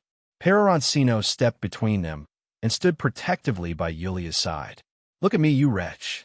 Clementine redirected her attack toward Peroroncino. Clang! Her blade stopped just 1 centimeter away from Peroroncino, unable to penetrate further. Peroroncino smirked. Is that all? All you can do is defend? Clementine spat, in frustration. Let's see you fight back. Peroroncino's grin widened, exuding confidence. To Yulia, his expression was mesmerizing, but to Clementine, it was a taunting insult.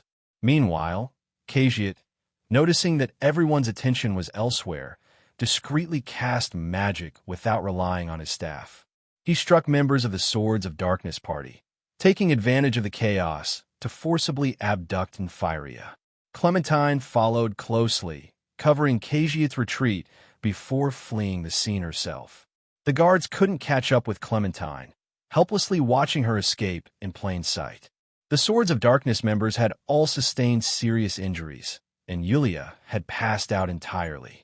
Peroroncino generously used healing potions from Infiria's family supply to help treat their wounds.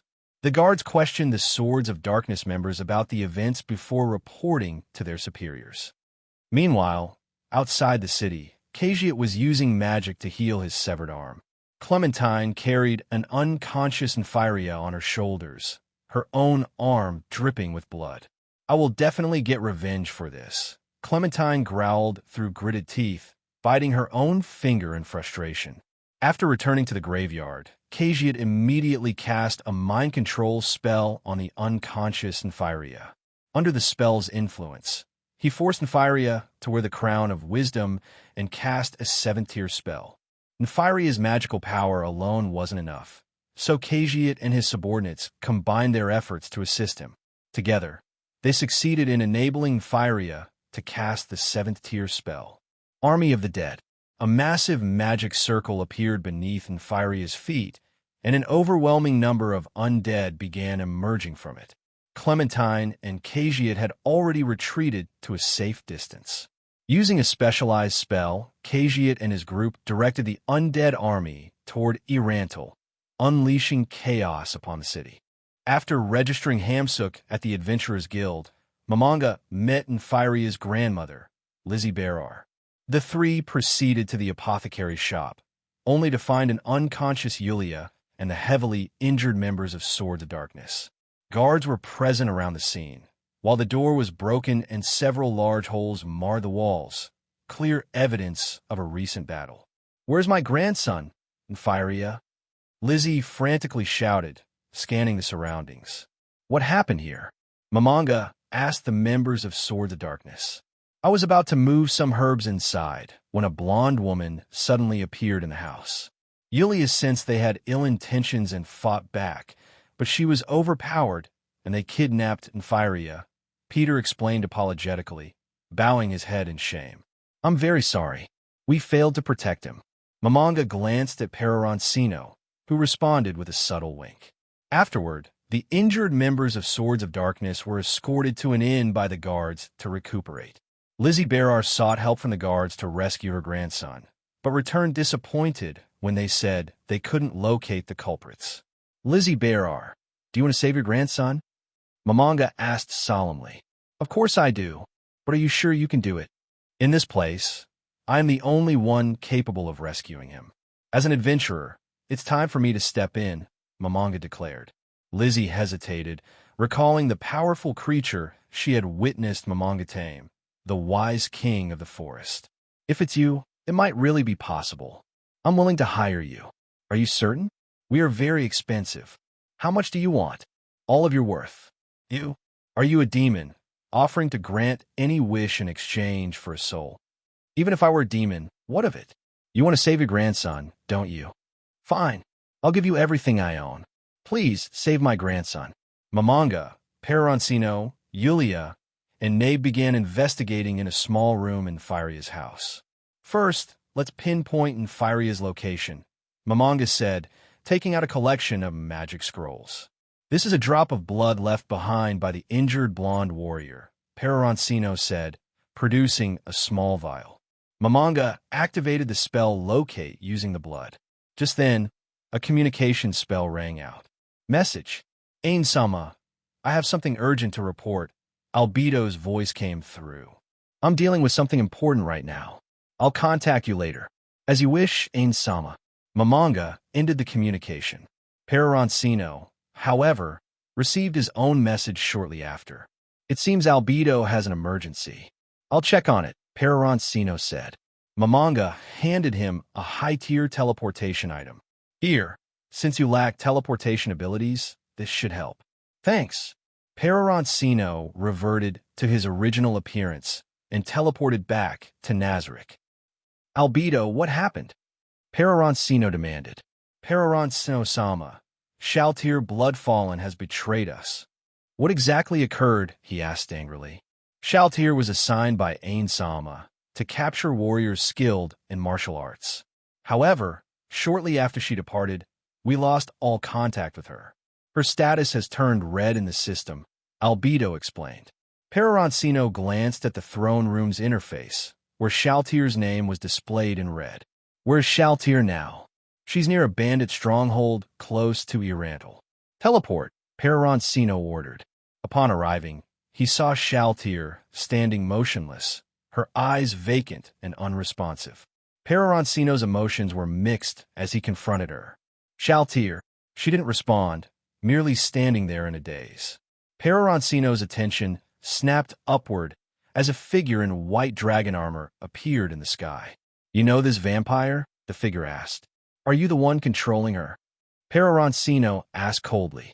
It seems you and this vampire are connected, the figure replied. Answer me. Peroroncino's voice was laced with a powerful aura of intimidation, which surged outward. The white dragon lord seemed startled, clearly sensing the overwhelming presence. You're from Yggdrasil. At that moment, Shaltier stirred, reacting to the damage caused by Peroroncino's aura. Peroroncino-sama, she murmured weakly. Shaltier? Who's controlling you? Or rather, who is your master now? Peroroncino demanded. My master is, of course. My master. Who is my master? Is it him? Peroroncino pointed at the figure in the sky. No, I can't remember who my master is. Can't remember, or don't have a master. Peroroncino pressed on. No master? I think. I don't remember. Peroroncino quickly realized that Shaltier's current state was peculiar. She wasn't under mind control, nor was she dominated. If she were mind-controlled, she would only respond to the commands of the controller and ignore everyone else. If dominated, she would act like a vampire servant, still possessing her own thoughts but absolutely loyal to the dominator. Shaltier, why do you still call me master? Because Peroroncino-sama is my creator. Then why did you betray your creator?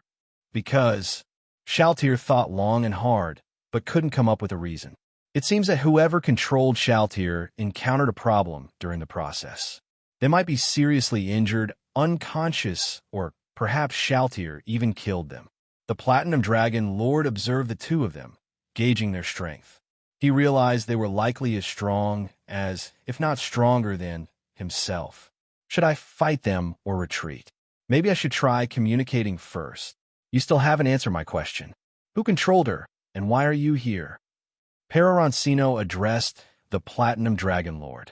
What business is it of yours why I am here? As one of the strongest beings in the world, the Platinum Dragon Lord was displeased by Peroroncino's tone. Rarely had anyone dared to speak to him this way. So, you don't want to answer. Peroroncino's tone darkened. Shaltier, kill him. Should I follow Peroroncino-sama's orders? He isn't my master anymore. But he is my creator. Besides, I find that guy in the sky a bit annoying too. After hesitating briefly, Shaltier decided to attack the Platinum Dragon Lord. Eightfold killing strike. With a wave of his arm, the Platinum Dragon Lord launched 8 weapons simultaneously at Shaltier. Boom! A massive explosion created a cloud of smoke, but Shaltier emerged unscathed. Self-acceleration. In an instant, Shaltier appeared before the Platinum Dragon Lord and punched him, sending him flying backward. This power, it's astonishingly strong, the Platinum Dragon Lord muttered, shaken. Based on Shaltier's current condition, it's very likely that the person controlling her has lost consciousness and was either severely injured or killed by Shaltier during the control process. Shaltier's state is very similar to that of a neutral unit. She only reacts when attacked and doesn't do anything unless provoked. We should capture him and see what he knows. Peroroncino looked at the Platinum Dragon Lord, who was being pressed by Shaltier. No, this guy's strength is above mine. I need to retreat for now. Starfeast arrow. Peroroncino drew his hoey bow to its full extent, gathering all surrounding energy into the arrow. Whoosh! The air around him cracked with a sonic boom as the earth-shattering arrow shot forward. This. The Platinum Dragon Lord looked at the massive energy arrow, as thick as a tree trunk, and couldn't help but question his existence. Far beyond any individual who has arrived in this world from Yggdrasil, the Platinum Dragon Lord had no chance of dodging the arrow. He could only watch as it pierced his body. All of this happened in the blink of an eye. Shaltier turned her gaze toward Peroroncino. Peroroncino-sama, do you want to fight me? If you don't want to fight, please stay away from me. The enormous power of the arrow had affected Shaltier, but did not cause her significant harm. Meanwhile, the Platinum Dragon Lord was already out of her attack range. In the distance, the Platinum Dragon Lord was severely injured by the blow, a large hole in his left chest. He struggled to stand up. Despite his injuries, the Platinum Dragon Lord was still incredibly fast in his escape. Peroroncino would never let this potential enemy escape. Since they had become enemies, he couldn't just let him go. It was best to eliminate him entirely. Star mark 1,000 arrows. A single arrow pierced through the clouds, accurately hitting the Platinum Dragon Lord. The Platinum Dragon Lord attempted to dodge the arrow, but it had tracking properties, and there was no way to escape it. Peroroncino continued to fire magical arrows from his hoey bow as the Platinum Dragon Lord attempted to cast defensive spells, but none of them could block Peroroncino's attacks. Damn, I can't escape. The Platinum Dragon Lord realized that Peroroncino's speed far exceeded his own. The opponent had clearly been wary of any potential counterattack and had kept his distance. That tracking arrow must have had some kind of tracking mechanism. Looks like I'll have to abandon this body. 8 gates, absolute kill. The Platinum Dragon Lord wielded the 8 weapons previously used by the 8 Greed King and launched them at Peroroncino. Flash. Scorching Sun. A magic circle appeared beneath Peroroncino's feet, and he disappeared from his original position. The Platinum Dragon Lord searched around, but couldn't find Peroroncino's figure. He looked up and saw Peroroncino above him, drawing his bow. A pure white light filled his vision. The Platinum Dragon Lord quickly dodged, narrowly avoiding the attack. However, Peroroncino's attack was continuous. A pure white laser beam connected Peroroncino and the Platinum Dragon Lord, and Peroroncino adjusted the angle, the light now surrounding the Platinum Dragon Lord's body. The Platinum Dragon Lord felt a searing burn all over his body. He dodged desperately, but his speed was no match for Peroroncino's quick adjustments.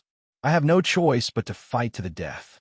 The Platinum Dragon Lord hurled the 8 weapons at Peroroncino from all directions, charging toward Peroroncino while taking hits.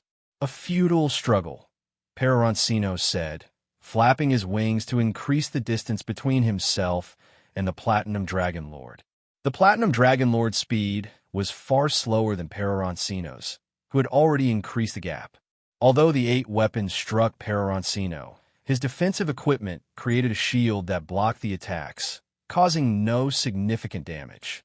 Soon, the Platinum Dragon Lord began to disintegrate in the intense burn. The 8 weapons fell to the ground as they lost their connection with their master. Is he dead? Peroroncino observed the Platinum Dragon Lord, now reduced to ashes. This must be the strongest person I've ever encountered. I estimate his level to be around level 80. After confirming that the Platinum Dragon Lord was dead, Peroroncino arrived at the location of Shaltier. Shaltier had reverted to her original state, standing still in a dazed manner. It seems the only option now is to kill her and resurrect her. Afterward, I'll discuss how to handle Shaltier with Momonga, Peroroncino thought. But can the NPCs of Nazarick be resurrected after death? Let's do an experiment, Peroroncino decided. Message. Yulia, how is it going with Momonga? Lord Ainz and Nabe have found the location of the people who captured Infyria. They are hiding in a graveyard to the west of Irantal. It seems they captured Infyria to cast a 7th-tier spell, Army of the Dead. Lord Ainz and Nabe have gone to the graveyard to rescue him. Lord Ainz told me to stay in Irantal and wait until the undead army breaks through the walls before making my move. I see. In that case, you should help the soldiers defend the city wall for now. There are a lot of witnesses, which will help raise our fame. Once the wall is breached and people begin fleeing, there will be no witnesses left. Peroroncino still had a small trace of kindness in him and didn't want innocent civilians to be slaughtered by the invading undead. Understood. High-level teleportation. Peroroncino teleported back to the first floor of Nazarick and found a random named Undead Mage. What is your name? Peroroncino-sama. My name is Iguva. I have a task for you. I will not hesitate to die for you. Good. Since you have that resolve, then follow me. Peroroncino brought Iguva to the outskirts of Irantal. Your task is to infiltrate the undead army and attack the city.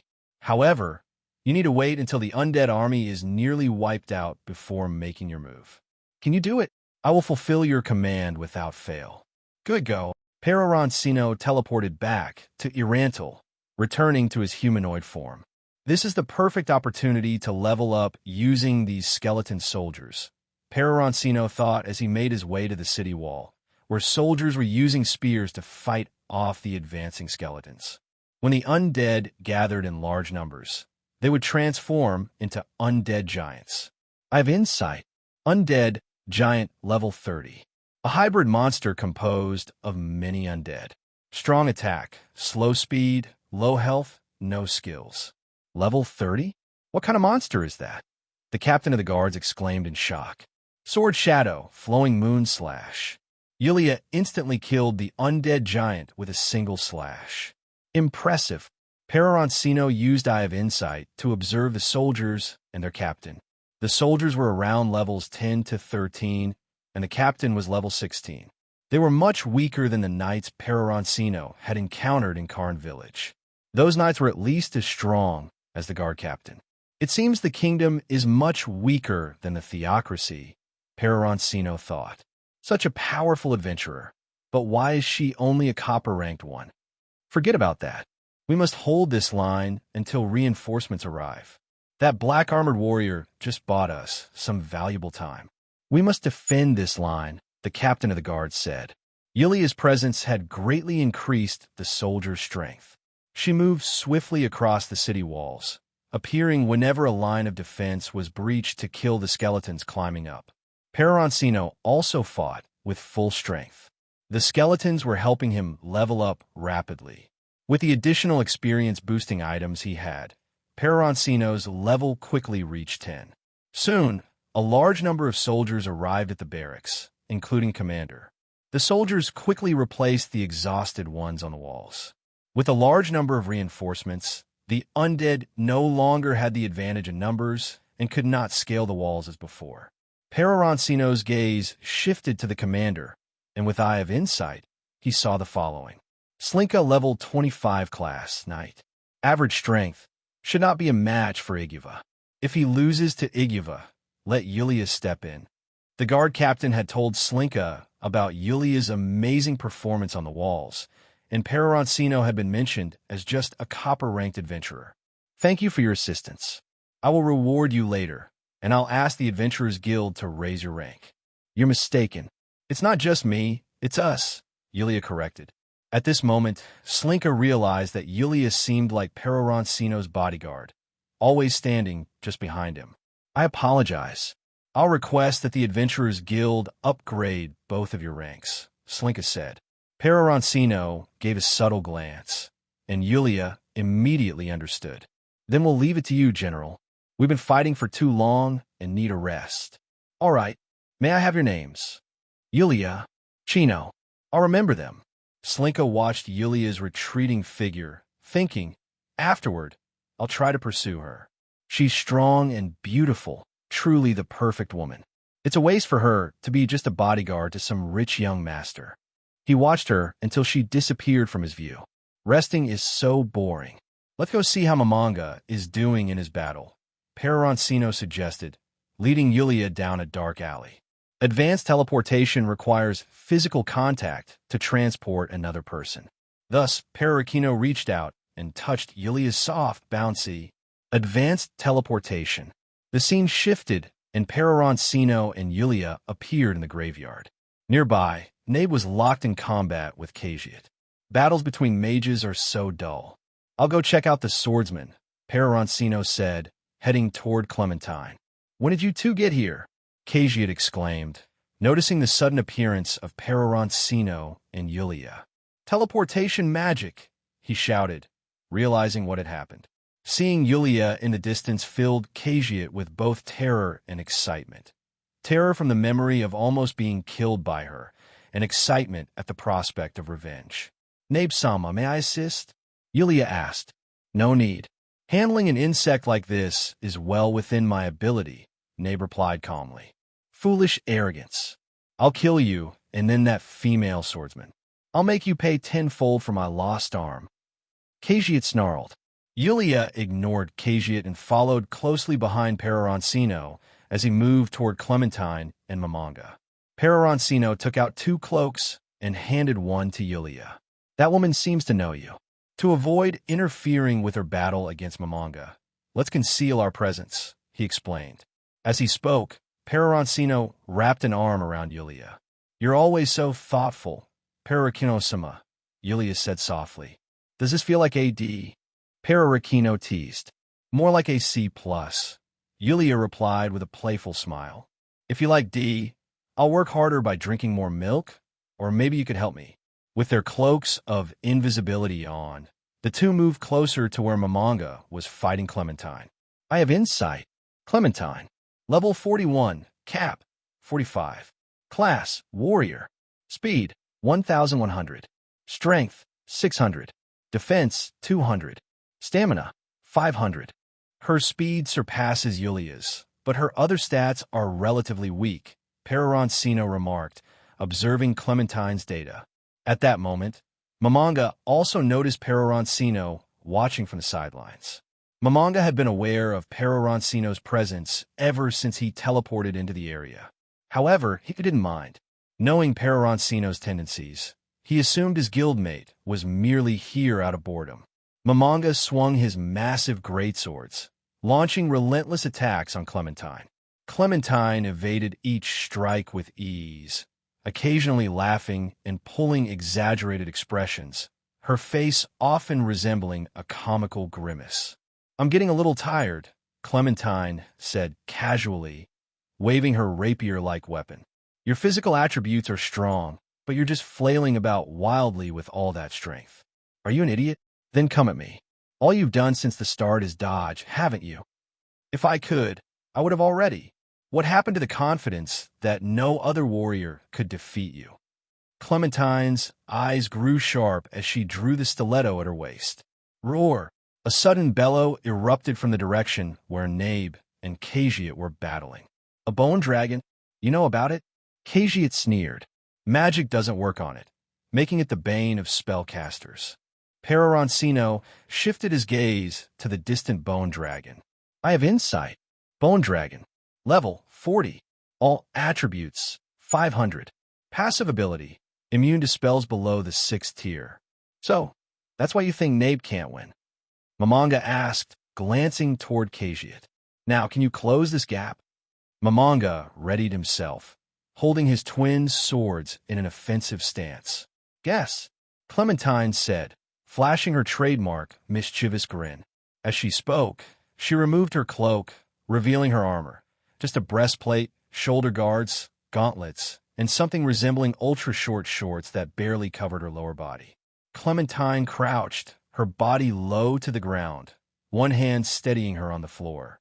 Suddenly, she accelerated past one of Mamanga's greatswords, moving entirely out of its attack range. Mamanga swung his other sword at her, but warrior skill, immovable fortress. When their weapons clashed, Mamanga's sword was deflected. Clementine seized the opening and stabbed at Mamanga's shoulder armor, leaving a crack in the plating. Her eyes betrayed surprise. Momonga's armor was far tougher than she expected, managing to withstand her strike. Momanga slashed both his swords again, but Clementine lightly leapt back, avoiding his attacks. That moment when my weapon was deflected, was that a warrior's skill? Momanga thought to himself. So tough. But no matter. I'll just aim for the weaker spots next time, Clementine said, grinning wickedly. Such a shame. I was planning to toy with you for a while, maybe slice off an arm, then a leg, and let you watch yourself bleed to death, she added gleefully. So, you deliberately aim for the shoulder? I've learned a lot already. Clementine crouched low again and whispered, Here I come. She launched another dash toward Momanga. This time, wary of her movements, Momanga concentrated on her lower body as she approached.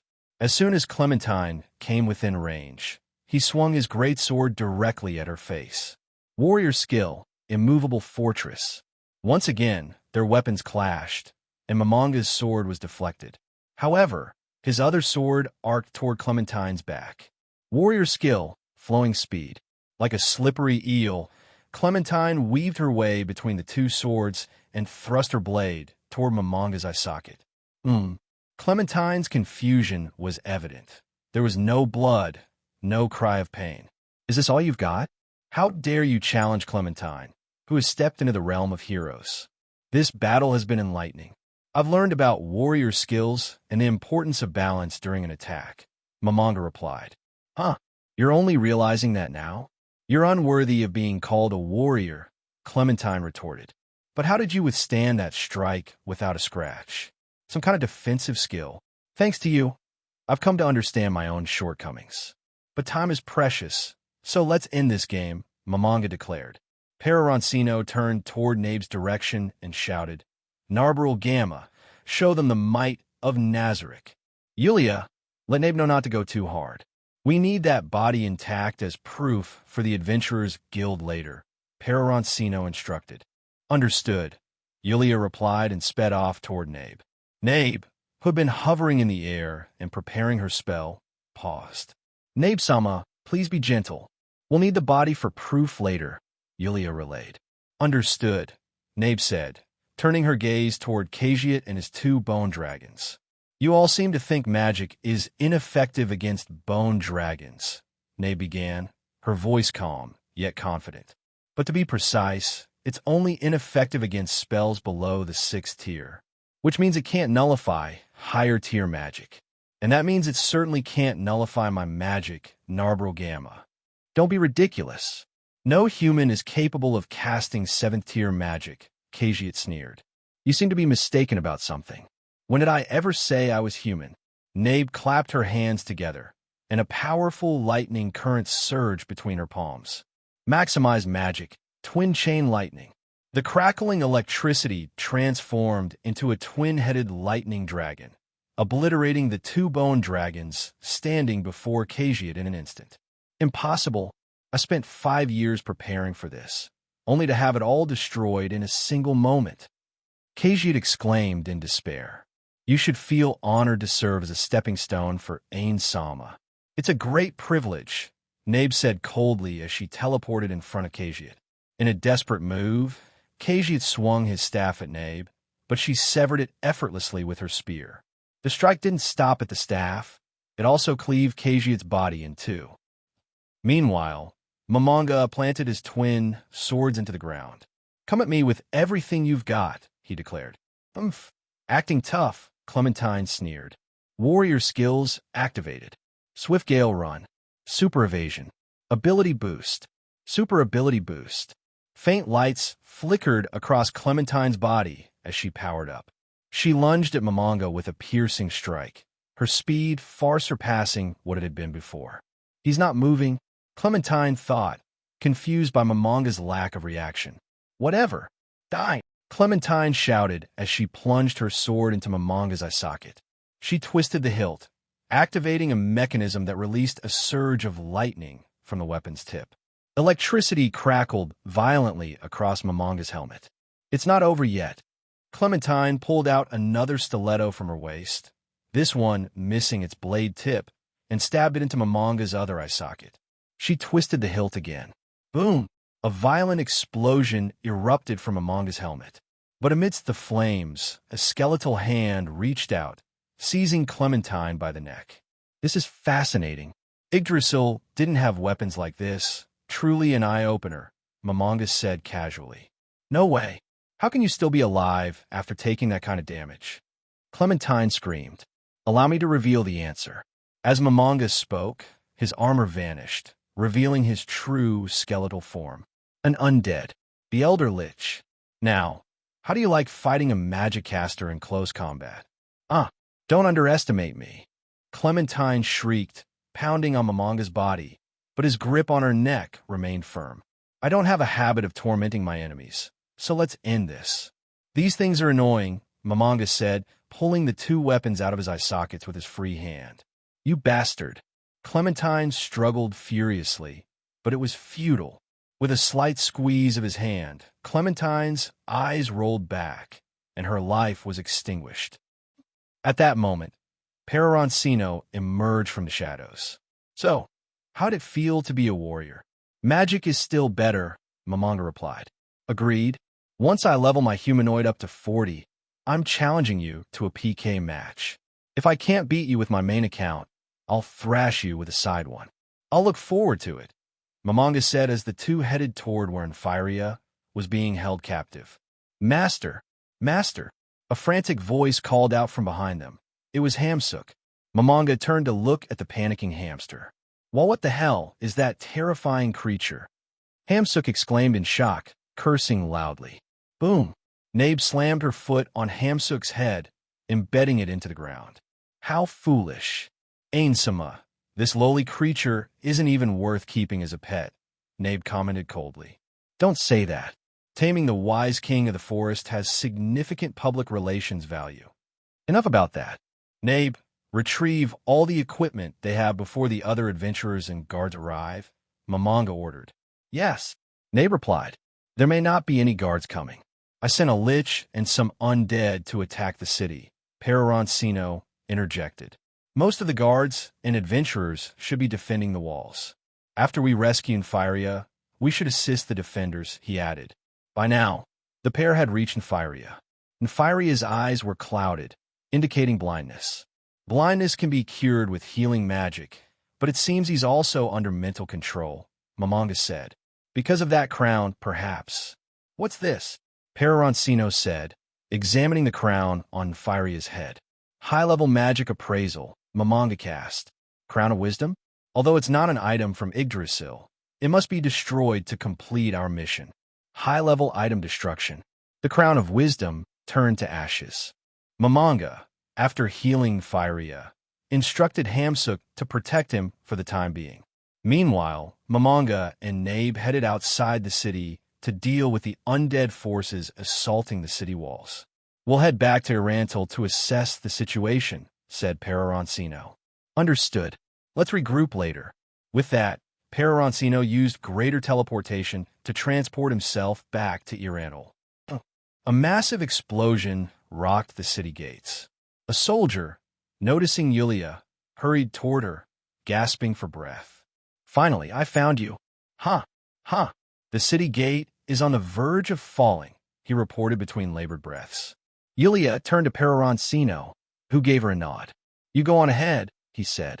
All right, Yulia responded, vanishing swiftly down the streets toward the walls. At the city walls, chaos reigned.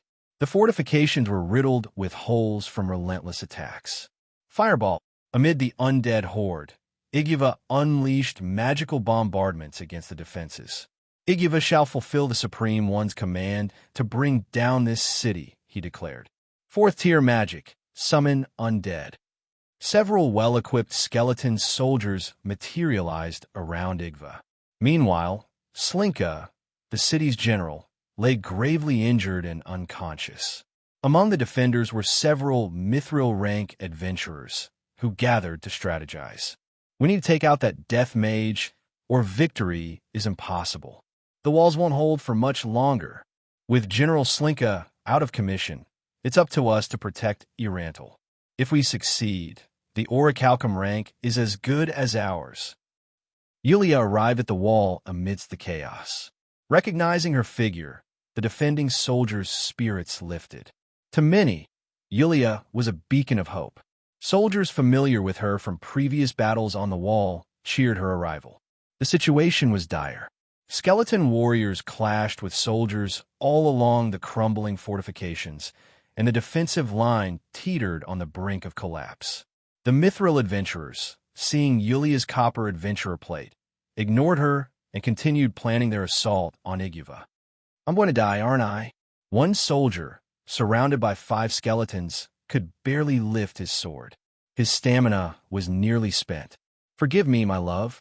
I may not come back," he whispered, closing his eyes in despair. Slash!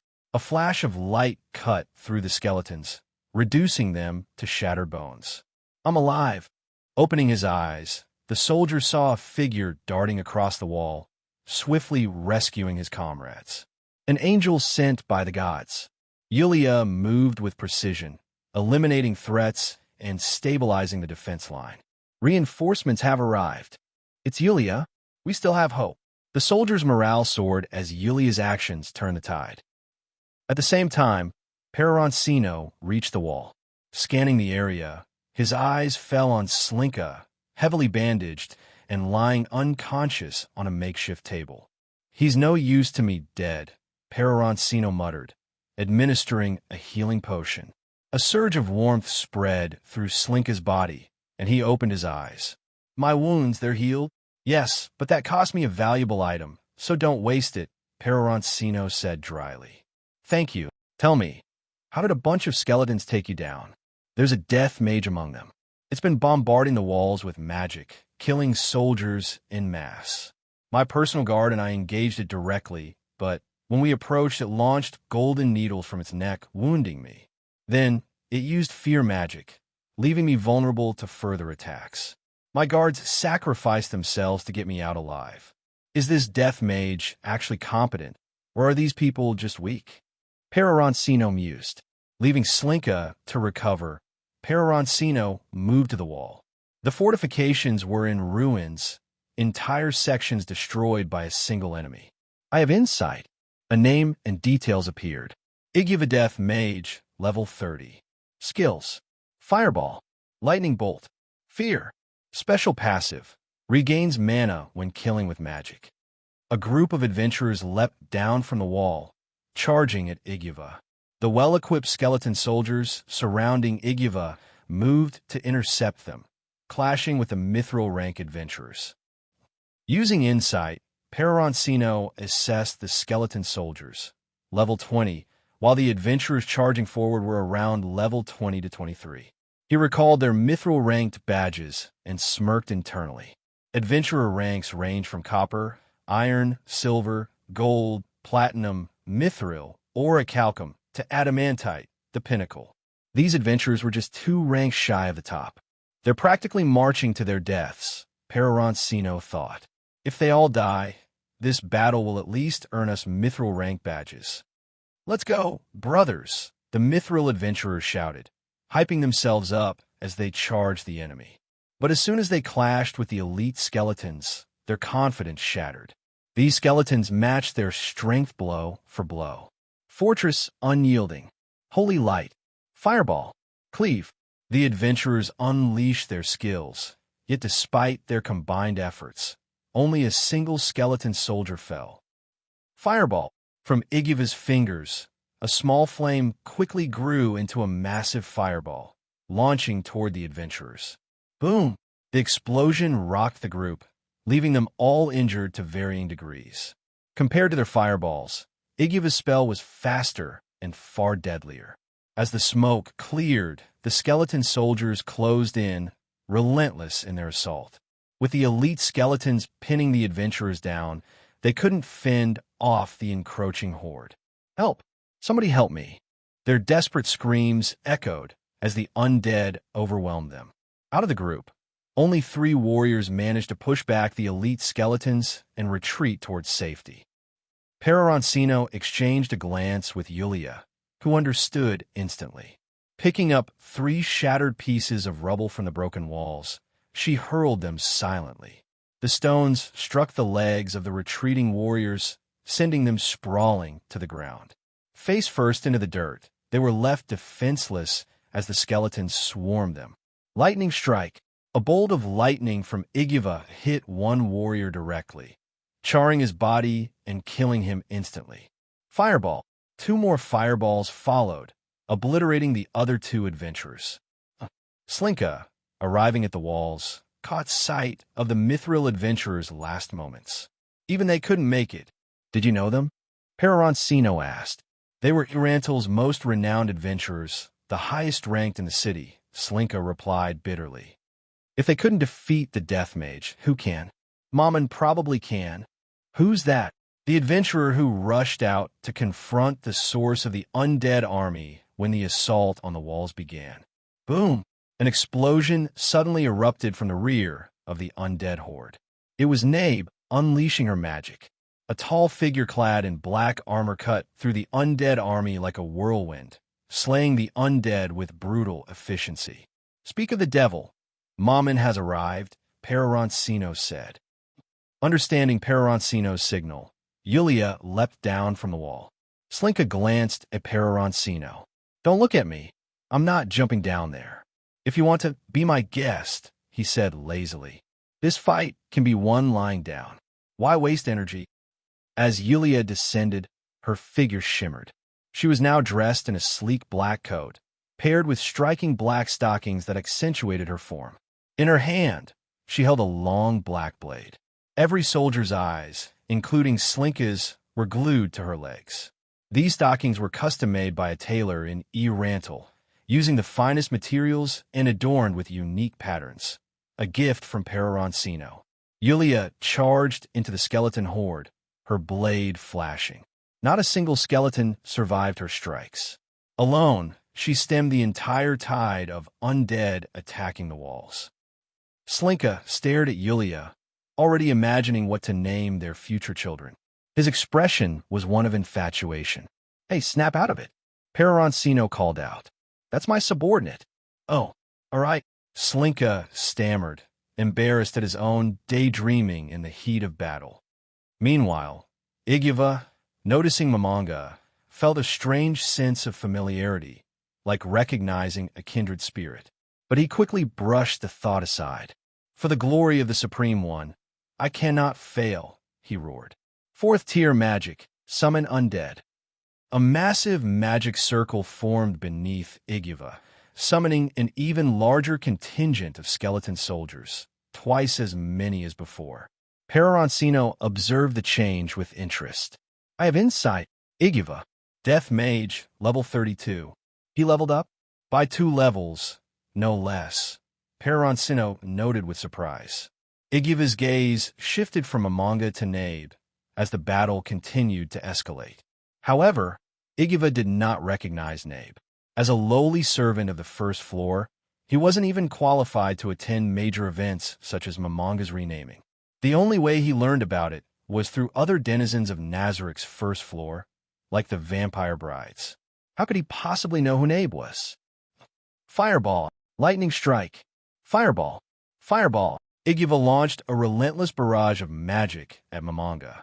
However, the attacks were utterly ineffective, barely leaving a scratch, as if Mamanga were shrugging off a gentle breeze. Mamanga charged into the horde of skeletons summoned by Igiva. With every swing of his massive greatsword, another skeleton fell, each cut as effortless as swatting flies. Fear, desperate, Igiva cast a fear spell on Mamanga. It's ineffective? Impossible. As Mamanga's greatsword descended upon Igiva, the Death Mage managed to retreat slightly. From his neck, golden magical needles shot out, aimed directly at Mamanga. Yet, with a swift swing of his greatsword, Mamanga deflected every single needle effortlessly. With a reverse swing, Mamanga's blade cleaved through Igiva, cutting him down in a single strike. Lord Peroroncino, please forgive me. Igiva's final words escaped his lips before his body disintegrated into ash. On the city wall, Slinka's jaw dropped so far. To think, he defeated the Death Mage we struggled against so easily. Meanwhile, The rest of the skeleton soldiers on the battlefield were being swiftly dealt with by Nabe and Yulia. Whoa, we've won. We're victorious. The soldiers on the wall erupted into cheers, their shouts of triumph echoing across the battlefield. Some even shed tears of joy, overwhelmed by relief and the feeling of narrowly escaping death. Mamanga escorted Firia to Lizzie Barrier's residence. In return, Lizzie handed over all her possessions to Mamanga, deciding instead to take Firia and move to Karn Village. Irantal is too dangerous, she explained. Even within the city, attacks can happen out of nowhere. Afterward, Mamanga visited the members of Sword of Darkness and handed them their deserved payment. Mr. Mammon, we really shouldn't accept this payment, one of the group said, shaking his head. Yulia held off a formidable opponent for us, but the four of us couldn't even protect Nefiria. A magic caster managed to forcibly take him away. That was our failure. By all rights, we didn't fulfill our mission and don't deserve payment, another added. You've been injured and will need medical expenses. Take this money, Mamanga insisted. Despite their protests, he left the reward with them. He had grown somewhat fond of the group during their journey together. After bidding farewell to the Sword of Darkness members, Mamanga remembered that Albedo had tried to contact him earlier. As he stepped out, he ran into Peroroncino. Peroroncino had just returned from the Adventurers Guild and had something urgent to discuss regarding Shaltier. I just visited the Adventurers Guild, Peroroncino began. With General Slinka's recommendation, the Guild has decided to grant us an Orichalcum ranking. That's higher than I expected, Mamanga remarked. Well, given the massive casualties, every mithril-ranked adventurer is dead, and the soldiers suffered heavy losses. It's no surprise. People in the city are already calling you the hero who saved Irantal. That's all thanks to you, Peroroncino, especially with the Death Mage appearing. By the way, Peroroncino's voice grew serious. Albedo contacted me earlier. She said Shaltier has betrayed us. Shaltier? Betrayed us? How is that possible? Mamanga exclaimed. I went to investigate, Peroroncino explained calmly. It looks like Shaltier has become something akin to a neutral entity. She must be under some form of mind control or a control-type skill or item that we're unaware of. I tried communicating with her, but she didn't respond. However, if attacked, she reacts and counterattacks within a certain range. Once the target retreats, she simply returns to her original spot and resumes her days. For Shaltier, a vampire, to fall under mind control, who could possibly wield such power? Oh, while I was investigating her, a man in dragon armor appeared. His level was roughly 80. I tried interrogating him, but he escaped. I lost my temper and accidentally killed him. But I'm certain he's unrelated to whoever controlled Shaltier. The most direct method would be to kill Shaltier and revive her in Nazarick.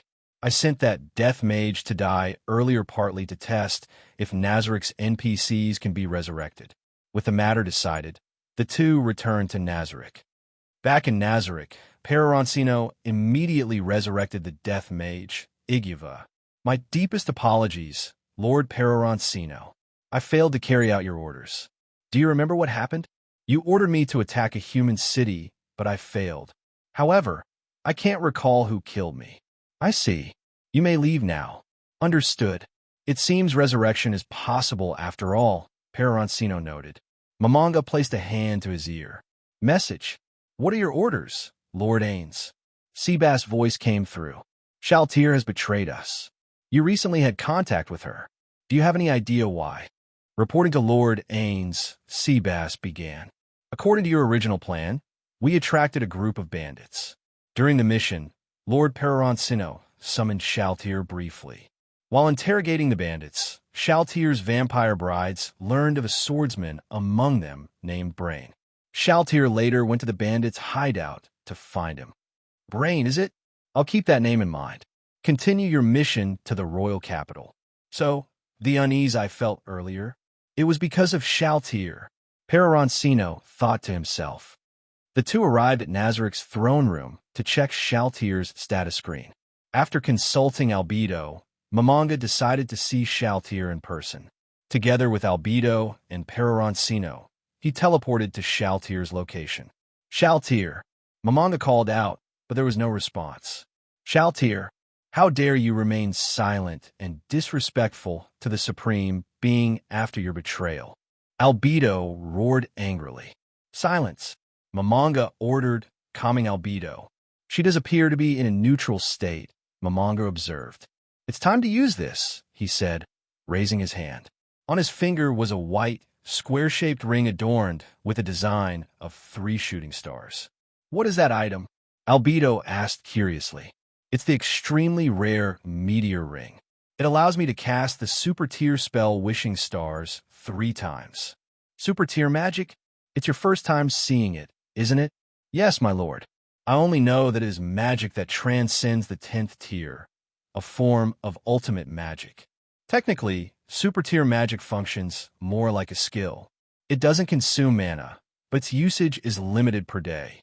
Normally, the casting time is extremely long. However, this ring allows for instantaneous casting. I remember you spent quite a bit of money on this item." "Yeah, all the bonus money from the entire summer is gone." Mamanga raised the hand with the ring on it.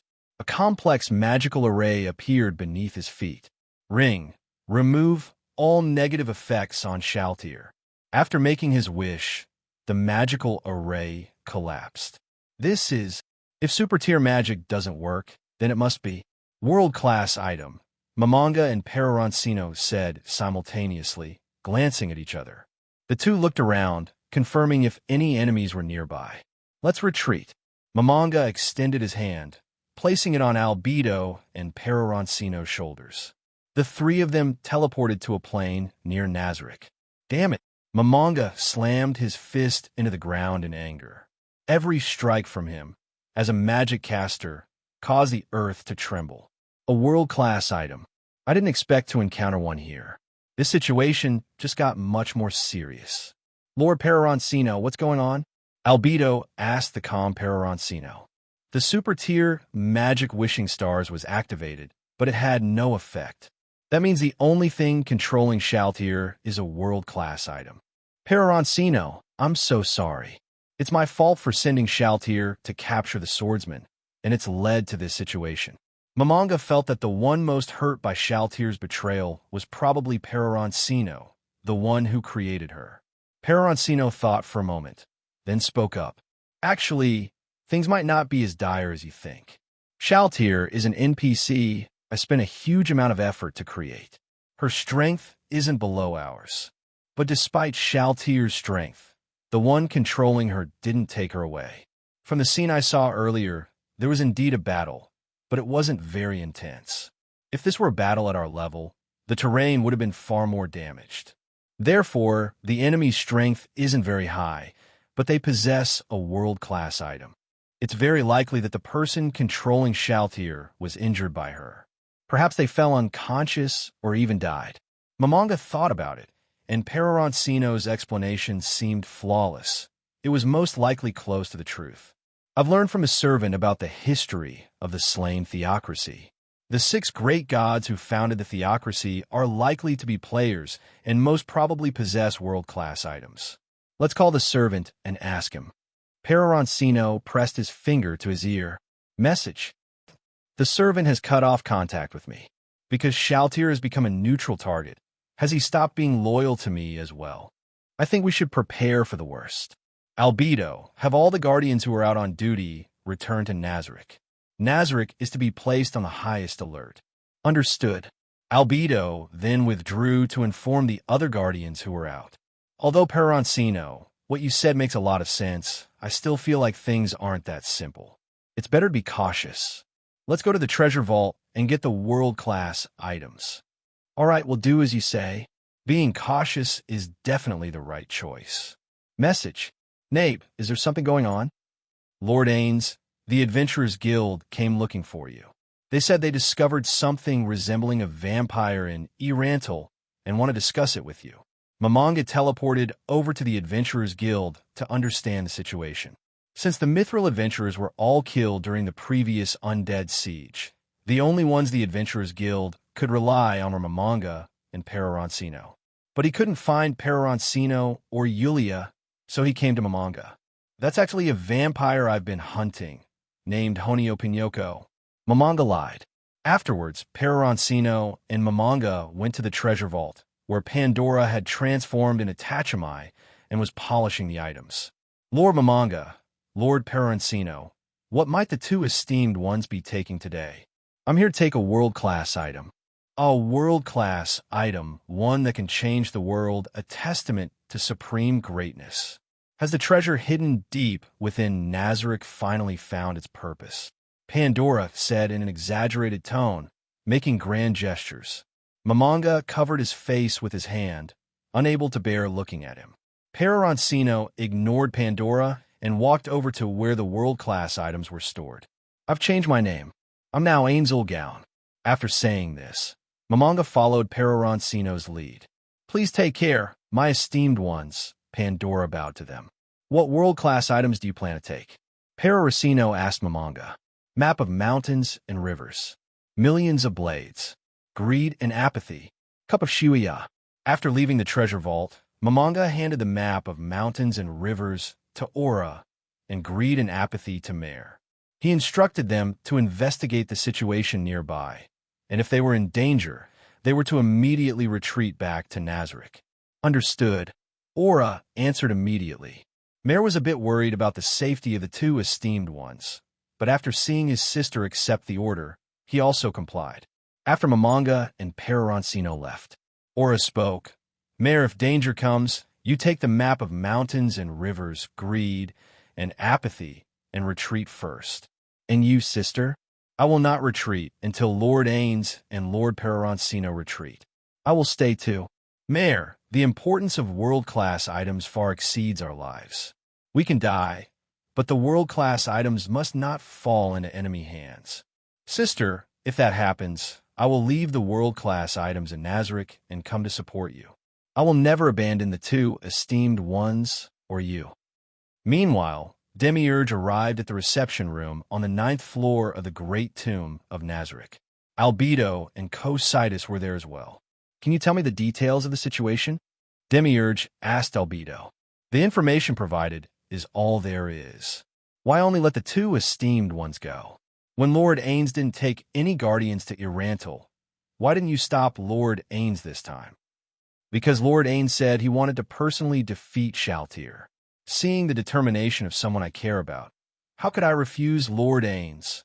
At times like this, guarding our esteemed ones is the reason we guardians were created. Believing in our esteemed ones is what we guardians should do. Lord Ainz and Lord Peroroncino are two of the few remaining supreme beings here. If there are any threats to their safety, eliminating those threats is our mission. Even if we are blamed, even if we lose our lives, we must prioritize action. Demiurge stood up, ready to leave. Where are you going? Of course, I'm gathering my subordinates to support the two esteemed ones. At that moment, a blue giant axe blocked Demiurge's path. So that's the reason. This is why you call me back and order me to come. Foolish. If anything happens to either of the two esteemed ones, how will you bear the responsibility? The two esteemed ones will definitely return. How can you guarantee that? Demiurge glared fiercely at Albedo. His anger was so intense that he almost revealed his true form. Just believe in our esteemed ones. Cositus, what do you think the chances are for the two esteemed ones to defeat Shaltier? 3-7. Shaltier 3. The two esteemed ones 7. How could it be 3-7 in favor of the two esteemed ones? Lord Ainz and Lord Peroroncino both need frontline protection while dealing damage from the back. Shaltier's class is very effective against Lord Ainz, and Shaltier has the Spute Lance, a divine-level weapon that can regenerate her health during battle. She has a real chance of fighting 1 against 2. Peroroncino and Mamanga arrived in front of Shaltier. Are we really going to kill Shaltier? Mamanga hesitated, not wanting to strike. Other than that, I can't think of any other way. We don't have any world-class items that can break the control. You're probably the one who finds it hardest to harm Shaltier, Mamanga said, looking at Peroroncino. You're right, I really don't want to hurt Shaltier. Shaltier took up half of my effort in this game.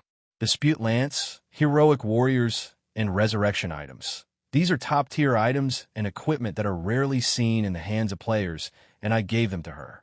Her appearance and personality are exactly the type I like. In that case, I'll fight Shaltier alone. Do you remember why I set Shaltier's combat template? It was specifically to deal with you. I won't lose. I bet on Ainz. Don't be foolish. How could I just watch you fight alone without doing anything? Ainz Ooal Gown doesn't just represent you. Peroroncino patted Momonga on the shoulder. Peroroncino extended his hand, clenched his fist toward Momonga. Momonga also clenched his fist and fist-bumped Peroroncino. Glorious emerald body. Momonga cast a defensive magic on both Peroroncino and himself. It seems that as long as it's not an attack, there won't be any reaction. It's just like the game. Now, we have complete control over the situation. Flight. Blessing of the Magic Chanting Master. Infinite Barrier.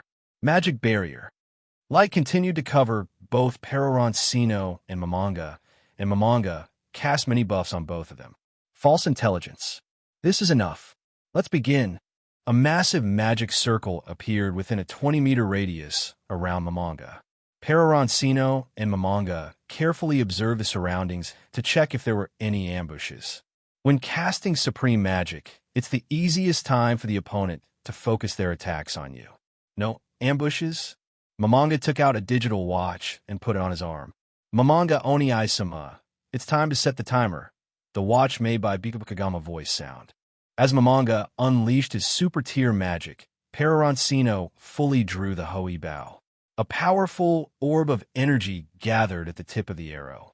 Heavenfall, Starburst Arrow. The two attacks struck Shaltier simultaneously. Boom!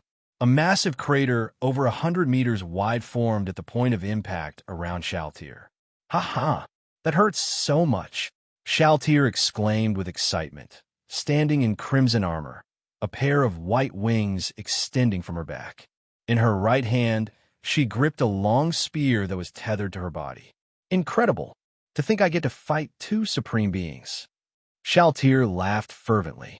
Wasting no time, she charged straight toward them. Shaltier knew full well that facing two supreme beings at once gave her almost no chance of winning. There was no room for mistakes. That's dangerous, you know, Momonga suddenly warned. Before Shaltier could process what he meant, a sudden burst of light appeared in front of her. Boom!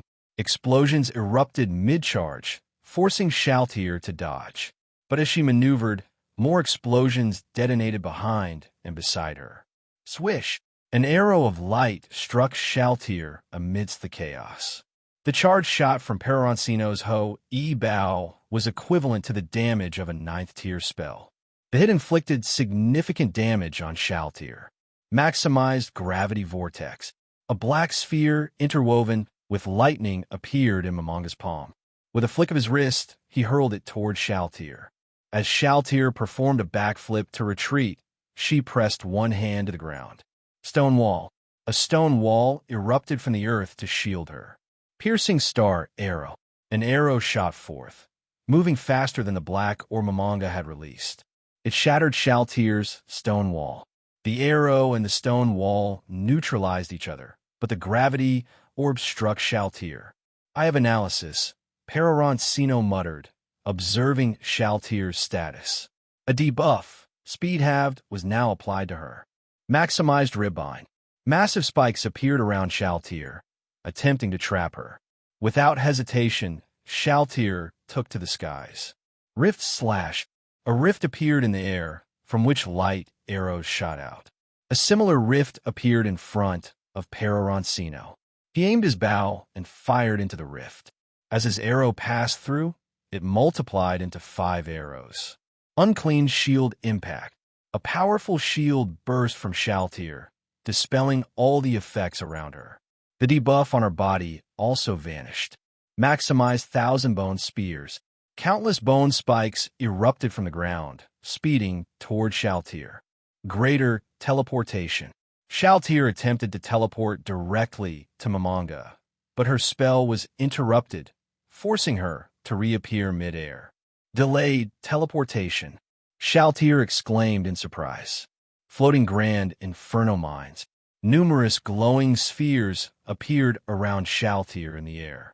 Suddenly, they exploded violently. Shaltier's figure blurred as she shifted to another location. Momonga was relentless. Maximized ghostly strike, a silver-white energy needle shot from his hand, hurtling towards Shaltier at incredible speed. Shaltier's body flickered again, reappearing on the ground, but blood trickled from her lips. The relentless attacks had taken a toll on her. Starfall Arrow Ray. Peroroncino fired a charged arrow into the sky. Arrows rained down from above, bombarding Shaltier without respite. This won't do. I have no choice but to trade injury for injury, Shaltier thought grimly. Cleansing Throwing Spear. Amidst the arrow barrage, a pale blue energy spear appeared in Shaltier's hand. She hurled it directly at Momonga. Momonga was well aware of this ability. The holy attribute, Cleansing Throwing Spear, he remarked. He switched his gear to minimize the damage from holy element attacks. The Cleansing Throwing Spear pierced straight through Momonga's chest. This ability was one Shaltier possessed that Momonga could neither block with skills nor counter with equipment. He had no choice but to take it head-on. Maximized Instant Slash. Momonga extended one skeletal hand toward Shaltier, releasing a slashing attack that struck her in an instant, leaving a visible crack in her body. However, Shaltier smiled, and the crack vanished. Meanwhile, Peroroncino had been charging an attack. Shaltier, try this on for size. Let's see if you can withstand it. Coralite Arrow. Shaltier had no time to react and was struck by the arrow. Her body began to glow with a radiant holy light. This arrow inflicted ongoing damage. Aya, this is a holy attribute attack. Shaltier cried out. As a true vampire, her weakness was to holy element attacks. Unclean Shield Impact. Maximized Triple Instant Slash. Momonga followed up with a series of attacks. 3 white slashes struck Shaltier in quick succession, leaving deep wounds.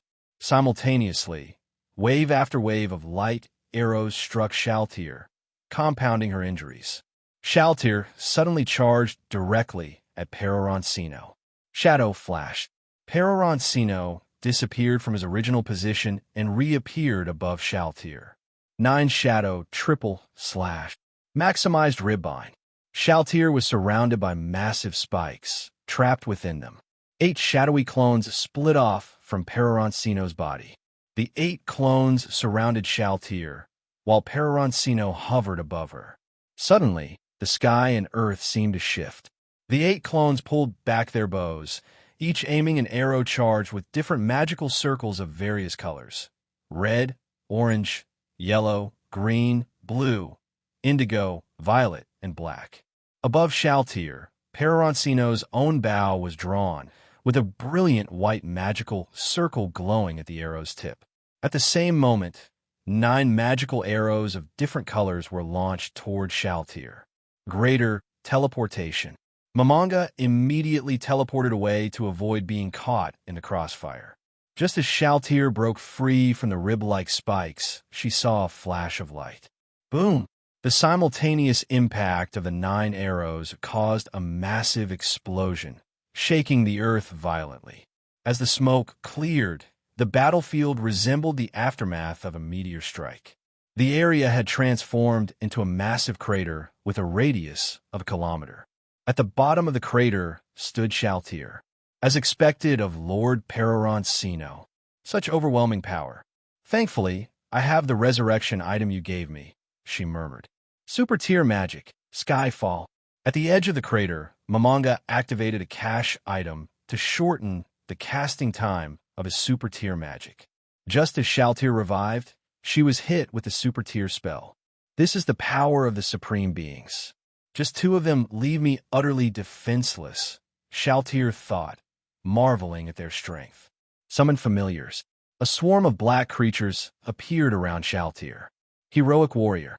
Another version of Shaltier, pure white in appearance, split off from her body. Special ability. All lives end at death.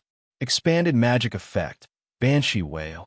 Behind Mamanga, a massive clock face appeared, its hands slowly ticking forward. Peroroncino stowed away his bow and engaged the heroic warrior in close combat. The heroic warrior outmatched Peroroncino in melee, but all he needed to do was stall for time.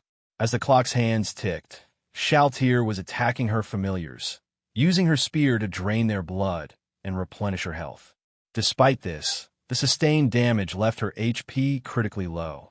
When the clock's final hand moved, Peroroncino used Shadow Flash to exit Mamanga's skill radius.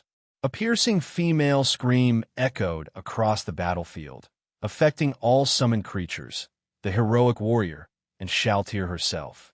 The land within the area turned into yellow sand, transforming the field into a man-made basin. Shaltier's health plummeted drastically. Whiz! A light arrow struck Shaltier. In desperation, Shaltier charged madly toward Peroroncino. Perfect warrior. Mamanga equipped himself with the world champion's armor, a silver-white set of armor, and held Touch Me's shield to block Shaltier's attacks, creating an opening for Peroroncino to strike. Shaltier bypassed Mamanga and aimed directly for Peroroncino. However, as she turned her back to Mamanga, his weapon transformed into a lightning-infused blade, slicing off her wings in one swift motion. This is Takamikazuchi -8 Malawian Kwaches. That's warrior Takamikazuchi Sama's weapon. Shaltier initially believed that the mana-depleted Mamanga was merely a tank, and if she could defeat Peroroncino, she might still win. But she realized she had underestimated him. Recognizing that Mamanga posed the greater threat, Shaltier abandoned her defense, hoping for an opportunity to counterattack and drain blood. However, Mamanga's lightning blade pierced through her left arm. An opening. Seeing her chance, Shaltier attacked during a gap in Mamanga's strikes. But Mamanga discarded Takamikazuchi -8 Malawian Kwaches without hesitation. He crushed a small wooden stick, summoning 2 short swords into his hands. These are warrior Bukabo Kagama-sama's weapons. Mamanga swiftly wielded the dual blades, slashing Shaltier repeatedly and leaving grievous wounds. These weapons have holy attributes. How can this be? Where are you hiding all these weapons? Shaltier asked in disbelief, her eyes wide. Allow me to reveal the answer. Cache items, Mamanga replied. Those little sticks. It's time to end this. Star Devourer arrow. A massive arrow shot toward Shaltier. With her wings severed, she had no way to dodge. The colossal arrow struck Shaltier directly, ending her life. In her final moments, Shaltier muttered softly, Lord Peroroncino, I'm sorry. What a spectacular battle, Demiurge remarked, gazing at the distant image displayed in the scrying mirror. Truly befitting the supreme beings. Throughout the entire battle, Shaltier only managed to touch Lord Ainz once, and that was with a special skill, Cositus said with admiration. The coordination between the two supremes was flawless. Shaltier had absolutely no chance to resist, Albedo added. Through his eagle eye ability, Peroroncino spotted Aura in the distance. Message, Aura, have you detected any enemies nearby? Lord Peroroncino, I haven't found any enemies in the vicinity, Aura replied. Looks like my guess was correct, Peroroncino said thoughtfully. Shaltier must have killed her controller during the struggle to free herself from the mind control. Let's return to Nazarick and revive Shaltier, Mamanga declared. Understood. I have a feeling things aren't that simple, Mamanga thought to himself. Portal. Peroroncino and Mamanga teleported to the throne room on the 9th floor. Peroroncino opened the status menu and commented, I wonder if reviving her will also restore her to normal. Lord Peroroncino, if Shaltier remains rebellious after revival, we will handle her accordingly, Albedo assured. All right. Peroroncino glanced at Mamanga, who picked up the staff of Ainz Ooal Gown. Using the staff's guild permissions, Mamanga summoned 5 billion gold coins from the treasury. These funds had already been prepared in advance by Pandora's actor and could be transferred instantly. Shaltier, rise again, Mamanga declared, raising the staff high. In the grand hall, the 5 billion gold coins melted into golden liquid, which slowly began to take the shape of Shaltier. Completely unclothed, Shaltier lay quietly in the center of the hall. "Albedo," Mamanga said, looking toward her.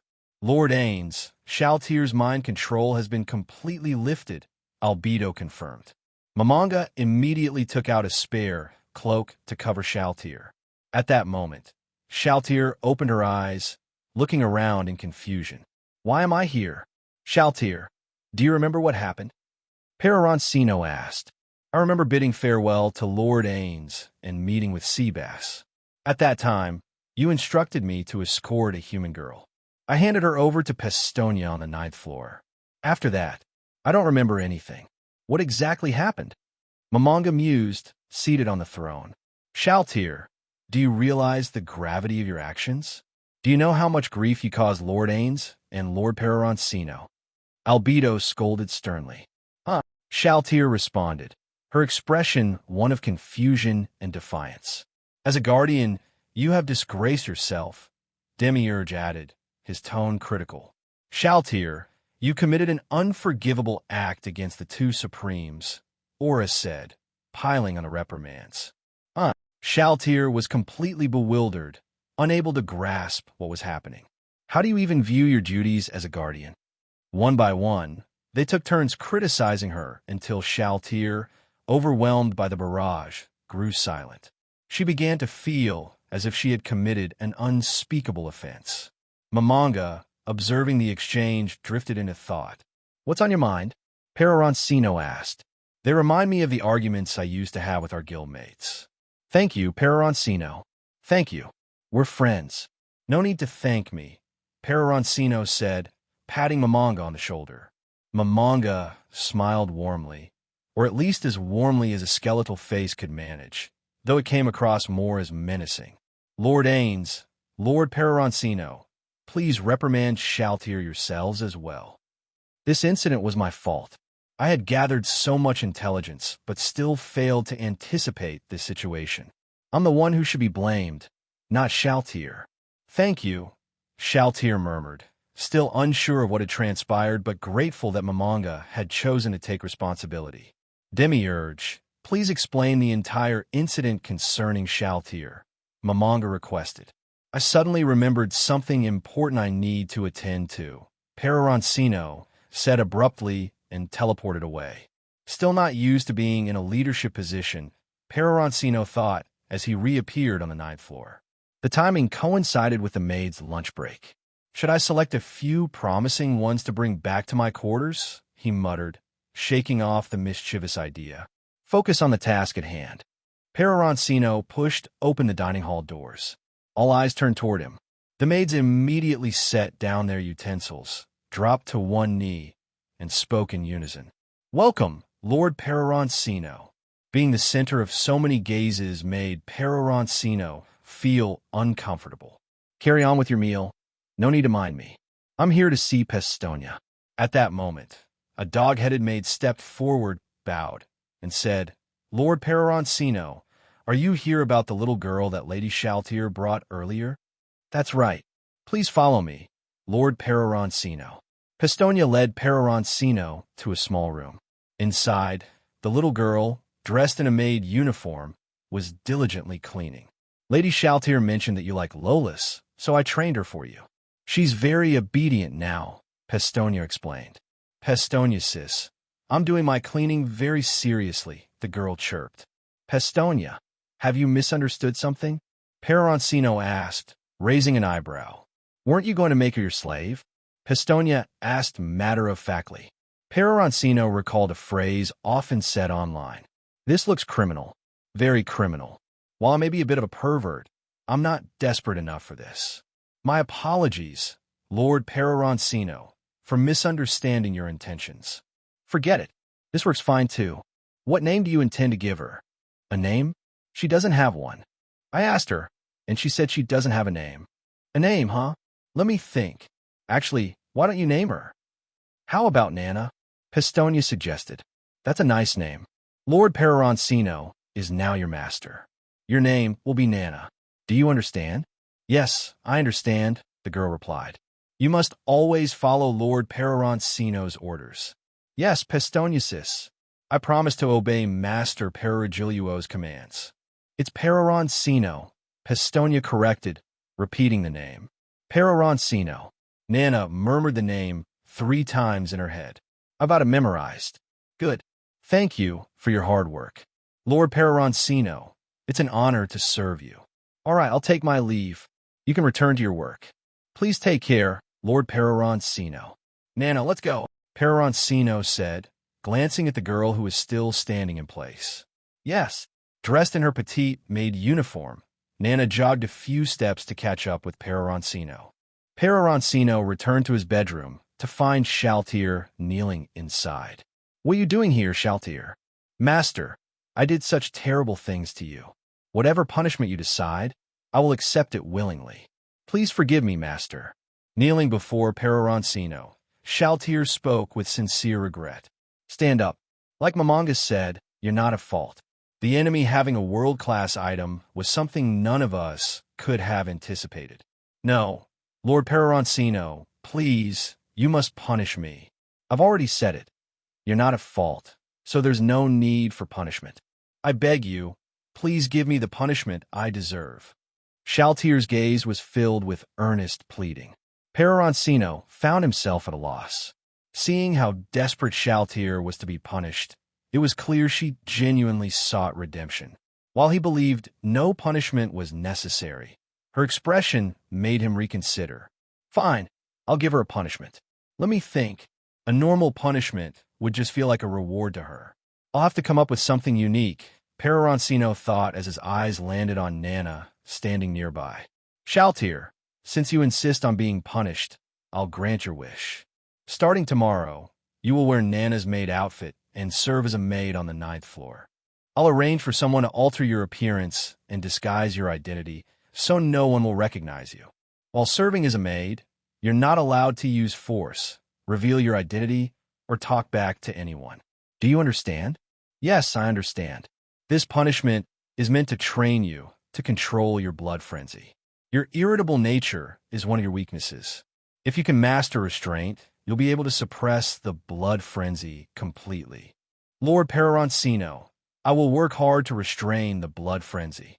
All right, you'll serve as a maid for 1 week. Shaltier and Nana exchanged outfits in front of Peroroncino. Dressed in a maid outfit, Shaltier's ample chest stretched the fabric to its limit. The outfit's material was elastic enough to accommodate a certain size, but Shaltier's more generous proportions pushed it to the brink. This maid uniform wasn't designed for someone with such assets, Peroroncino noted wryly. Nana, go fetch Pestonia for me. Yes, master, replied Nana, now wearing Shaltier's gothic Lolita dress. She quickly left to find Pestonia. Moments later, Nana returned with Pestonia. Lord Peroroncino, the clothing issue. Should I retrieve a different outfit? Pestonia offered. Stop right there. I've told you before, I don't have such peculiar tastes. Then why did you summon me to your bedroom, my lord? Woof. I want Shaltier to experience a few days as a maid, but her current outfit isn't appropriate. Please modify it for her.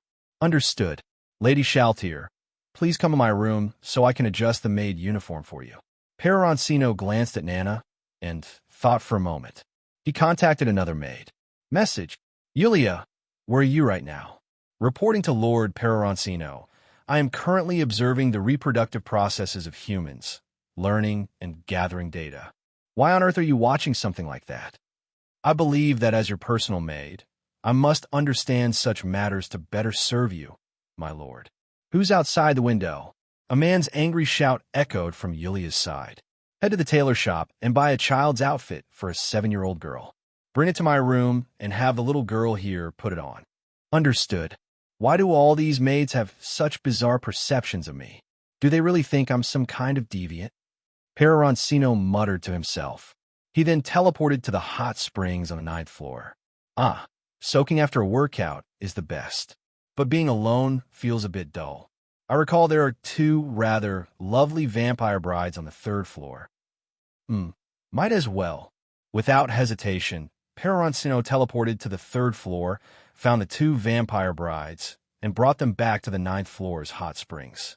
Together, They chatted about life and aspirations while enjoying the relaxing waters. After finishing some routine exercise, Peroroncino returned to his room, where Nana and Yulia, who had changed into their outfits, were waiting inside. Peroroncino looked at Nana and began considering what kind of class to change her into. Given her small size, a ninja should work quite well. Change class to ninja, level 40, all attributes maxed. Peroroncino took out the staff of administrator privileges and released a light wave towards Nana. Her body was enveloped by the light, and as the transformation began, Nana fell unconscious. Not long after, the modification was complete. Nana's appearance hadn't changed, but her eyes now looked much sharper. Nana, do you feel any changes in your body? I feel like I'm floating. I can run so fast with just a little push. It feels like I have endless energy. Starting today, you're a member of my adventuring team. Peroroncino transformed into an humanoid form and transported the two of them to Irantal. Our goal today is to keep leveling up and try to reach max level as soon as possible. I am Momoga. He can use warrior magic. As for me, my archer class limits me to using bows. I can't use any other weapons. Peroroncino-sama, don't worry. I will do my best to level you up. Yulia spoke from the side. The three of them arrived at the outskirts of Irantal, where ogres and goblins were often found.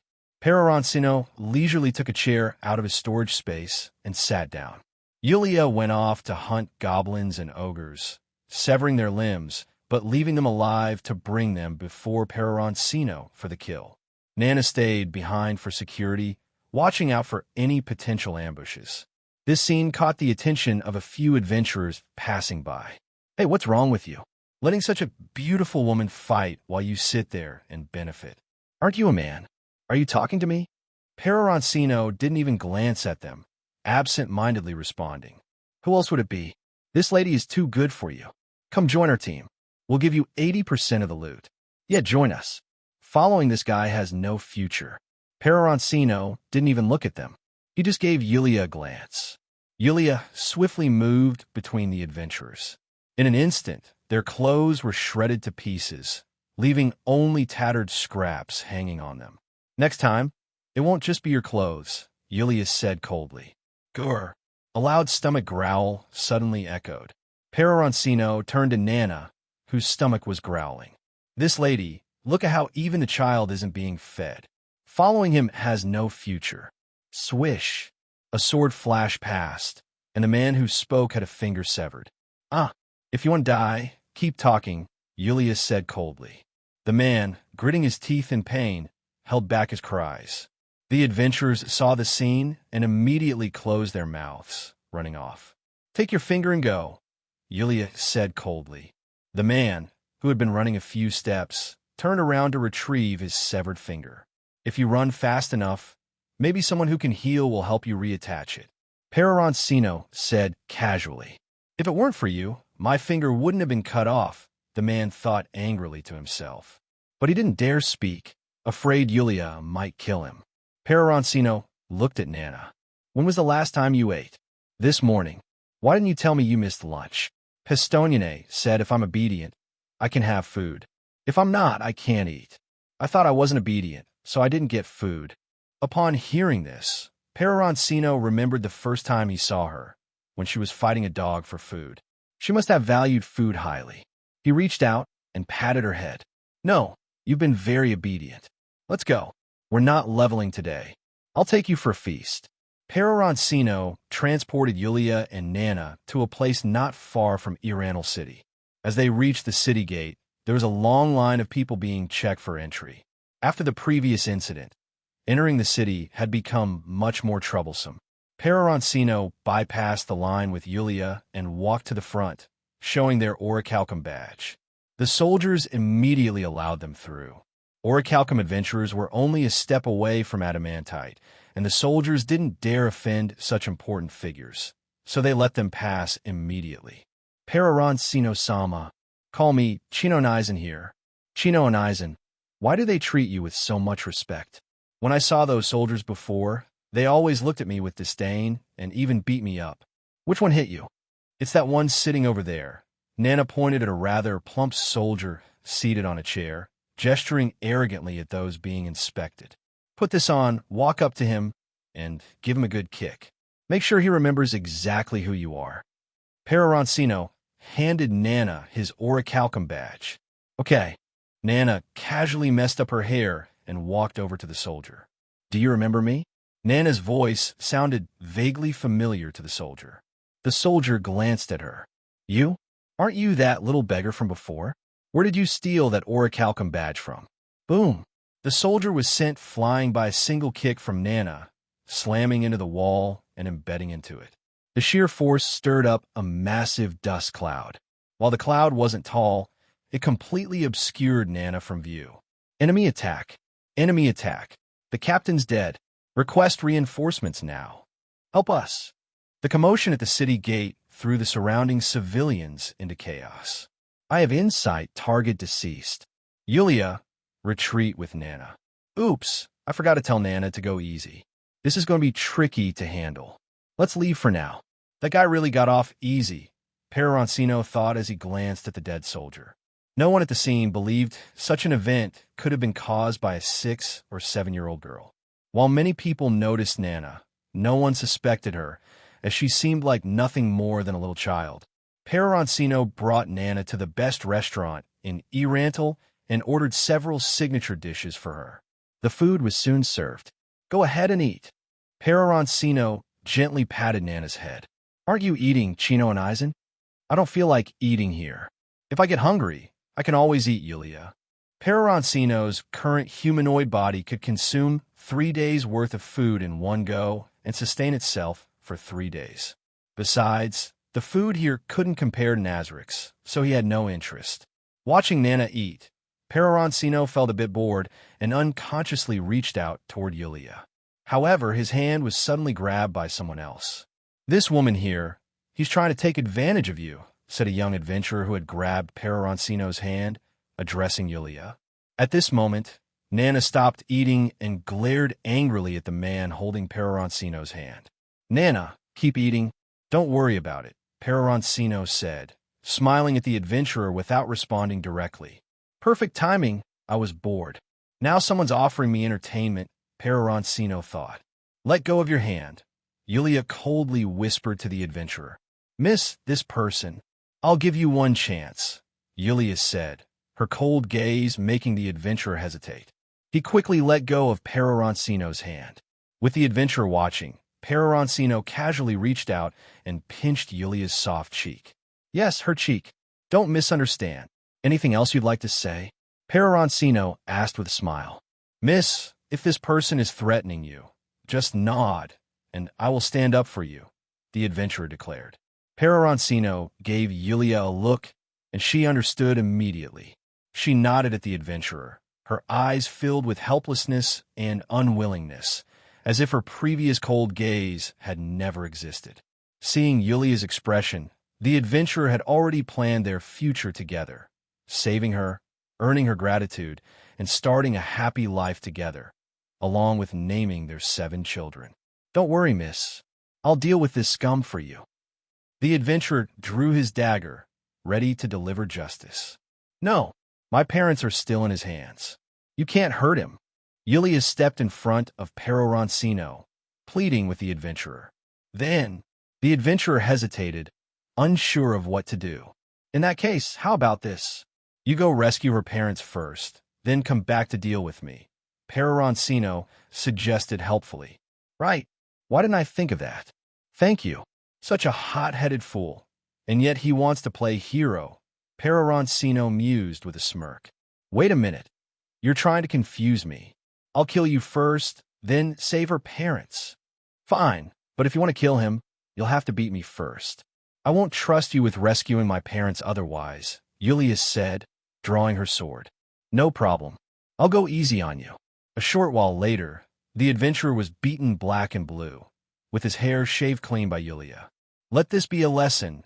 Don't meddle in other people's business, Peroroncino said, looking at the adventurer's sorry state. The restaurant owner, who had watched everything, remained silent. Anyone who could afford to dine here was someone he couldn't afford to provoke. Silence had become his habit. Exactly. On the peak of a snow-covered mountain, within a tall tower, a massive silver-white dragon lay dormant. An elderly woman, robust and dressed in a robe, approached the dragon. The dragon opened its eyes and looked at the visitor. "Long time no see, TSA. What's this? Have you forgotten how to greet an old friend? Apologies, regret. I was simply overwhelmed with joy upon seeing an old companion again." An old companion? My old friend was that empty suit of armor. Speaking of which, what happened to it? Regret scanned the room, searching for the dragon armor. "It was destroyed," the Platinum Dragon Lord said, his tone tinged with anger. "What kind of foe could have defeated you?" "Most likely players from Yggdrasil," the dragon replied. "The tremors from 100 years ago? Weren't they supposed to assist the world this time?" "No, I believe their intentions are malevolent. I remember you mentioned being an adventurer. Are you still active in that role?" "I've retired and handed over my tasks to Miss Inberon." "That crybaby? She's been whining non-stop, complaining about how she'd make me follow her orders if she could defeat me. Of course, I thrashed her completely." "Ha ha ha. You're the only human capable of defeating her," the dragon commented. "So, what's your plan to deal with those who destroyed your dragon armor?" "In terms of pure strength, I may not be their match. Regret, although you've retired, could I trouble you with something?" "What is it?" "I need your help in searching for special items from Yggdrasil. Artifacts that might rival guild weapons." "I'll do my best. By the way, wasn't there someone from 100 years ago who descended to assist the world?" Regret asked. "Now that you mention it, I'd almost forgotten. She was a red slime." 100 years ago, near a remote village, the Platinum Dragon Lord detected a strange phenomenon and arrived at the site. What he found was a red slime. "A monster." "A monster? Are you talking about me?" The red slime responded, looking at the Platinum Dragon Lord. "Is there any other monster here?" Without another word, the Platinum Dragon Lord aimed to eliminate the red slime. He raised a hand skyward, summoning a massive sword that lunged at the slime under his control. However, as soon as the sword struck the red slime, it was deflected. "What's wrong with my body?" The red slime extended 2 gelatinous arms and examined them. "What's going on? Didn't I log into the game 1 minute before the server shut down? Where is this?" As a veteran player of Yggdrasil, Bukabukagama had never encountered a situation like this. She was especially unsettled by the fact that she could no longer feel her legs. Can we avoid fighting?" Bukabukagama asked the Platinum Dragon Lord. But the dragon ignored her, repulsed by her appearance. In the Platinum Dragon Lord's eyes, appearance reflects character. Ugly equals untrustworthy. 8 weapons materialized around the dragon. Star Annihilation. The weapons formed a circle, spinning rapidly to create a beam of light that descended upon Bukabukagama. As the smoke cleared, Bukabukagama stood unharmed, looking at the dragon. "I really mean no harm. I much prefer if we could talk." Being in an unfamiliar world, Bukabukagama wanted to find someone to ask for directions. As a young woman, the situation filled her with unease. The Platinum Dragon Lord paid her no heed. "There's no way I'll lose to a slime," he growled. 8 Gates Ultimate Strike. 8 weapons spun rapidly and flew toward Bukabukagama. Fortitude. A glow enveloped Bukabukagama's body. The 8 weapons struck her, creating a deafening explosion, but as the dust settled, she remained untouched. Mind suppression. A beam of light shot from Bukabukagama toward the dragon, traveling at immense speed. The dragon saw a flash of light before briefly losing consciousness. When he regained his senses, he found himself on the ground. Taunt! The Platinum Dragon Lord suddenly felt a surge of anger. Why couldn't he defeat a mere slime? Rushing forward, he attempted to strike her with his fists, only to feel as though he had punched a pillow. Worse still, a sharp pain radiated from his fist. As a tank character in Yggdrasil, Bukabukagama's defense stats were maxed out. Her build also included abilities like Reflect Damage, a standard feature for heavily armored tanks. Clay Corrosion. The ground beneath the Platinum Dragon Lord's feet softened unexpectedly, and he soon found himself stuck. What is this? Why are my feet sinking into the earth? Did you do this? Now can we talk properly? Are you from Yggdrasil? Yes, yes. How can I get back? You can't go back. Every 100 years, Yggdrasil players cross into this world. As for why it happens, no one knows. But none of the players who crossed over ever wanted to return. You're the first to express a desire to go back. Byukobu Kagama recalled being in her room, preparing to sleep. She had been restless, her mind occupied by Peroroncino's words. Yggdrasil is shutting down. I want to go and see Nazarick, the place we built together. Lying on her bed, her mind replayed the happiest moments she had experienced in the game. Eventually, Byukobu Kagama turned on her computer and launched the game. The time was already 11:58 p.m. A flash of light appeared before her eyes, and she found herself in this unfamiliar place. When her memory faded, the Platinum Dragon Lord was now almost entirely buried, with only his head above ground. His pride would not allow him to beg for mercy, so he remained silent.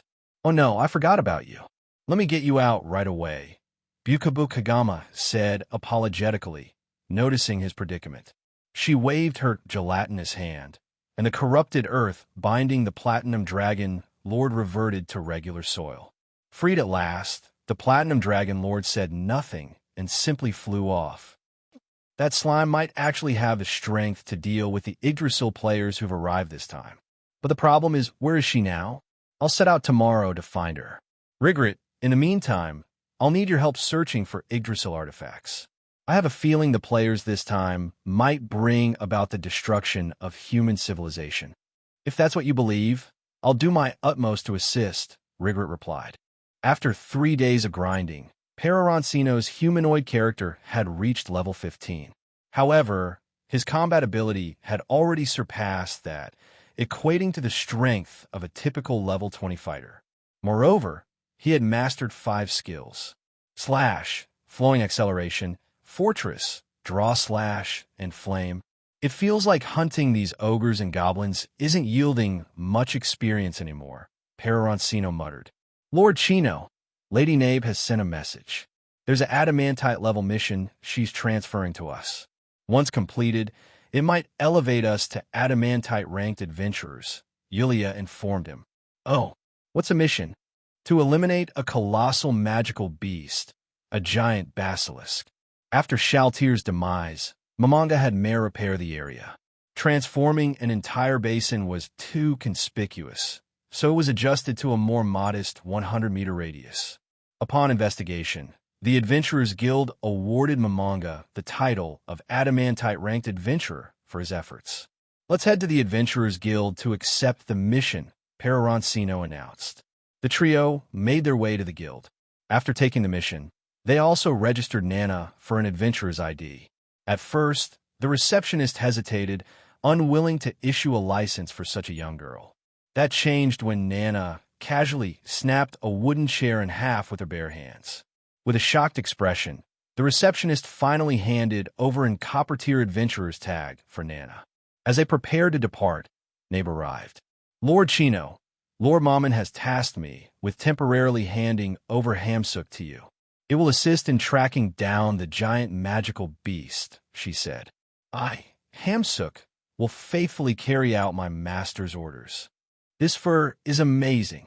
It looks so comfy. I bet it's perfect to lie on, Peroroncino said, immediately sprawling across Hamsuk's back. All right, Hamsuk, let's find that giant beast. The trio and their new companion quickly reached the marked area, a desolate wilderness. Peroroncino dismounted and addressed Hamsuk. Hamsuk, can you locate the beast? It will take some time, my supreme lord. Please wait. I shall drive it here shortly, Hamsuk replied, darting into the distance. Chino Nizan, Hamsuk is so cute, Nana exclaimed. True, she really is adorable, Peroroncino replied, patting Nana on the head. Nana is getting cuter and cuter. Wait, what am I thinking? She's only 7. Peroroncino scratched his head, trying to clear his mind. Peroroncino, control yourself. Wait until she's at least 14, he thought, shaking his head. In the meantime, he kept absent-mindedly stroking Nana's hair. If you're bored, Lord Peroroncino, feel free to play with me as you wish, Yulia interjected. Also brought along the lace stockings, black, white fishnet, the handcuffs, candles, and ropes you ordered. Which would you like to use? Ahem. Not here. This isn't the right place for that. Peroroncino coughed awkwardly. Isn't this kind of place what makes it exciting? Yulia responded, her innocent expression contrasting with her bold words. I don't like being watched, especially by Hamsook. Let's save it for another time. There's work to do now, Peroroncino replied, dodging the topic. My lord, I've driven the giant magical beast to this location, Hamsook announced, returning. I have insight. Giant basilisk. Level 34.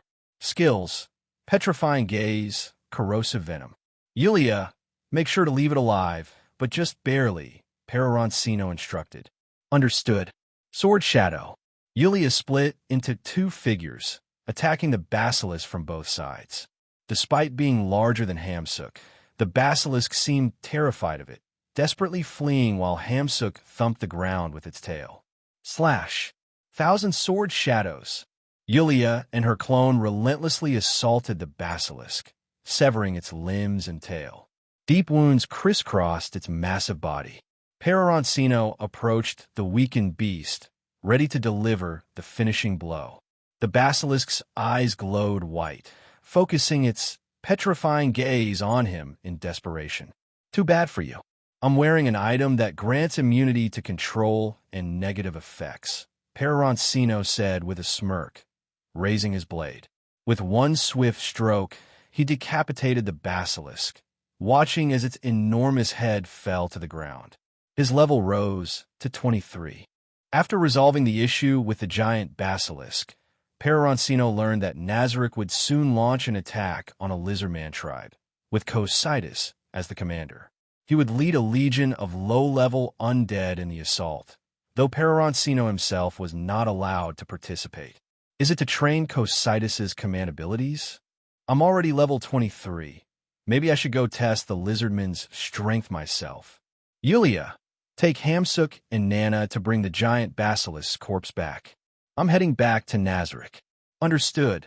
Chino and I. Don't you want Nana anymore? Why would you say that? Because when Mom said she was just going out, she never came back. Peroroncino patted Nana's head and said, Don't worry. Chino and I will never break his word. Be sure to listen to Yulia, okay? Nana will listen to Yulia and Izan. You know, Supreme One, you really seem like a father, Hamsook commented. Do I? Peroroncino mused. Nana, say Papa. Papa. Good girl. Nana, Peroroncino patted her head. Being a father feels pretty nice. Peroroncino glanced at Yulia. She immediately caught on to his intention. Daddy, not bad. Peroroncino symbolically patted, a tactical cough. Daddy, no. After Peroroncino withdrew his hand, Yulia's expression instantly reverted to normal, as though she were performing a face-changing act. This made him wonder if her earlier expressions were staged. After all, Yulia was quite emotionally intelligent. Peroroncino's gaze instinctively shifted to Hamsook. Pa, no you don't. I don't want to hear a hamster calling me dad. Peroroncino immediately cut Hamsook off. Then he teleported directly to the 9th floor.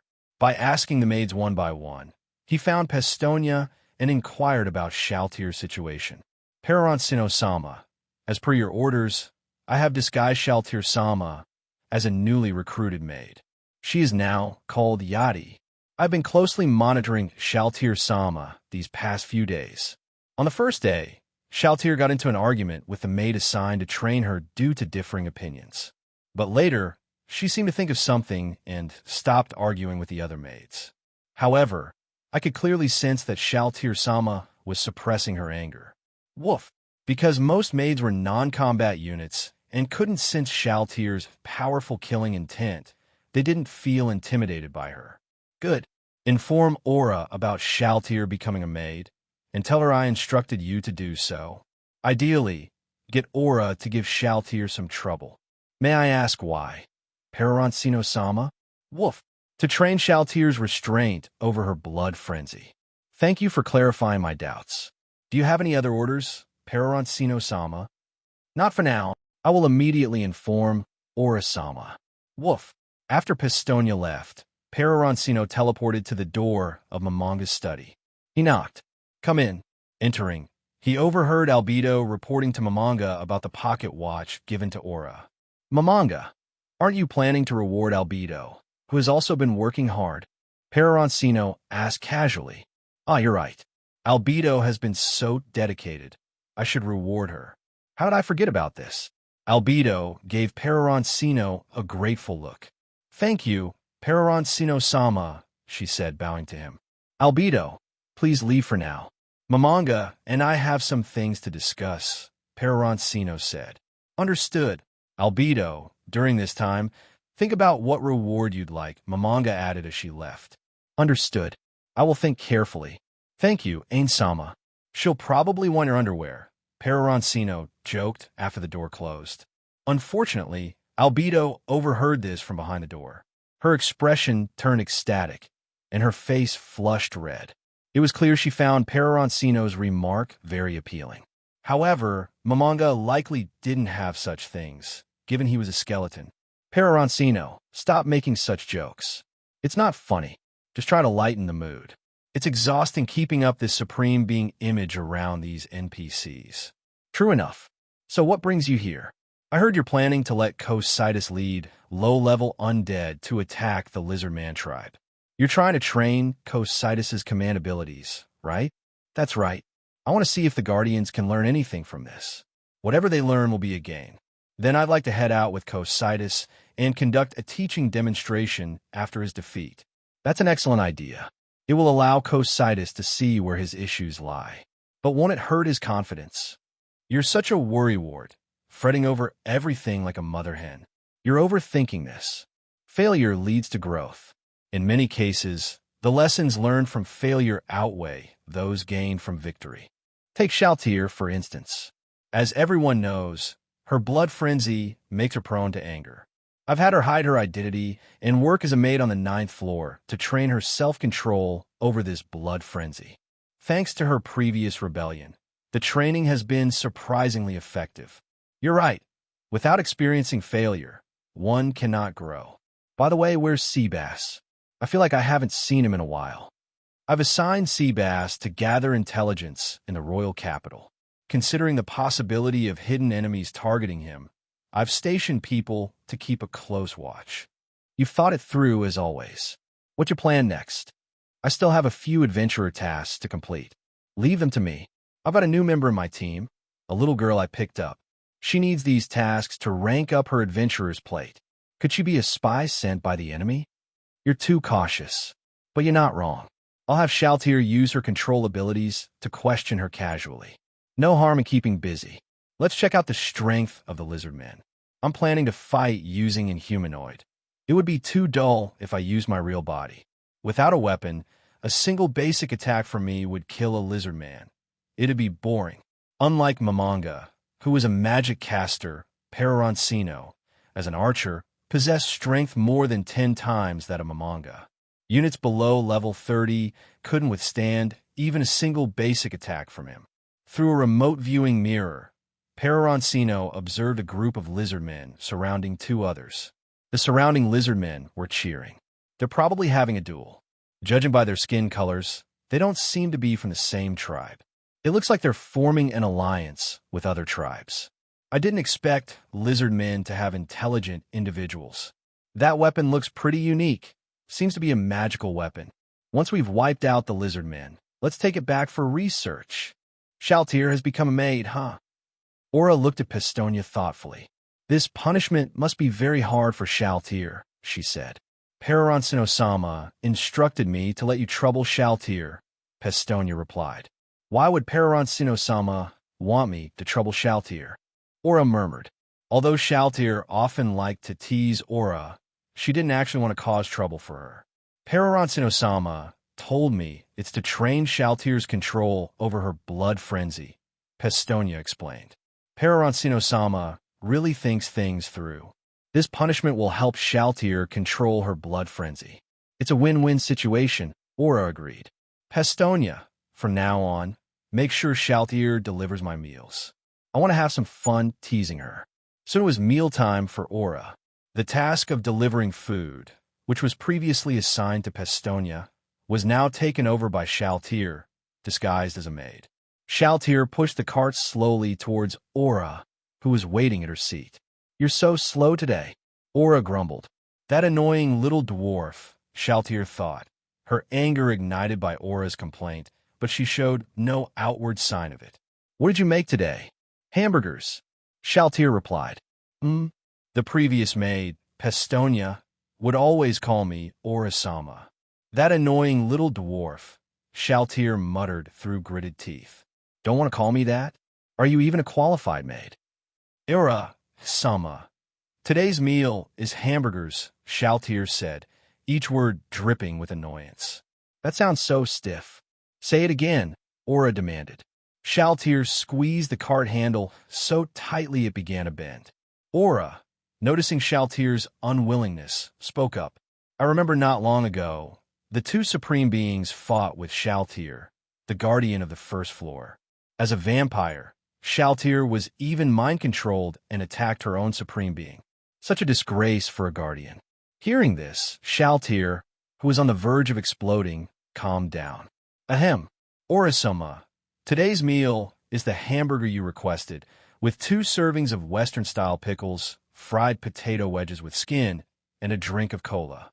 Shaltier smoothly recited the standard maid speech, which impressed even Aura, who knew Shaltier's personality well. "But I don't feel like eating hamburgers today. Take it back and have a chef make curry rice instead," Aura ordered. Shaltier's anger flared again when she heard this. "That damn hamburger is what you had the chef make, and now you're saying you don't want it. Go eat shit," Shaltier screamed inwardly. But she didn't say it aloud. If it were any other time, Shaltier would have acted by now. But after these days of being a maid, her tolerance had improved. "Okay," Shaltier replied, forcing a fake smile at Aura. As Shaltier was about to walk away, Aura suddenly spoke up. "Wait, I changed my mind. I want it again." "Fine," Shaltier said, gritting her teeth as she smiled at Aura. Aura stifled her laughter, covering her mouth. Normally, it was Shaltier who teased Aura, but this was the first time Aura got to tease Shaltier, and it felt refreshing. Just as Shaltier took a few steps, Aura spoke again. "I don't want it after all. Let's have curry rice instead." Shaltier squeezed the other handle of the card until it shattered into pieces. She fought the urge to shove the card in Aura's face and turned to leave. "Wait, I think I might want to eat again." "Go eat shit," Shaltier snapped, her anger rising. "The saddest thing in life is being attacked by the NPCs you created. Does Shaltier know how much pain Peroroncino-sama must feel?" Aura commented. "Huh? What did you just say?" Aura pretended not to hear and asked Shaltier. "I said, Aura-sama, you should let the chef know what you want to eat earlier. If you miss the mealtime, it's not good," Shaltier answered. That makes sense. I'll have the hamburger today," Aura said. Shaltier pushed the cart in front of Aura. "Huh? Why is this cart missing a handle?" "It's broken." Shaltier immediately crushed the other handle into fragments. "You're mistaken. The cart doesn't have handles," Shaltier said. "Really?" "Yes." "Never mind. Help me tie the napkin around me." Fine," Shaltier replied, though she wanted to say, "Don't you have hands?" but held back. As Shaltier slowly tied the napkin around Aura, she couldn't help but think about strangling Aura with her hands right there and then. Once the napkin was tied, the two stood still. "Feed me," Aura suddenly ordered. "You feed me." "What did you just say?" "You feed me." "Are you sure you want me to feed you?" Shaltier said with a faint smile, her eyes filled with murderous intent. "Of course. Let me tell you, I witnessed it with my own eyes when Lord Peroroncino fought against Shaltier. She were really eager to attack him." Furious, Shaltier forced herself to suppress her anger and gave a strange smile to Aura. It was a smile mixed with many emotions, including a murderous intent aimed at Aura. "Lord Aura, I'll feed you now." Saying this, Shaltier grabbed the hamburger, which was taller than Aura's face, and tried to shove it into her mouth. Aura quickly dodged. "Are you trying to choke me?" "Though that thought crossed my mind, you told me to feed you, Lord Aura. Be obedient and open your mouth so I can shove this hamburger in." Hey, Shaltier, are you crazy? So you do know I'm Shaltier. This was Lord Peroroncino's command. Why would he have you come bother me? Lord Peroroncino said it was to help you better control your blood frenzy, so that nothing like what happened before happens again. Lord Peroroncino, so you have such good intentions. All right, now feed me. Do you want to die? This is Lord Peroroncino's order. A supreme command must be followed through. Unless you don't plan to follow the Supreme's order and intend to fight me and reveal your identity. All right. Yes, Lord Aura. Yes, Lord Aura, Shaltier said, about to shove the whole hamburger into Aura's mouth. You think my mouth can fit that whole hamburger? Cut it into smaller pieces.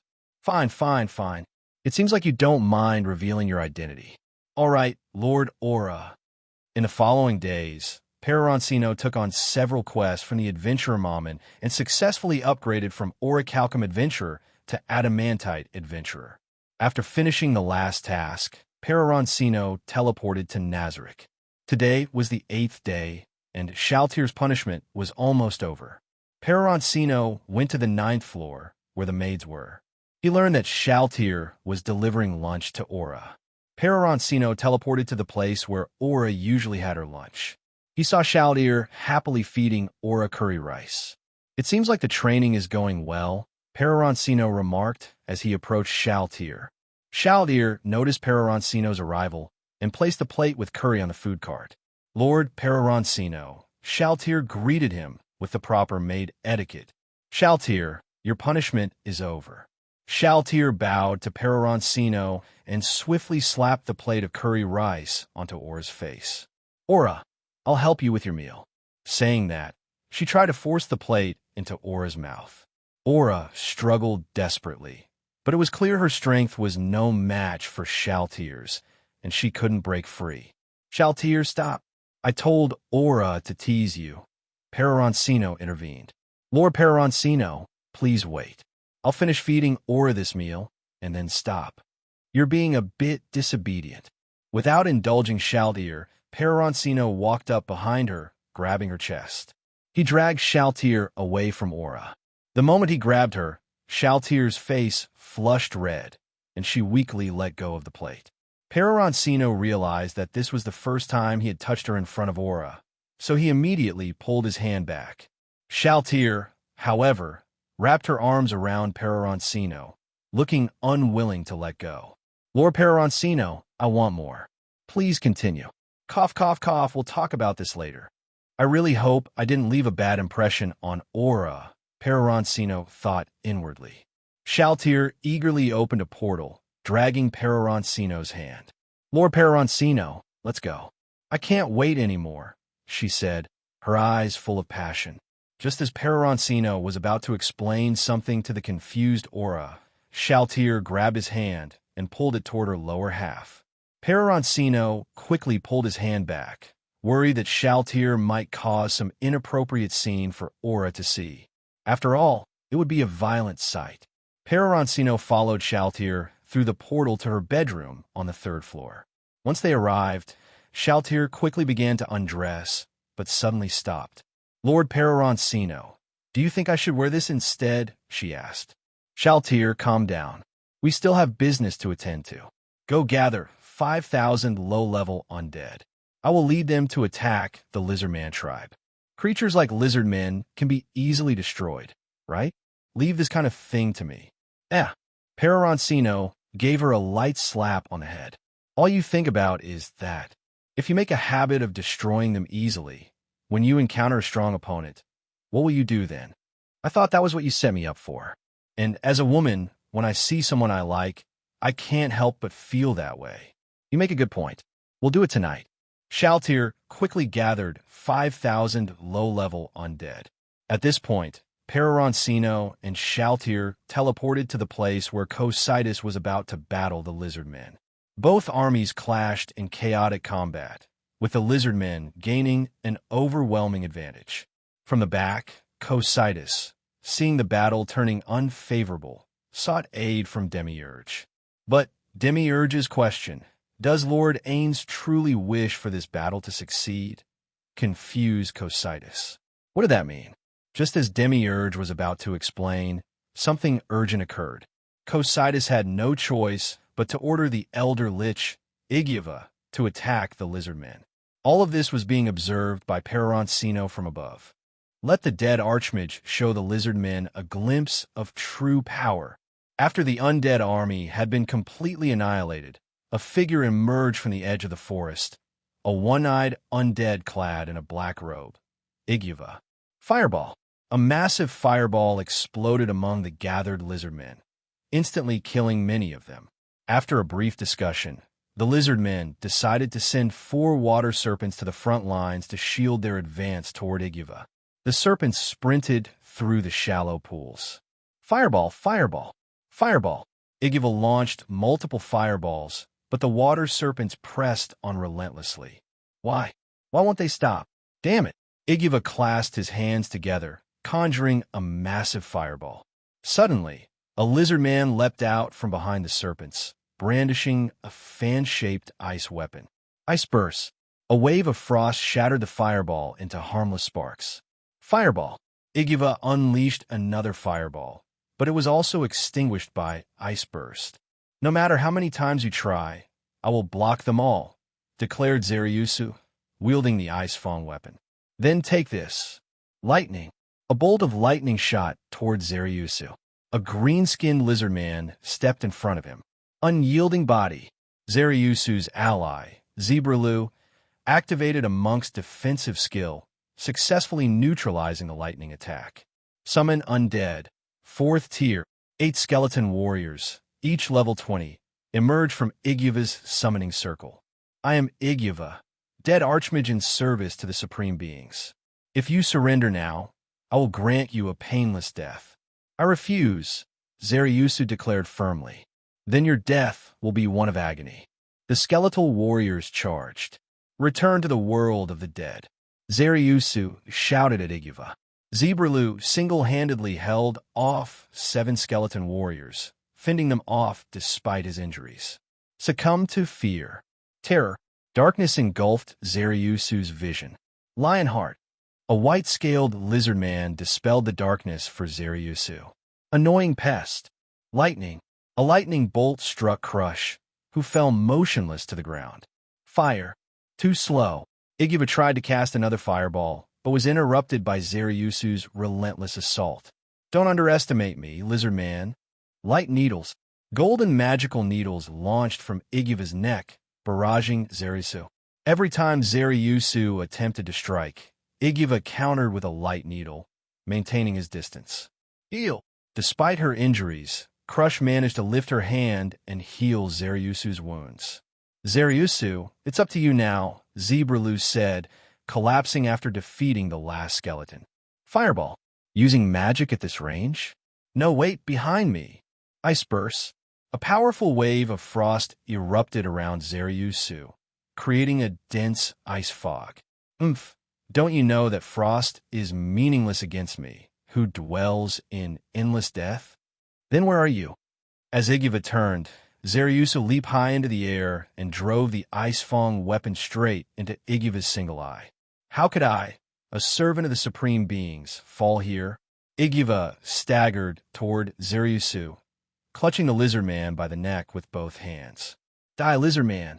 Zerusu began to see flashes of his life, his comrades, and his beloved Crush. From deep within, a surge of strength awakened. He clasped his fists and raised them high. How are you still moving? You monster! With all his might, Zerusu smashed the ice fang weapon deeper into Igiva's skull. Shaking violently, Igiva uttered his final words. Supreme beings, please forgive me. And with that, he collapsed lifelessly. Overhead, Peroroncino had been observing the battle from start to finish. Shaltier, if you were that dead archmage, would you have one? Probably not. That Zerusu guy had some strange power at the end. It wasn't normal. He was under mental suppression just moments before. Insight vision. Zerusu. Level 32. Level 32, huh? Oh, we've won. The lizard men below erupted into cheers. Let's go down and have a look. Understood. Shaltier and Peroroncino descended to meet Zerusu. The surrounding lizard men quickly noticed their arrival, turning their attention to the new figures. Who are you? The lizard men raised their weapons and glared at Peroroncino. Who am I?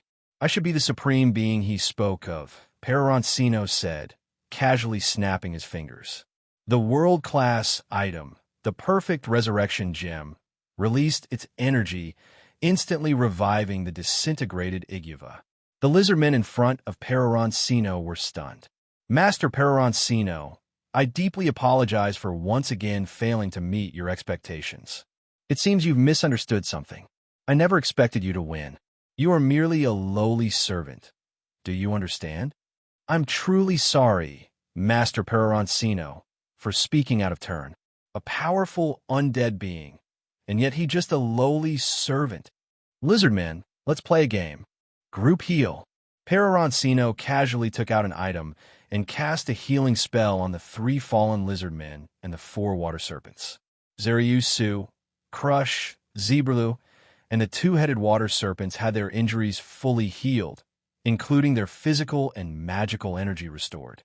This, such powerful healing magic, Crush exclaimed as she woke up, looking at Peroroncino in shock. Peroroncino's gaze turned to Shaltier. Shaltier raised a hand. Portal. A large number of undead poured out from the gate. Peroroncino transformed into the form of an humanoid. Lizardmen, the second round begins. The lizardmen all looked grimly at the 5,000 undead emerging from the portal. All warriors, pick up your weapons. The battle isn't over yet. Our ancestors are watching us. If we won the first battle, we can win the second one. Zerusu, older brother, Shisuryu, shouted to all the lizardmen. For the ancestors, charge. The lizardmen rushed towards the undead army. The skeleton archers gathered at the rear to launch a rain of arrows, while the zombies clustered at the center to launch their attacks. Peroroncino issued the first order to the undead army.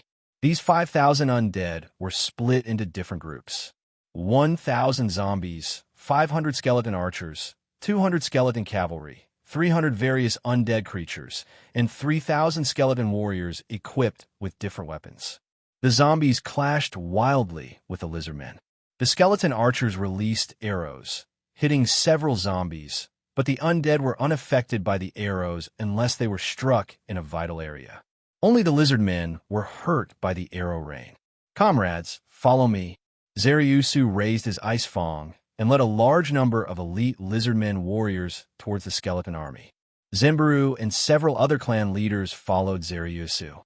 Crush was positioned as the lizardman mage to support the attack.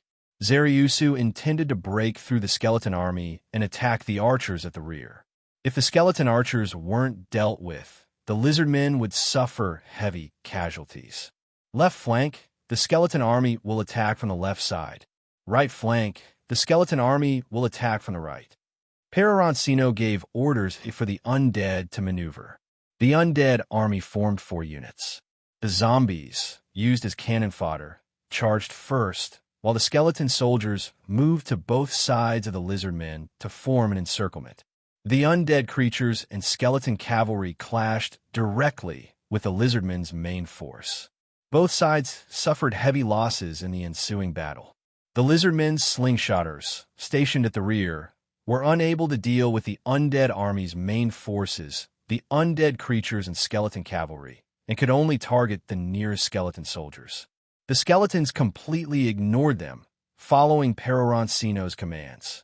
The lizardmen mages were eager to help, but their magic could not reach the skeleton cavalry or undead creatures and only managed to attack the nearest undead forces. Despite their efforts, 20 or more lizardmen mage found it difficult to break through hundreds of skeletons. As the battle continued, the skeletons surrounded the lizardmen's rear. Now, the lizardmen were like trapped prey with no way out. This won't do, Zerusu thought, continuing to cut down the undead creatures and skeleton cavalry. He decided to break through on the left. "Warriors, follow me." At that moment, Peroroncino, noticing the lizardmen's change in direction, ordered the skeleton archers to reposition to the left flank. Skeleton cavalry, retreat. Peroroncino had already planned an escape route for the skeleton cavalry, and they obeyed the command to pull back. But Zerusu, trapped in the encirclement, had no knowledge of this. "Warriors, kill them!" Zerusu shouted as he fought at the front lines, slaying skeleton soldiers effortlessly. But as soon as the lizard men broke through the skeleton line, a rain of arrows rained down on them, hitting Zerusu in the face and even striking one of his eyes. At this moment, he felt the pain of Iguva. "Peroroncino-sama is truly amazing," Cositus remarked, watching the battle unfold. "I didn't expect him to lead such a large army, without relying on any elite forces, suppressing the lizard men completely." Mamanga also observed the battle. "I didn't realize Peroroncino could command armies so well. As the ruler of Nazarick, maybe I should learn from him." "Peroroncino-sama is impressive," another observer remarked. "He doesn't even need to rely on Iguva, one of the undead's trump cards, to overpower the lizard men." Zerusu's "I was shot blind," but the skeletal archers didn't stop their relentless barrage. With his indestructible flesh ability, Zenburu stepped in front of Zerusu. The arrows flying toward him couldn't penetrate Zenburu's skin. "Charge!" Zenburu roared as he led the charge toward the skeletal archers, with the remaining lizardman warriors following in his footsteps. As the lizard men advanced on the skeletal archers, a swarm of skeletal cavalry charged from the flank, trampling the unsuspecting lizard men. At the front, Zenburu was impaled by the lance of a charging skeletal rider, the force of the impact piercing through his body. Activating his martial arts skill, Steel Claws, Steel Skin, Zenburu, while still skewered, smashed the skeletal horse and its rider into pieces with a single punch. However, just as Zenburu hit the ground, another skeletal rider rammed into him. Thanks to the enhanced toughness from his skill, Zenburu's skin was unnaturally durable, and the charging skeletal horse shattered upon collision. Yet, Zenburu tumbled multiple times and collapsed to the ground. Blood poured from his chest, and his severe blood loss left him unable to stand. Attempting to cast mass light healing, Shisuryu began channeling magic to heal Zerusu and Zenburu. However, halfway through the spell, a skeletal rider's bone lance pierced his chest. Despite the attack, Shisuryu managed to counterkill the rider. Yet, overwhelmed by the onslaught of skeletal soldiers, his fate seemed sealed. The lizard man forces suffered devastating losses during the skeletal cavalry's charge. The remaining lizard men in the rear were surrounded by the undead army, which unleashed their brutal power, slaughtering the lizard men mercilessly. "For Crush, I cannot fall here," Zerusu shouted as he continued slaying skeletal riders in front of him. Inside Eye, Zerusu level 34. Strength, 854, 754 plus 100.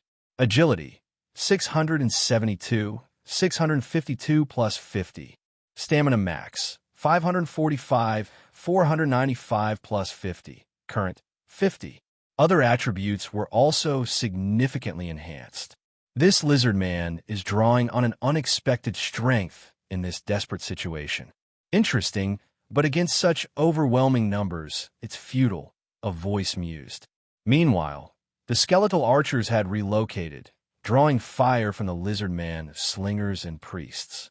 However, the skeletal archers, indifferent to death, continued targeting the advancing lizard men. Soon, only Zerusu remained alive among the lizard men. The skeletal archers were nearly wiped out, but their mission was accomplished. The outcome was decided. Zerusu had single-handedly killed hundreds of skeletal riders, but now he faced a remaining army of nearly 2,000 skeletal soldiers. Of the thousands of lizard men, only he remained. Zenburu, Shisuryu, and the other tribal leaders were all dead. "I won't let you pass." Amidst the horde of skeletal soldiers, Zerusu roared furiously. In his mind, only Crush's image remained. He knew that if he died here, Crush would perish too. I won't let you harm Crush. Clap, clap, clap. Watching Zerusu still standing defiantly, Peroroncino clapped, expressing a hint of admiration. Well done. I'll give you a chance, Peroroncino said, stepping forward. All troops fall back. The undead army ceased their assault on Zerusu and retreated in unison. Approaching Zerusu, Peroroncino spoke. If you can defeat me, I'll withdraw. Zerusu, from the rear, Crush, who had been holding back, saw the undead retreat and noticed Zerusu still standing in the center. She immediately ran toward him. Crush had repeatedly wanted to help Zerusu, but knew she would only be a burden, forcing him to protect her. Yet, seeing him bloodied and scarred, she could no longer suppress her emotions. You may have your ally heal your injuries. I don't mind, Peroroncino said to Zerusu. Currently, Peroroncino's humanoid form was at level 30, but its stats rivaled those of a normal level 35 entity. It had learned a vast array of low-tier spells, skills, and martial arts, with an average stat of around 800. Peroroncino was confident in his abilities. Mid-heal, mid-heal.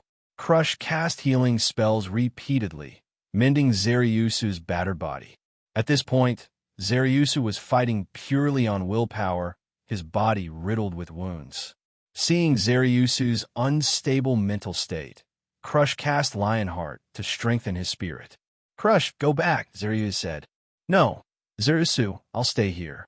If you die, I don't want to live either. If we die, we'll die together. Then I can't afford to lose. Enough stalling. My patience has its limits, Peroroncino interrupted. My name is Zerusu. I'm Chino, Peroroncino replied. Your weapon seems unable to activate special abilities. Let me assist you, Peroroncino added. Wearing an amplification ring, Peroroncino shot a beam of light that hit Zerusu's frostpain fong. Zerusu immediately felt the weapon regain its ability to trigger 3 additional ice explosions. Let's begin, Peroroncino declared, drawing a 1.3-meter golden katana. Don't say I'm bullying you. This is the only standard weapon I have. I will never lose. Zerusu roared, gripping his frost pain tightly as he charged toward Peroroncino. Frost explosion, Zerusu unleashed the skill of frost pain, creating an intense chill that obscured Peroroncino's vision. Scorching field, a flame appeared in Peroroncino's left hand, merging into his palm before slamming onto the frozen ground. A wave of intense heat burst out from under Peroroncino's feet, melting the ice and dispersing the chilling fog. As the cold mist cleared, Zerusu had already closed the distance to just 3 meters. Frostpain was mere inches away from striking Peroroncino. Martial art, flow acceleration. Peroroncino swiftly retreated a short distance. For Crush, I cannot lose. Martial art, slash.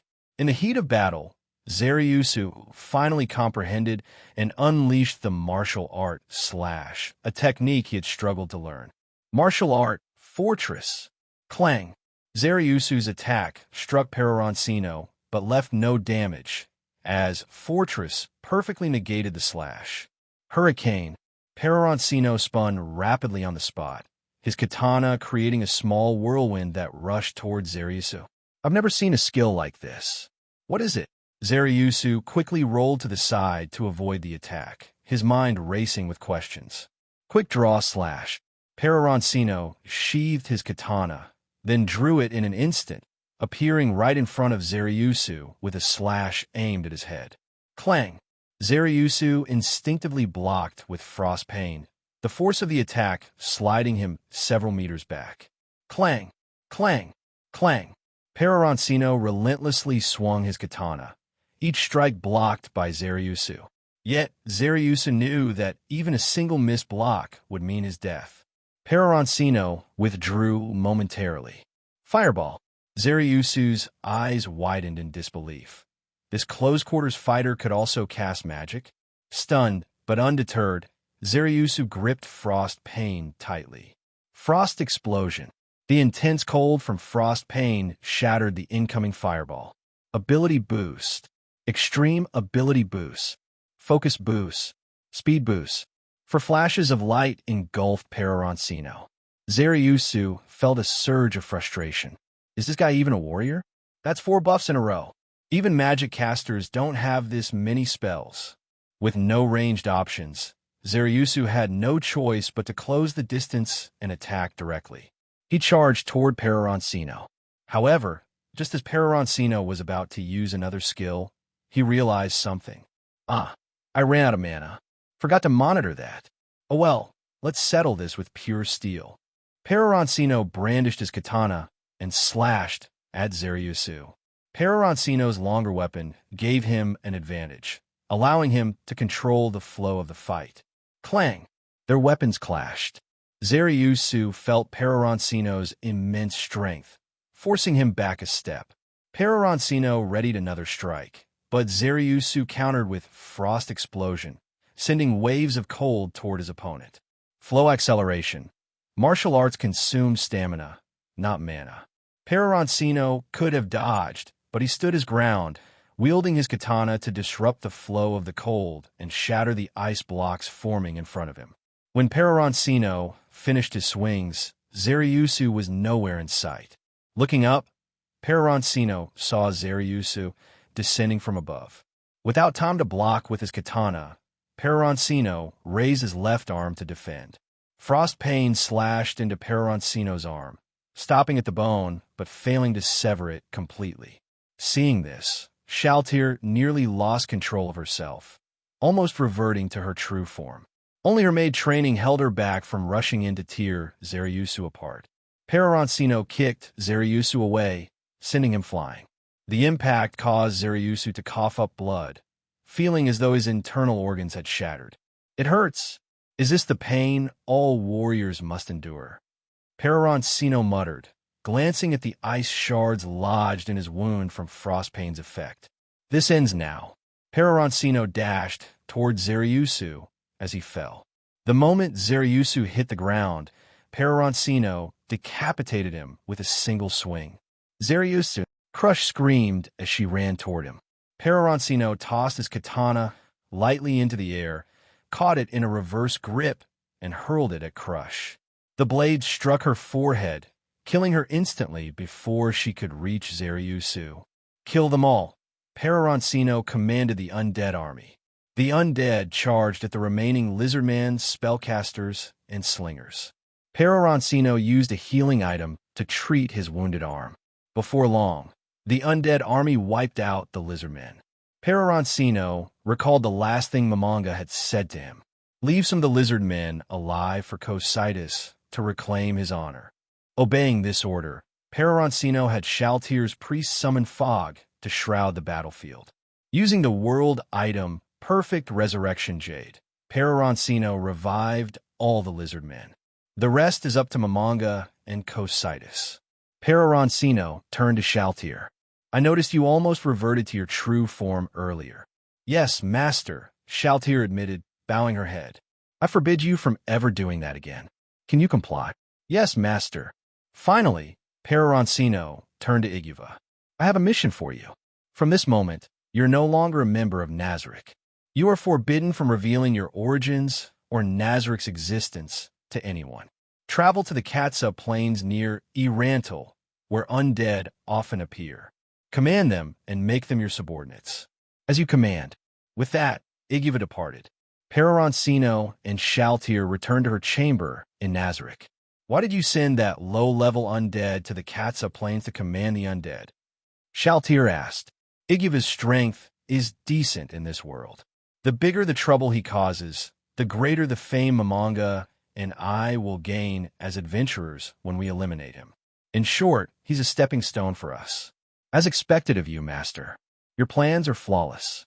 Peroroncino-sama, the Adventurers Guild has sent a request. They need you to travel to the royal capital to complete a special mission for Marquis Raven. Yulia relayed the message from Irantal. The royal capital? I believe Seabass is there as well. The Adventurers Guild mentioned they could use flying magic item to transport us there. Tell them we'll go on our own. Understood. Shaltier, can you get off me now? Peroroncino asked, looking at Shaltier, who was lying on top of him. However, Shaltier didn't respond. Her eyes closed. Stop pretending. You're a vampire. You don't even need to sleep. Hearing his words, Shaltier slowly opened her eyes.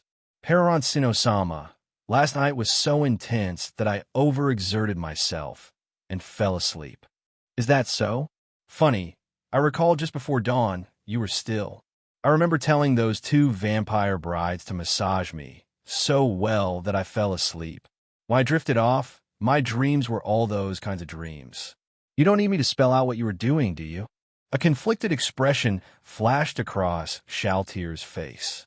All right, get up now. But Peroroncino-sama... Without hesitation, Peroroncino pushed Shaltier off him. Things like this need moderation. Don't spend all day thinking about these things. But if I'm not thinking about these things, what else should I think about? Try finding other hobbies. Other hobbies? I only have this one. Nothing else. How about taking baths? When I take baths, all I can think about is bathing with you. Stop. No need for such detailed descriptions. Fine, you can come with me to the royal capital this time. A radiant smile broke across Shaltier's face, a genuine, non-seductive smile that caught Peroroncino off guard. It was the first time he had seen Shaltier smile like a hopeful young girl envisioning a bright future, rather than her usual sly, suggestive grin. If I'm taking you along, you'll first need to look like an ordinary human. Master, why should I look like a mere human? Those inferior beings can be wiped out with a flick of the hand. Because I don't like provoking unnecessary conflict. Peroroncino hesitated briefly before continuing. I'll share a secret with you. All 41 supreme beings, including myself and Mamanga, were once human.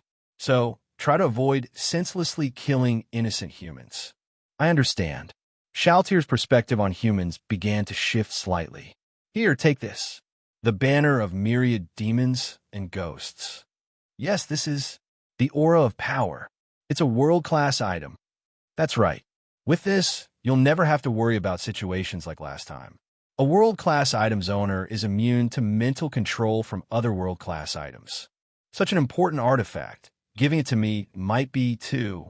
Shaltier's words were interrupted by Peroroncino. No, to me, you're far more important than any world-class item.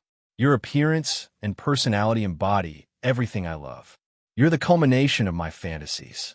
If I had to compare your importance with Mamanga's, you're more important to me. How could I possibly compare with Lord Ainz? In my heart, you absolutely can. Now, let's head to the 8th floor. Also, here's something else for you. Peroroncino handed Shaltier a ring. This is the ring of Ainz Ooal Gown. It's a symbol of the supreme beings. How could I? Slap. Peroroncino struck Shaltier across the face. He knew her character well. The more she was reprimanded, the happier she felt. I said you could wear it, so you can. No arguments. Yes. Peroroncino-sama, could you slap the other side as well? Slap. Shaltier let out an intoxicated sigh. Normally, such a reaction might have pushed Peroroncino over the edge. But after being drained by Shaltier the entire previous night, he had no such urges left. Peroroncino and Shaltier teleported to the 8th floor. The 9th floor housed a unique NPC, a makeup artist created by one of the supreme beings. This level 10 NPC, obsessed with beauty, had a collection of strange tools that could make Shaltier appear less pale and more human-like. Upon meeting her, Peroroncino was struck by her outfit, a black crop top exposing a slender waist, a matching black hat, short shorts, and white knee-high socks. Her style radiated a charm that was both pure and playful. Well, if it isn't Peroroncino-sama, what brings you here today? Can you make Shaltier look like a human? That's easy. Please sit still, Lady Shaltier, she said as she brought out several unfamiliar makeup tools and began applying them to Shaltier's face and body. When she finished, Shaltier looked like a regular human girl, save for her very prominent assets, which still drew attention. After preparing, Shaltier followed Peroroncino to Irantal to meet with Yulia and Nana. Chino Nizan, who is she? Nana asked curiously upon seeing Shaltier. Her name is Shea, Peroroncino replied. Master, can I also call you Chino Nizan? Shaltier eagerly asked. hoping to address Peroroncino in the same way. Of course. Let's go. The group went to the Adventurers Guild to accept their mission. The staff warmly provided Yulia with directions on whom to meet upon reaching the capital. After leaving Irantal, they teleported to an area near the outskirts of the capital. Once inside, they first checked into a tavern. In a corner of the tavern, Peroroncino's attention was drawn to a group of three: a blonde woman in a red robe wearing a mask, a muscular woman, and an ordinary-looking boy. I have insight. Name: Evil Eye. Class: Vampire. Level: 60. I heard Irantal now has 2 teams of Adamantite-ranked adventurers, Evil Eye said to Gagaran. 2 teams at once? Is the bar for Adamantite rank that low now? Gagaran asked skeptically. They were promoted due to a severe crisis. The members of the 2 teams are said to know each other. What do they do to earn the rank? The first team consists of a warrior named Mammon, known as the Dark Hero, and a magic caster called Maid, referred to as the Beautiful Princess. First, they wiped out an ogre and goblin band heading south. They subdued the wise king of the forest. Then, when Irantal was attacked by tens of thousands of undead led by a powerful undead magic caster, the military suffered heavy losses, and several mithril-ranked adventurers perished. Mammon's arrival immediately turned the tide. They also defeated Clementine, the former 9th seed of the Black Scripture who had reached the realm of heroes, and Kajiat, a member of the secret organization Zernon. Additionally, they vanquished a powerful vampire. After the battle, the area was reduced to a barren wasteland of sand. That's truly impressive, Gagaran remarked. Are they stronger than you, Gagaran? Clim asked. I can handle ogres and goblins, but defeating someone in the hero realm or tens of thousands of undead is beyond me. Reaching the hero realm is the pinnacle of human ability. Facing someone like that, I'd likely die. Mammon is truly remarkable, Clim said with admiration. What about the second team? Not much is known about them. The leader is named Chino, though no one has ever seen him fight. The real strength lies with one member. She is Yulia, called the Goddess of Hope by Irantal soldiers. During the undead assault on the city, she single-handedly stabilized the collapsing front line, saving countless lives. She is also known as the Shadow Blade Maiden. As for Chino, many in Irantal dismiss him as a freeloader unworthy of being on the same team as Yulia. However, Yulia is fiercely loyal to him. Anyone speaking ill of Chino in her presence risks incurring her wrath. What do they do to earn Adamantite rank? Yulia saved thousands of soldiers during the undead siege and jumped off the wall to single-handedly stop the undead from advancing a single step further. Since Mammon and Maid became Adamantite ranked, they've passed all their missions to Chino and Yulia. Their team is highly efficient, completing missions that would normally require a dozen people with just 3 members, and doing so perfectly. Later, they even defeated a giant basilisk. Who's the third member of their team? A 7-year-old girl. No one knows her abilities, but rumors say Chino is a Lullicon who added her to the team because of that. Men like him are the worst, relying on women while doing nothing themselves. If I see him, I'll beat him up, Gagaran said angrily. I can't ignore those words. Yulia stood up and said. Evil Eye, Gagaran, and Clim turned to look at her. A beautiful woman dressed provocatively was staring back at them. I didn't even notice her presence earlier, Evil Eye thought, alarmed. Everyone in the tavern turned their attention to Yulia. This goddess, I must have been blind not to notice her earlier. She's stunning. I'd willingly be her dog. A dog? I'd castrate myself to be her slave, just to see her every day. Many patrons in the tavern were instantly captivated by Yulia's charm. Who are you? Gagaran asked. I am Yulia, she replied, showing her adamantite adventurer's badge. She's even more beautiful than Princess Rener. But my heart remains loyal to the princess, Clim thought. What do you want? Why should I apologize? You have 2 choices. Apologize to Lord Chino or duel me. The loser apologizes, Yulia said calmly. And if I refuse? Then I'll make you apologize by force, Yulia said flatly. As an adamantite adventurer, Gagarin had status and reputation. There was no way she would apologize easily. Are you brainwashed by Chino? To me, he's just trash, Gagarin said. Shing. Yulia's blade was instantly at Gagarin's face. Magic shield. Evil Eye appeared in front of Gagarin, blocking the attack. You dare attack my companion? Evil Eye asked, realizing how close Gagarin had been to death. This woman's strength was far beyond the hero realm. Before Evil Eye could retaliate, a chill ran down her spine. Clink. A 7-year-old girl with 2 black daggers appeared behind her, stabbing at her back. The daggers were blocked by the magic shield, but cracks formed. A ninja! Gagarin and Evil Eye were stunned. Stop! Before the fight escalated, a calm, commanding voice rang out. I apologize for failing to control them, Peroroncino said, his tone serene. Nana, Yulia, apologize, he ordered. Sorry. Yulia bowed sincerely. Sorry.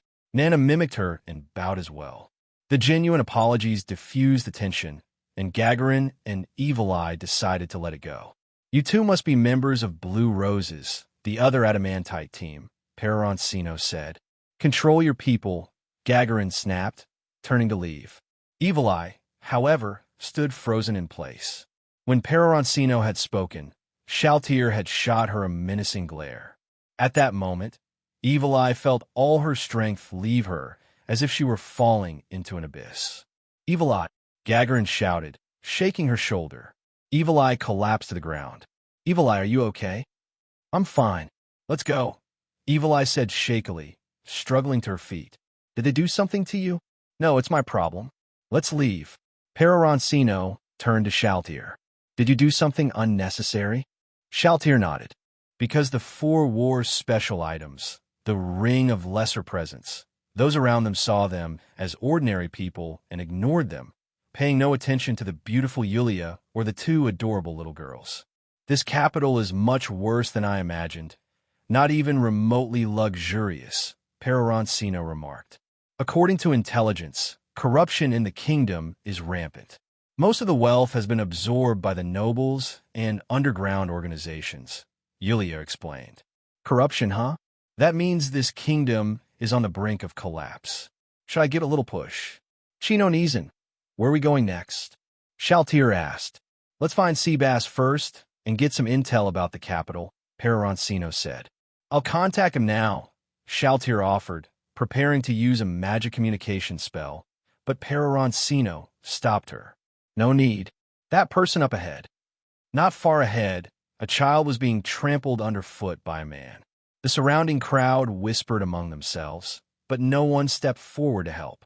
A white-haired, muscular old man suddenly dashed through the crowd and stood in front of the child, calmly stopping the attacker. The man struck at him, but Seabass didn't hold back. A single heavy blow sent the attacker flying 3 meters. The surrounding crowd didn't see how Seabass moved.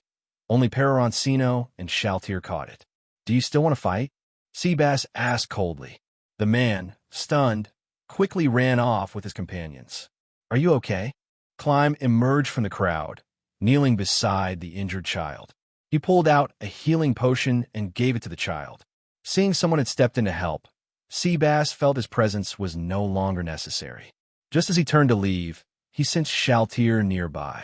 Seabass had never seen Peroroncino's human form and didn't recognize him, but he detected Shaltier's presence and also recognized Yulia, one of the Pleiades battle maids. Looking in their direction, Seabass saw a handsome young man with 2 little girls and a glamorous woman. Seabass walked over, quickly noticing Shaltier's respect for the handsome man and Yulia's presence among them. That left no doubt in Seabass's mind about the man's identity. No one but Peroroncino-sama could fit this description. Pero, call me Chino. Peroroncino interrupted Seabass. What brings you here, Lord Chino? Just leisurely sightseeing and learning about this country's culture and customs. What are you planning to do, Seabass? Seabass hesitated, unsure whether to share the trouble he'd gotten into after rescuing a certain woman. If it's inconvenient, you don't need to say. Let me guess, you saved someone out of kindness and got yourself into a mess? Seabass, being as kind-hearted as Touch Me, often ran into trouble for doing good deeds. How did you know? Lord Chino. So, I was right, Peroroncino said with a knowing smile. Chino Nizan, that blonde-haired kid, seems to be following us. Someone else is tailing us too, Shaltier said. Please wait. Climb shouted as he turned the corner and caught up. You're the ones from earlier? Climb recognized Peroroncino and his group as the ones who had clashed with Gagaran, though he bore no hostility since they had apologized sincerely. Do you know him, Seabass? I don't, Seabass replied. What do you want from me? Seabass asked Climb. Thank you for doing what I should have done earlier, Climb said, bowing. No need to thank me. It was nothing, Seabass replied. There's one more thing. Your movements were incredible earlier. Could you teach me even a little bit? Seabass glanced at Peroroncino, who nodded. Why do you want to grow stronger? Seabass asked. To protect the person I love. Hold out your hands. Climb obeyed, extending his hands. I can see you've trained hard, Seabass said, but you lack talent. Peroroncino couldn't see why Climb lacked talent. I have insight. Climb. Class. Warrior. Level. 20 cap. 25. So that's why? Peroroncino murmured. His gaze shifted to the shadow lurking in the corner. I have insight. Brain Unglaus. Class. Swordsman. Level. 37. Cap. 39. This name, I remember. He was the human we considered capturing during Shaltier's mind control incident. I can train you, but you must be prepared. You might die, Seabass said. Climb gripped his sword tightly and replied, I'm ready. Please begin. Seabass steadied his stance and released a wave of intense killing intent. Though it didn't affect Peroroncino or Shaltier, it clearly pressured Yulia and Nana. Despite being accustomed to danger, Nana instinctively looked to Peroroncino, who had become her everything. Yulia, created to serve the supreme beings, bore the killing intent with difficulty, but stood firm. Brain Unglaus, observing from the shadows, was paralyzed with fear. Climb's legs trembled violently, yet he remained standing. Seabass struck his fist grazing Climb's head. You did well. How does it feel to surpass death? Seabass asked. Peroroncino noticed Climb's level cap had risen from 25 to 30. What sort of man are you, Seabass? Climb asked, overwhelmed by the immense pressure. Shall we go again? Wait, how did you endure that? Brain emerged from the corner, asking Climb directly. I don't know. At that moment, I thought of my master. His loyalty surpasses his fear, Seabass explained. As Peroroncino pondered Climb's breakthrough, Shaltier spoke up. Chino Nizan, we've got uninvited guests. A group of black-clad figures appeared on both sides of the street. Assassins, Brain muttered, recognizing their attire. Nana, understood, Chino Nizan. Let me help. Climb began, but Nana had already disappeared, reappearing behind 3 of the assassins and killing them instantly. Before Climb could draw his sword, the remaining assassins had already fallen to Nana. That little girl is incredible. Climb and Brain thought to themselves in awe. Climb watched Nana's ghostly movements, deeply longing to learn such techniques. However, Nana noticed Climb's eager gaze and responded bluntly. I refuse. But I haven't even said anything yet, Climb replied. It doesn't matter what you say. My answer is still no, Nana declared, dashing any hopes Climb had of asking for guidance. Nana, did you leave any of them alive? Yulia asked. I don't think so, Nana replied, lowering her head as if realizing she'd made a mistake. Good girl, Nana. It's okay. Just remember to leave someone alive next time, Peroroncino said gently, patting her head. Shaltier, seeing this interaction, became noticeably jealous. She sidled up to Peroroncino's other side and grabbed his hand, placing it on her own head. Climb and Brain, who hadn't paid much attention to Shaltier earlier, now noticed her presence. Their eyes widened in shock. She was enormous. Meanwhile, Brain's mind flashed back to the vampire he had encountered before. She too was a Bustaloli. Still, he didn't connect Shaltier to that encounter. How could someone as powerful as Shaltier be casually traveling with humans, let alone clinging to this handsome man like a lovesick kitten? There seems to be one still alive, though barely, Seabass noted. having discovered someone who hadn't quite succumbed to his injuries. Puppet control. Seabass used his skill to take control of the survivor. Through him, they learned who had sent the assassins and the location of their base. Lord Chino, should we eliminate them? Seabass inquired. They've already sent assassins after us, so let's root them out completely, Peroroncino replied. Nana, Yulia, return to the tavern for now. Yes, Nana agreed, though she was reluctant to leave. Since it was Peroroncino's command, she obeyed without question. Peroroncino anticipated that things might get bloody and preferred to keep Nana away for her own sake. Let's go, Chino said. Please let us come along. Climb and Brain pleaded. Seabass, do you think we should bring them? Chino asked. I believe it's better to have them along. The more people, the greater the strength, Seabass replied. Peroroncino mulled it over. Taking them along provided a convenient scapegoat for anything that might happen. Given his limited knowledge of this kingdom, staying under the radar was preferable. All right, you can come, Peroroncino decided. I'm Chino, and this is Shea. Shea, Shaltier, Brain murmured. Do you know someone named Shaltier Bloodfallen? Peroroncino hesitated briefly before answering, Never heard of her. Who's that? Shaltier chimed in, feigning ignorance. She's, never mind, Brain replied, deciding not to elaborate. I'm curious. What happened between you and this Shaltier? Peroroncino pressed. She's a powerful vampire. She easily blocked my ultimate technique with just the tip of her pinky nail, Brain confessed. Sounds impressive. I'd love to see her in action. Peroroncino said with feigned enthusiasm. She's incredibly strong. If you ever encounter her, it's best to run, Brain warned earnestly. Maybe only someone as powerful as Seabass could face her. You overestimate me, Seabass replied modestly. No, I'm certain you could hold your own against her, Brain insisted. Let's move, Chino said, ending the discussion.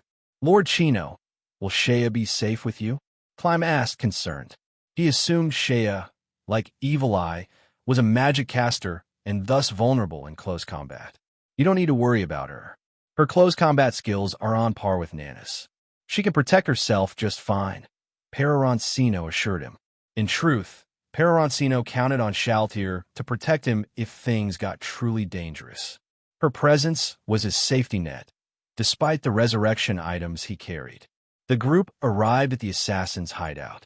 Seabass, Peroroncino, and Shaltier entered through the front door, while Climb and Brain went around to the back. Try to leave someone alive if possible, Climb requested. Don't worry, we're not bloodthirsty, Peroroncino replied, waving them off. Seabass promptly tore the front door off its hinges. The occupants inside froze, dumbfounded at the sight. Apologies, Seabass said politely, holding the door. It seemed rusty, so I accidentally removed it. Realizing they were under attack, the occupants armed themselves. Intruders, someone shouted. Seabass swiftly incapacitated everyone in the room. The trio proceeded to the basement, where they found a pig-like man beating a woman while several other battered women lay nearby. Seabass immediately pummeled the pig-like man. Stop, the man shouted. Oh, why should I? Seabass asked, his tone still polite. Because, the man stammered, attempting to flee. Shea, make sure he dies painfully, Peroroncino ordered. Yes. Summon minions, Shaltier said, summoning a swarm of black rats from the shadows beneath her feet. The rats swarmed over the man, leaving him no escape. Help! Someone help me. No, please, the man screamed as the rats bit him, tearing his flesh away piece by piece. The pain was excruciating both physically and mentally. This was far worse than any execution method, a torment that touched both body and soul.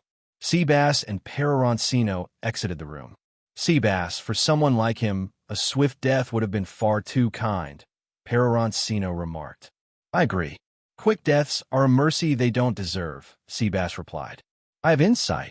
Peroroncino activated his skill and discovered a hidden passageway. Seabass, I'll check the passage. You search the other rooms for survivors, he instructed. Yes, my lord, Seabass replied. The passage led Peroroncino to a back exit, where he heard a desperate shout. "Help!" Clime's voice rang out.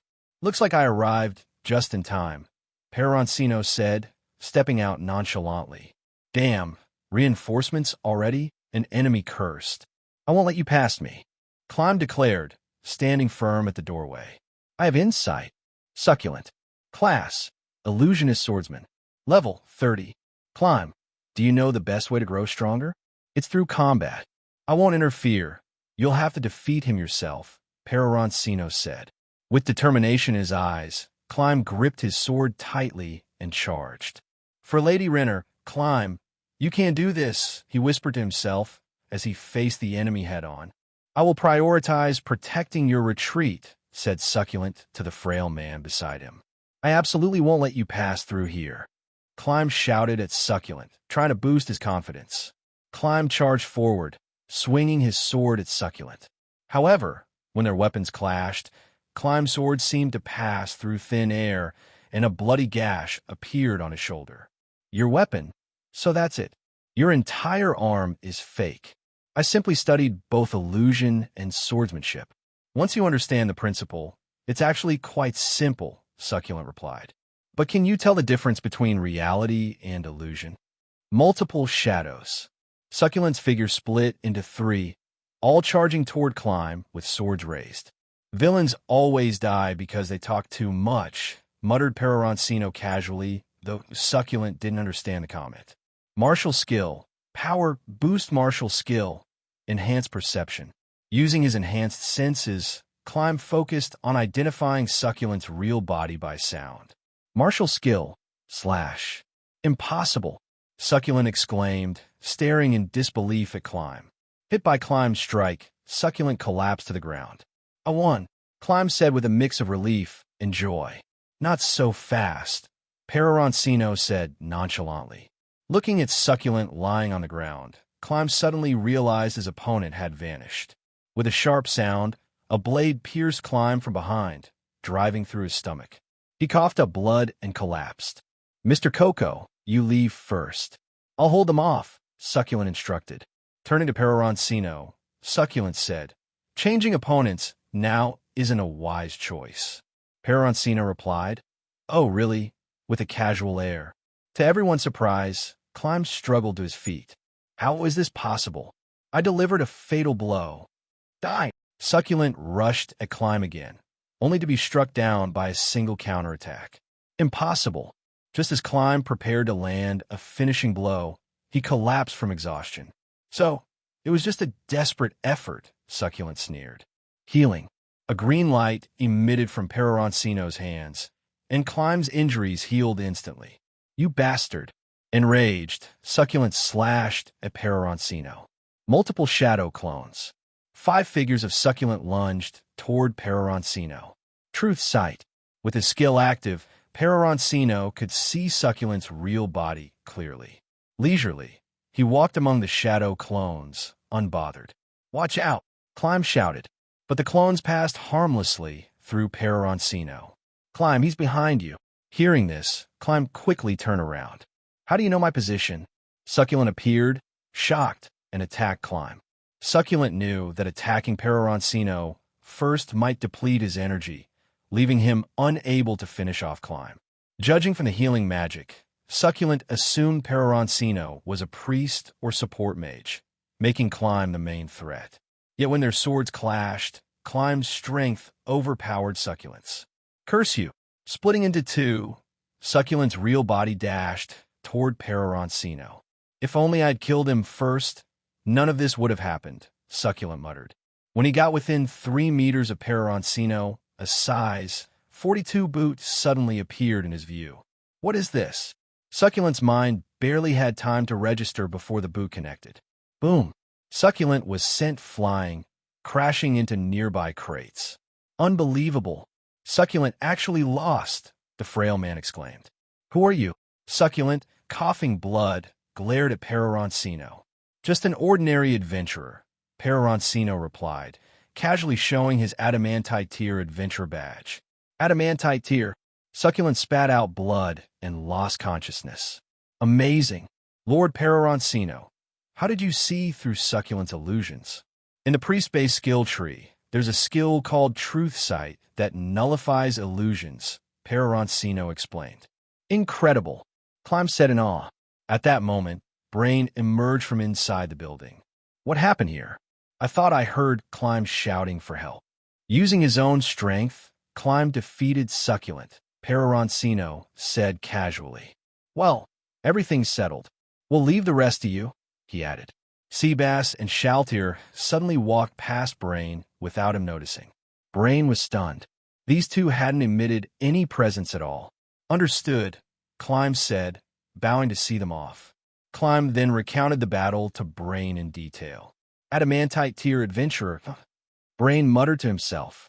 After leaving, Peroroncino asked Seabass for the intelligence he had gathered in the capital. Taking the documents, Peroroncino used a magical tool to make a copy, returning the originals to Seabass. Browsing through the information, he noted how capable the princess seemed. Despite being confined to the palace, she appeared to know everything happening in the kingdom. Message. Momonga, what's going on? Just now, Solution sent me a private message without informing Seabass. She claims she has evidence that Seabass has turned traitor. Seabass, a traitor? That doesn't seem likely. I just saw him, and he was very respectful to me. Do you want to come and take a look? All right, I'll head over. As Seabass returned to his residence, he was greeted by Solution, dressed in her battle attire resembling a maid uniform from the Pleiades combat maids. Lord Seabass, Lord Ainz is waiting for you inside, Solution informed him, leading him into a completely enclosed room. Inside, Momonga was seated on a sofa directly facing the door. Standing by his side was Demiurge, holding a small pink figure. The guardian of the 8th floor, Victim, Cositus, stood by the wall near the door, towering silently. Seabass, you seem nervous seeing me. Wanting to throw you a handkerchief to wipe that sweat. Momonga casually tossed a handkerchief to the ground. At this moment, Peroroncino teleported into the room and took a seat on the sofa beside Momonga. Lord Peroroncino. Everyone, except for Momonga, bowed deeply in respect to him. Solution, you mentioned Seabass has betrayed us. What's your evidence? Lord Peroroncino, Seabass privately brought back a human woman. Despite my repeated reminders that this matter should be reported to Lord Ainz, Seabass refused. Furthermore, the woman's presence attracted other humans, causing several disturbances. Seabass, is this true? It is, Seabass admitted, a trace of cold sweat on his face. Seabass, there's no need to be so tense. You did act outside the scope of your mission, so there will be consequences. However, given your exemplary completion of other tasks, the punishment won't be too severe. Before arriving, Peroroncino had spoken with Momonga and learned that the Momonga present here was actually Pandora's actor in disguise, a precaution suggested by Demiurge out of concern for Momonga's safety. However, Peroroncino's unexpected arrival had caught Demiurge off guard. Pandora, switch out for Momonga, Peroroncino stated bluntly, exposing Pandora's disguise without hesitation. Pandora transformed back into his original form and bowed respectfully to Peroroncino. As you command. With a dramatic flourish, Pandora shouted, "Greater teleportation," spinning theatrically before disappearing in what he considered a stylish manner, though it was only stylish in his own mind. Shortly afterward, Momonga teleported into the room in person.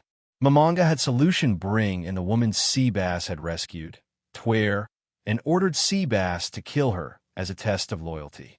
As Peroroncino had anticipated, Momonga had already arranged for Cositus to intervene and stop Seabass from killing Tware.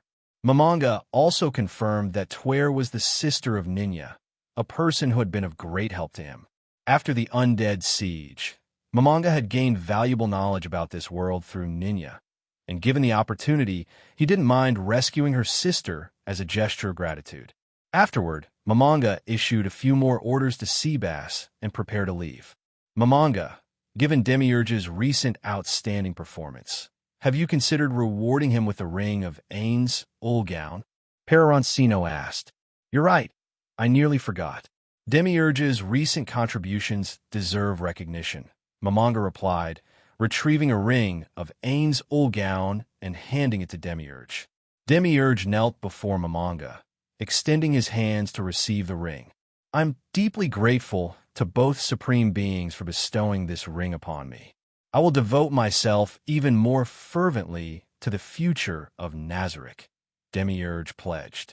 Lord Ainz, I noticed something interesting in Seabass's report and would like to investigate further. Could I have some time to pursue this matter? If it's for Nazarick, go ahead, Mamanga replied. Thank you very much. Demiurge spread his wings and disappeared into the setting sun. You seem quite lenient toward the woman Seabass rescued. Do you know her? Peroroncino asked. She's likely Ninya's sister, the one captured by nobles. Ninya has been a great help to me, so this is just a way to repay him, Mamanga explained. By the way, did you know Ninya is a woman? What? Ninya's a woman? Mamanga was stunned. You didn't know? No idea. How did you find out? Yulia told me. She realized after spending some time with Ninya. Mamanga recalled asking Ninya's party why their group consisted only of men. The ranger Luckrut had replied, having women in the group would inevitably lead to conflicts. Perhaps that was why Ninya disguised herself as a man. Speaking of which, I just remembered I need to visit Marquis Raven. I've been in the capital for a while without meeting him. I initially declined his request, but he raised the payment 3 times. It was too generous to refuse, Peroroncino joked. At this moment, Mamanga seemed like an ordinary person sharing a light-hearted conversation with Peroroncino, a rare reprieve from the pressure of leading all of Nazarick. Back at the inn, Peroroncino sent Yulia to meet with Marquis Raven, while he and Shaltier donned invisibility cloaks and headed toward the royal castle. As the sky darkened, inside the grand castle at the center of the capital, Princess Rener sipped her coffee. Just as she reached for the pot to pour another cup, she felt an intense gaze upon her. Looking up, she saw a petite figure hanging upside down from the ceiling. The woman had strikingly large breasts and glowing red, bat-like eyes that stared directly at her. May I ask what brings you here? Before she could process what was happening, Shaltier grabbed her by the neck and lifted her effortlessly. Even though Shaltier remained upside down, her crimson eyes locked closely with Rener's, their faces mere inches apart. Rener hadn't even realized when she was captured. Aren't you afraid of me? Shaltier asked, tilting her head as her glowing red eyes examined Rener closely. Why would I fear you? A beautiful woman like you must be delicious, Shaltier teased, almost leaning in but stopping as she remembered Peroroncino's dislike of her revealing her true form. If you wanted to do something, you wouldn't have started a conversation first, Rener replied calmly, her voice as gentle as her smile. Care for some coffee? It's freshly brewed, Rener offered warmly. Shaltier could sense her sincerity, but had no need for goodwill. Why not come out of hiding while you're at it? Rener suddenly remarked. Oh, how did you know someone else was here? Peroroncino appeared, sitting casually on Rener's bed. The one holding me doesn't seem interested in talking. That means the one who seeks me must be someone else, Rener reasoned. You're sharper than I thought. Shaltier, let her down, Peroroncino instructed. Rener was unceremoniously tossed toward Peroroncino, giving him a clear view under her dress. Catching her in a princess carry, Peroroncino's hands, as a seasoned lecher, rested slightly off from where they should. I'm small, really. If you want to touch someone, you might prefer the woman accompanying you, Rener shyly suggested, her face tinged with embarrassment. She's right. Mine feel much better, Shaltier quipped. This unexpected camaraderie left Rener stunned. She had hoped to sow discord between them, thinking they were merely collaborators, but it seemed their bond was much deeper. Despite her composed demeanor, Rener's innocent appearance and soft-spoken nature stirred a protective instinct in Peroroncino. Though tempted, he ultimately refrained from more audacious actions, respecting her apparent reluctance. As a gentlemanly lecher, he believed that refusal indicated disinterest, though silencing someone to remove the chance to refuse was an option he didn't mind entertaining. You didn't come just to touch me, did you? Rener asked, making no effort to escape Peroroncino's grasp. No, of course not, he replied, casually exploring every inch he could touch. And I've always wondered how a princess would taste, he murmured playfully into her ear. Before Rener could respond, Shaltier pressed her down onto the bed, pinning her arms effortlessly. If you don't like her, you're always welcome to try me, Shaltier offered boldly. Rener was taken aback. It wasn't the threat of what might happen, but Shaltier's unwavering loyalty and openness that shocked her. Even the cleverest of schemes could not anticipate such dynamics. When Peroroncino was about to act, he hesitated because Rener gave him a pitiful look. Seeing this, Peroroncino gave up. He had never intended to go that far. He only wanted to tease the princess a little. Of course, if the princess had called for the guards or screamed, Peroroncino would have had no hesitation in letting Shaltier kill her.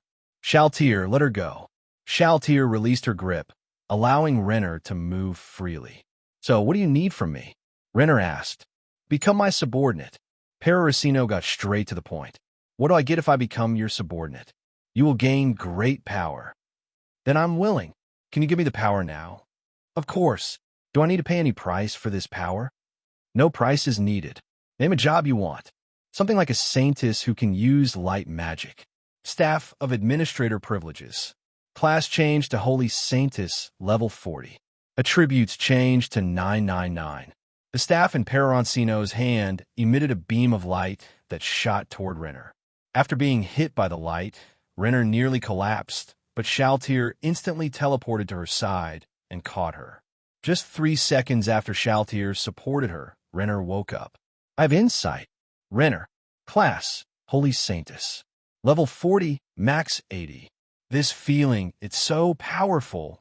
I feel full of energy, my body feels light, Rener said, amazed. You could easily defeat anyone from the hero's domain now, Peroroncino said. I wonder, what is your title, Master? Rener immediately knelt down. Anyone who could casually summon people from the hero's domain was someone not to be defied. My name is Chino. At this point, Peroroncino still appeared as an humanoid. After all, why be a bird person when you can be human? Has anyone come to find you before? Yes, a demon who called himself Demiurge came to find me at sunset. He proposed cooperation, and I agreed. He left behind a demon shadow to convey a message. If I'm not mistaken, that shadow should be notifying him now. Demon shadow. A dark shadow detached itself from Rener's own shadow. That person, Demiurge, is also my subordinate. You need not worry. Just continue cooperating with him and delivering the messages. Rener already knew about this matter in her heart, but chose to play dumb. I will come to find you when I need you. Peroroncino didn't forget to tease her before leaving. Please, Master, come anytime. You're always welcome to take my first time. Rener didn't care about her body. She only cared about climb and herself. She had never cared for the country or the people. After Peroroncino left, Rener walked to a mirror and started playing with her face. Having power feels so good. Rener looked at her arms, which seemed unchanged. Yet, her strength was vastly different from before. She tried using a small knife to lightly scratch her arm, but no mark was left. She shook a bell, and a maid entered the room. Is there anything you need, Lady Rener? Come closer to me. As you wish. The maid, confused, obeyed. As the maid approached, a slender hand reached out and grabbed her by the throat, lifting her off the ground. The maid struggled, unable to make any sound due to Rener's grip on her throat. The maid was older and taller, with longer arms, and she used both hands to try to escape from Rener. But no matter how hard she tried, Rener didn't react. Rener let go of her grip a bit, and the maid seized this chance and tried to scratch Rener's face with her nails. However, no matter how much she scratched, she couldn't break Rener's skin. Rener smiled, a disturbing smile that sent a chill down the maid's spine. I remember you often bad-mouthing climb behind my back, right? Let me think. There's a magic spell for flying. The spell is... Rener suddenly tried it out, and to her surprise, she succeeded immediately. Rener flew with the maid to the top of the castle's highest tower. How many pieces do you think you would break into if you fell from here? The maid frantically shook her head, tears running down her face. I remember the location of your vocal cords, right here. Rener extended her pinky finger and effortlessly stabbed it into the maid's neck, reaching her vocal cords, and destroyed them. Rener let go of her grip on the maid's throat. The maid's hands, however, gripped Rener's tightly. Her mouth opened and closed, but no sound came out. "Rest in peace," Rener said as she gently tossed the maid off the tower. The maid was flung away by the powerful centrifugal force and crashed heavily onto the ground. Blood poured from her body. Rener returned to her room and resumed her usual innocent expression. "Who should I kill next?" Rener thought, showing a soft, tender smile. After Peroroncino and Shaltier left the castle, they met up with Yulia. By this time, it was completely dark. "Lord Chino, Marquis Raven informed me that the mission has been moved up. The action is set for tomorrow night. They didn't tell me what the mission is, but I managed to extract some information from them. They're going to attack the Eight Fingers stronghold." Eight Fingers? I remember Seabass mentioned this organization in his reports. A black market criminal group, right? Perhaps we could take control of this organization and use it for ourselves. Message: Peroroncino. Is something wrong? Mamanga. The kingdom is about to take action against the underground group, Eight Fingers. I think we should move ahead of them and take control of the organization. What do you think? Originally, Peroroncino intended to give a direct order to Demiurge, but thought it better to discuss it with Mamanga first. After all, Mamanga was the guild leader. I think that's a great idea. Taking control of this organization would give us a much stronger intelligence network. Who do you think would be best to handle this? Demiurge, perhaps. With his intelligence, he should be able to handle it easily. I have other things to take care of, so please inform Demiurge. Understood. Teleport. Rather than using a message to inform Demiurge, Peroroncino directly teleported to the 7th floor. The reason was that Peroroncino suspected Demiurge's interaction with Rener was likely for some purpose, and that purpose would be easy to uncover by asking. Upon arriving on the 7th floor, all the demons were gathered together. "Isn't that Lord Peroroncino? What brings you here?" Rather than a task I want to give, I'm more curious about what you're planning by gathering your subordinates. Lord Peroroncino, I believe that as a subordinate, one should proactively handle matters to please the master, rather than waiting passively for orders. So, what are you planning to do? I've already established a cooperative relationship with the kingdom's princess, and through the information she provided, I've located 7 strongholds of the Eight Fingers organization. I intend to send people to take control of this organization. Clap, clap, great. You and I were thinking the same thing. I've already mentioned it to Mamanga, and he recommended you for the task. You have full access to the resources of Nazarick. Understood. Good luck with it. Peroroncino then teleported back to the royal capital. Lord Chino, I heard there's a famous tailor in the royal capital. Why don't we go get some custom clothes made? Yulia asked. There were no tailors in Nazarick. The game didn't support that profession. Peroroncino had tried changing NPCs' professions using the administrator's staff, but having a profession wasn't enough. It still required experience. Even NPCs with a changed profession couldn't make good clothes. So, if Peroroncino wanted to have clothes made, he had to go to a human tailor. Sure, let's go check it out. Peroroncino casually waved his hand. It feels much bigger than before. You mentioned I was a bit small last time, so I've been working hard with massages and drinking milk and papaya juice. Sometimes I feel like you're being a bit too thoughtful. It almost feels like a dream. What are you saying? As a maid, I should devote myself entirely to serving the master. We should try to be whatever you like. If you feel comfortable, that's the greatest reward we could receive as maids. Chino Nizan, Nana has also been trying to drink milk, eat papaya, and get massages. Nana tried to put on some weight, but unfortunately, there was no visible result. Nana, you don't need to worry. You're still growing, so just eat nutritious food. You can keep drinking milk, but you don't need to worry about massages or papaya for now. You'll grow up at the right age. Peroroncino patted Nana's head. Got it, Chino Nizan. Chino Nizan, I also... Shaltier wanted to be patted as well, but Peroroncino covered her mouth. There were still many eyes on them around. This conversation was a bit too shocking, and anyone who overheard would want to hear more. Before long, The three of them arrived at the tailor's shop. The tailor was a middle-aged man who seemed rather honest. He wasn't very tall, and when he smiled, he looked like a simple, good-natured person. The small shop wasn't very large, and its decor was plain, but the displayed clothes were quite stylish. Do you offer custom tailoring? Yes, but you'll need to pay a deposit first. I'll provide the fabric. Peroroncino took out a piece of black cloth and handed it to the tailor. This fabric, the texture, the material, it's top-notch. Are you really going to have me make clothes with this high-quality fabric? Of course, I heard your reputation is quite good, so I came especially. By the way, considering the clothes may need some embellishments, here are a few accessories for you. Peroroncino placed some small ornaments on the table. These are diamonds, such large diamonds. And the material, it's crystal. You want me to handle these precious items? Aren't you afraid I might run off with them? If you try to run off, I'll make you regret ever being born, Peroroncino said calmly. I understand.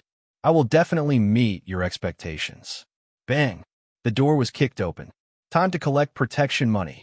3 rough-looking thugs swaggered into the shop. Whoa! The 3 men saw the glittering diamonds and crystals on the table, and their mouths watered. These will just have to be your protection money for this year. The leader, a bald man with tattoos, hadn't finished speaking before reaching for the diamonds and crystals. If I were you, I wouldn't touch those. Who the hell are you, pretty boy? How dare you? Another thug grabbed a short knife and was about to teach Peroroncino a lesson. Before he could finish, he was sent flying perfectly out of the door. He didn't break anything in the shop as he flew outside. The bald man trying to grab the diamonds had his arm caught by a small hand. Despite the hand being tiny, it held his arm in place, and he couldn't move. Looking down, the bald man saw a seemingly ordinary child. Nana, break his arm.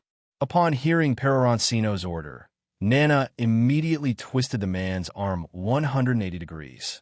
Before the man could scream in pain, she quickly twisted the other arm 180 degrees. The man, overwhelmed by Nana's immense strength, spun in the air and collapsed to the ground. Ah, my arm! The bald man screamed in pain. Quiet down. Peroroncino kicked him in the forehead, sending him flying out of the door, where he collapsed unconscious on the street. The other thug who had been kicked out was also unconscious. Her name is Yulia. If you want revenge, feel free to come find us at the Adventurers Guild. Peroroncino had intended to give his name, but he wasn't well known. Yulia, however, was quite famous. The other thug didn't look back and fled in panic.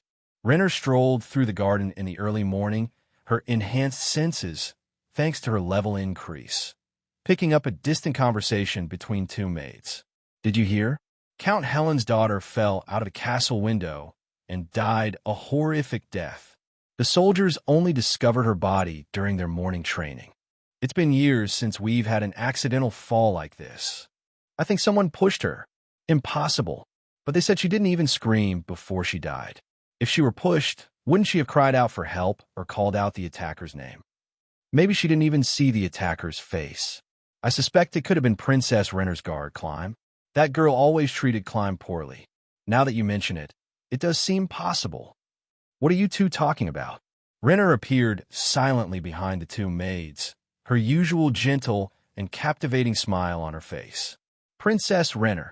We weren't talking about anything important, just there a girl fell out of a window. It was scared us a little. There's nothing to fear. It was merely an unfortunate accident. Be careful, and you'll be fine. If you're still afraid, you can pair up at night for safety. Thank you for the advice, Your Highness. We have other duties to attend to, so we'll take our leave now. The maids hurried off, muttering as they left. Did you notice? Princess Rener walks so silently. I didn't even hear her approach. Don't you feel like Princess Rener has changed somehow? Watching them leave, Rener's expression twisted into something vicious. Daring to slander my climb? The next accident might just be you. Not just you 2. Anyone who looks down on Climb will die. You'll all die. Her face distorted further into a terrifying expression. An unusual awakening. Peroroncino awoke to a cool sensation brushing against him. It was a humanoid water elemental, originally a masseuse from the 9th floor spa, now brought to his chamber for her exceptional skills. Though a water elemental, she possessed all the features of a normal woman, and none of their clothing. Stretching lazily, Peroroncino's hands accidentally touched something unmistakable by feel. His eyes turned upward to find. Shaltier? What are you doing up there? Lord Peroroncino, I just wanted to ensure that the first thing you touch upon waking is your perfect creation. All right. I know what you're up to. Peroroncino reclined against the water elemental, whose body bounced slightly beneath him, soft and pliable like water. Start the massage. Numerous hands extended from the water elemental's form, massaging him all over. Shaltier, put on my prize JK outfit with cat ears, and don't forget the soul-infused cattail. The wonderful morning workout soon passed. Later, Peroroncino and Shaltier arrived on the third floor to inspect the vampire brides. The vampire brides were practicing splits. Lord Peroroncino, as per your instructions, we're improving our flexibility. We'll move on to dancing Gokura Kajodo shortly. However, we couldn't find the costumes you specified. You're doing well. Don't worry about the costumes. I'll handle that. Peroroncino ruffled one bride's hair. Would buns or twin tails look better on you? What's your name? Machina. I want to test something on you. Are you willing? Of course. Being your test subject is an honor. Don't worry. Even if you die, I'll revive you. Even if you don't, I'll have no regrets. Good, let's start. Peroroncino produced the administrator's staff, contemplating. Let's see if vampires can overcome their weakness to holy magic. I spent a lot of money making Shaltier capable of using holy spells, but the item only works for units above level 80. He activated the staff, altering Machina's attributes. Change profession to Holy Archpriest. Set level to 40. Max out all attributes to 999. A beam of light from the staff enveloped Machina. Her level instantly rose from 30 to 40, and the light consumed her completely. Did it fail? To his surprise, Machina's body reformed from the light. I have insight. Name, Machina. Class, Holy Archpriest. Level, 40 max, 90. Race, Holy Vampire. Vampire immune to holy magic weaknesses. Special skill, Divine Protection. Ignores 5th tier and below holy magic attacks. Special skill, Vampire's Redemption. No longer requires blood. Feeds on others' faith to increase level. It worked. I can't believe it. Thank you for granting me new life, Lord Peroroncino. Machina emerged from the light with silver hair, her figure enhanced from a B to a C cup, her black eyes turned blue, and her skin now human-like. Such a delightful surprise.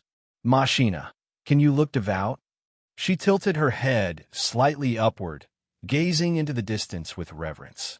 Her bridal attire and serene demeanor made her look stunningly pure. May the holy light bless us all. Perfect. You look just like a pure saintess. Peroroncino approached her, intent on. Under the watchful eyes of everyone, Peroroncino walked towards Machina. A great battle is about to begin. I am the embodiment of holy light. How could you? Time quickly passed, and night was about to fall. On the outskirts of the royal city, a group of soldiers had gathered, including many adventurers. Peroroncino was among them, and due to wearing a ring that reduced his presence, very few people noticed him. Meanwhile, the princess in the castle had been watching Peroroncino the whole time. Clearly, the ring had no effect on Rener. At this time, the leader of the Blue Roses team stepped onto the platform. Everyone, tonight we will divide into 7 groups to attack and control the 8 strongholds of the 8 fingers.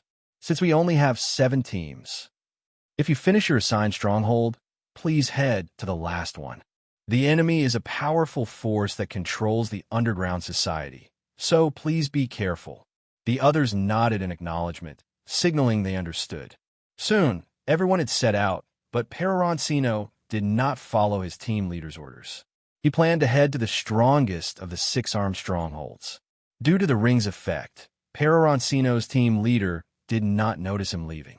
As for the other strongholds, Peroroncino had no interest in them. There were no formidable figures there, so they weren't worth his attention. Peroroncino, along with 3 girls, lightly jumped over a 5-meter-high wall. As the 4 of them landed, they found the place dimly lit, and there were many people holding a banquet on the 2nd floor. After jumping in, they casually walked through the main entrance as though they were out shopping. When they arrived in front of the banquet, many eyes turned toward them. "Who are you people?" Peroroncino did not answer, but revealed the Adamantite adventurer badge hidden under his clothing. "Adamantite tier adventurer. I've accepted the request of Lord Raven to wipe you all out.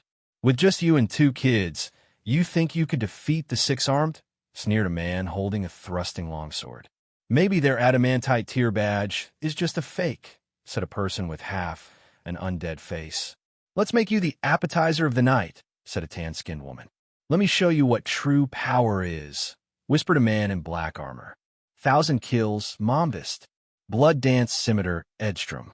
Space/Pashurian. King of the Undead, Davernok. Peroroncino didn't interrupt their introductions. After all, the more arrogant they were now, the more miserable they would become later. "Nana, he seems to underestimate you. Go cut off his arm to prove your strength." "Okay, Chino Nizan." The girl who had been standing behind Peroroncino walked into the shadow behind him and vanished. 3 seconds later, she appeared behind Momvist. Momvist sensed the danger, but was too slow. By the time he turned around, he could only watch helplessly as his arm was severed by 2 daggers. The girl he had underestimated stared at him coldly. Momvist swung his sword desperately, but by the time he did, Nana had already vanished from his sight. When he turned around again, Nana had reappeared behind Peroroncino as if nothing had happened. "You don't need to step in. I'll handle this alone." Peroroncino clenched one fist and placed the other hand over it, making a crack. He switched his hands a few times, and several cracking sounds echoed. Then he opened his right hand toward the sky. "Sword come." A sword flew down from the sky, landing precisely in Peroroncino's hand. The sword's hilt was inlaid with 7 gems, forming the Big Dipper constellation. The blade radiated a 7-colored glow. The light wasn't very intense, but it flowed like a moving galaxy across the blade. "That's a magical weapon," a well-informed onlooker exclaimed. "Not bad, you have some knowledge." Cross/. Peroroncino casually swung the sword, sending a cross-shaped sword energy flying toward Davernok. Edstrom manipulated her 6 throwing knives to intercept the sword energy, but as soon as the knives collided with the energy, they scattered on the ground. Fireball. Davernok activated a magical sphere and launched a fireball toward the sword energy. The energy was dispersed by the fireball, and the smoke cleared. The 4 of them saw Peroroncino casually wave his hand, and a magic circle appeared. "Do you dare call yourself the king of the undead?" 4th tier magic, necromancy summon. The others widened their eyes in disbelief. The person who had just released such powerful sword energy was a necromancer. 6 undead slowly emerged from the magic circle beneath Peroroncino's feet. 4 sword and shield skeleton warriors and 2 spear-wielding skeletons charged toward the group. Momvist drank several bottles of healing potions and barely managed to reattach his arm. Seeing the skeletons in front of him, he swung his sword rapidly, quickly killing 1 skeleton soldier. At the same time, Pashurian swung his silken-like sword, killing another skeleton soldier. Holy Light Ray! Peroroncino spread his hand, and a magic circle appeared above it. A ray of light shot toward Davernok. Davernok was pierced through by the light, and the injuries on his body couldn't heal, accompanied by searing pain. How is this possible? You just used necromancy, but now you're using holy magic. Monster, you're a monster. Davernok screamed in disbelief. Is monster the only word you can use to describe powerful beings? You're so ugly it's annoying. Let me send you to death first. Heaven's punishment. Peroroncino clapped his hands, and a massive magic circle appeared beneath him. A similar magic circle appeared above Davernok's head. Davernok noticed the magic circle above him and frantically tried to counterattack with magic. Peroroncino dodged easily, and Davernok's magic attacks couldn't hit. Davernok tried to flee, but the magic circle followed him. The next moment, the magic circle glowed brightly, and a pillar of light descended. Davernok screamed in pain as his body was slowly burned to ashes in the light. Meanwhile, the others had finished off the skeletons. When they heard Davernok's agonizing scream and saw his death, they all felt a chill run down their spines. "Who exactly are you?" I remember saying, "I am an Adamantite grade adventurer, specifically here to kill you." Thunder. A magic circle appeared in Peroroncino's hand, and a bolt of lightning struck directly at Pashurian, who was about to use his space slash. Pashurian's black armor, originally dark, turned gray after being struck by the lightning. The man collapsed to the ground, lifeless. Edstrom, watching the deaths of the two men, began to shake in fear. At that moment, a muscular bald man jumped down from the second floor. "They were useless. Let me handle you," he said. "You must be Zero, the leader of the Six Arms," Peroroncino remarked as he put on a blue mana regeneration necklace around his neck. "Boss, be careful. This guy is strange. He can use many types of magic. A magician is something so fragile. A single punch will take care of them," Zero retorted before charging at Peroroncino. "I have insight. Zero. Class Monk. Level 39, max 45. Strength 900. Speed 600. Defense 800. Stamina 600. A monk, huh?" Peroroncino sneered. He casually threw his sword aside, and it flew back into the scabbard on Shaltier's back. Peroroncino's fist collided with Zero's, and it seemed like Peroroncino was at a disadvantage, but Zero's eyes filled with surprise. "Momvist, didn't you say he was a magician?" But around them, there was no sign of Momvist. He had disappeared while Zero's attention was diverted. Along with him, Edstrom, the woman who used throwing knives, had also fled. "Useless, running away," Zero muttered, pushing Peroroncino back with a large leap. "Let me show you what a true monk can do." Cheetah, falcon, rhino, bison, lion. Zero's tattoos began to glow in different colors. Peroroncino observed through his eye of insight and saw that all of Zero's attributes had been enhanced by 100 points. While Zero was buffing himself, Peroroncino was not idle. Martial technique, ability enhancement. Warrior extreme power enhancement. Strength enhancement. Speed enhancement. Hardened skin. Focus power. Turn defense into attack. Decrease defense. Increase strength. Zero began to feel uneasy as he saw Peroroncino buffing himself. His own strength wasn't far above Peroroncino's, and the latter's buffs were even more. Warrior Frenzy. Wild Amplification. Warrior Diamond Body. "Enough," Zero growled, unable to maintain his composure. He leaped towards Peroroncino, delivering a powerful punch aimed at his face. Peroroncino's own punch came in response, but Zero's punch felt much stronger, as if he had put all his strength into it.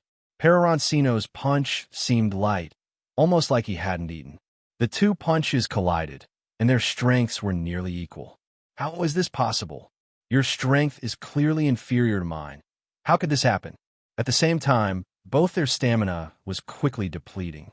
"Wasn't I supposed to learn what a true monk is? Is this all? Use some real strength. Did you forget to eat?" Peroroncino taunted.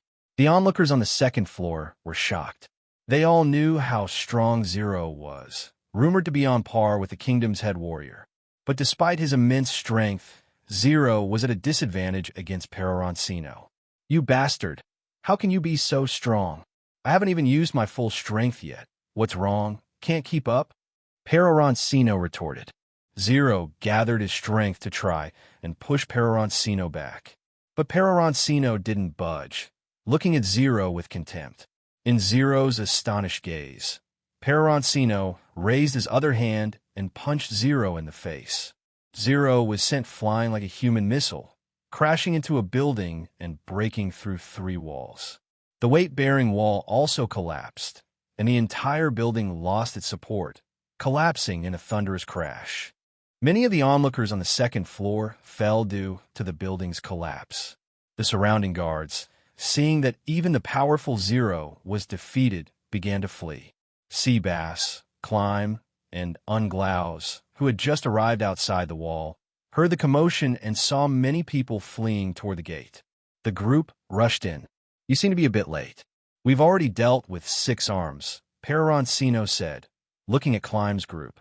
"You moved so fast. We clearly left together," Climb remarked, realizing that Peroroncino's group had also been present when they gathered earlier.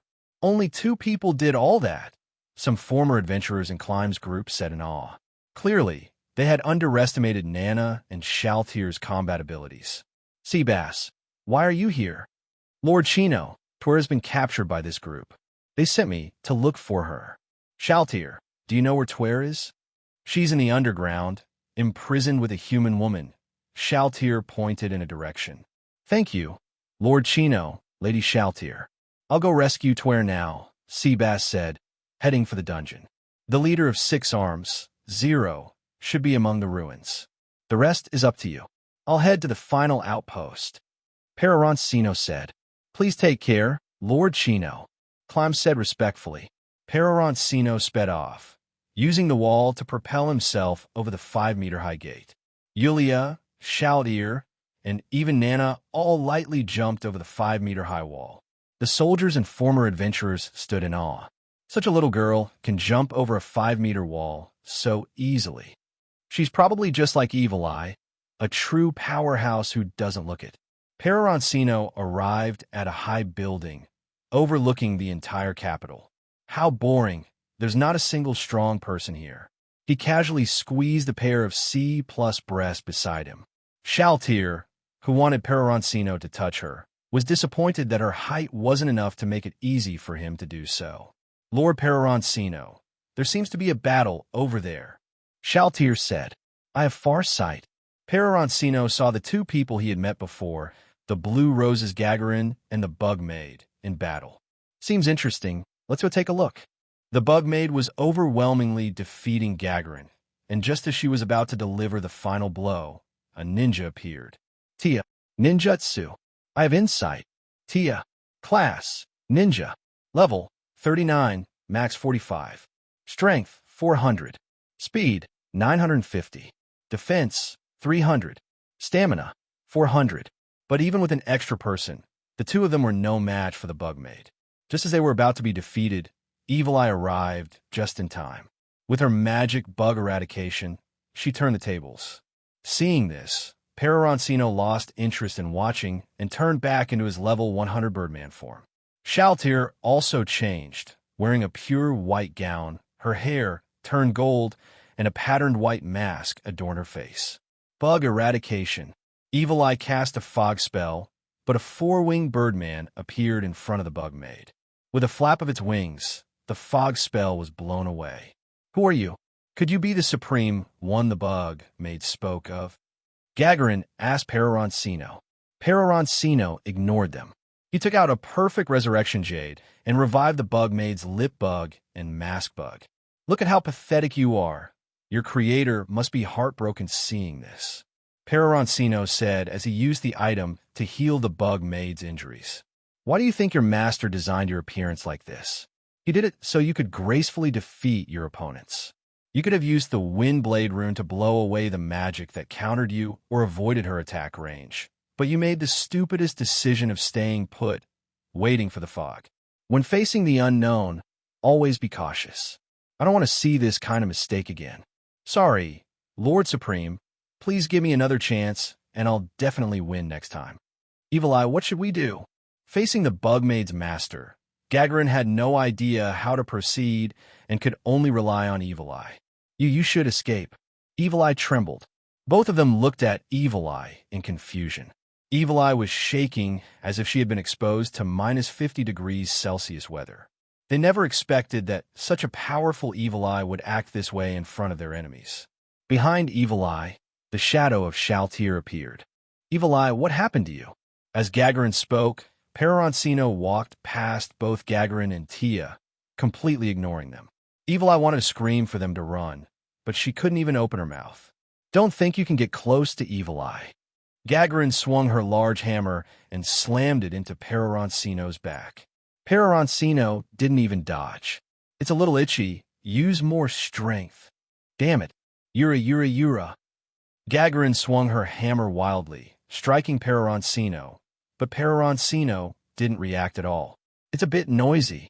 Peroroncino stretched out his hand and caught Gagaran's hammer.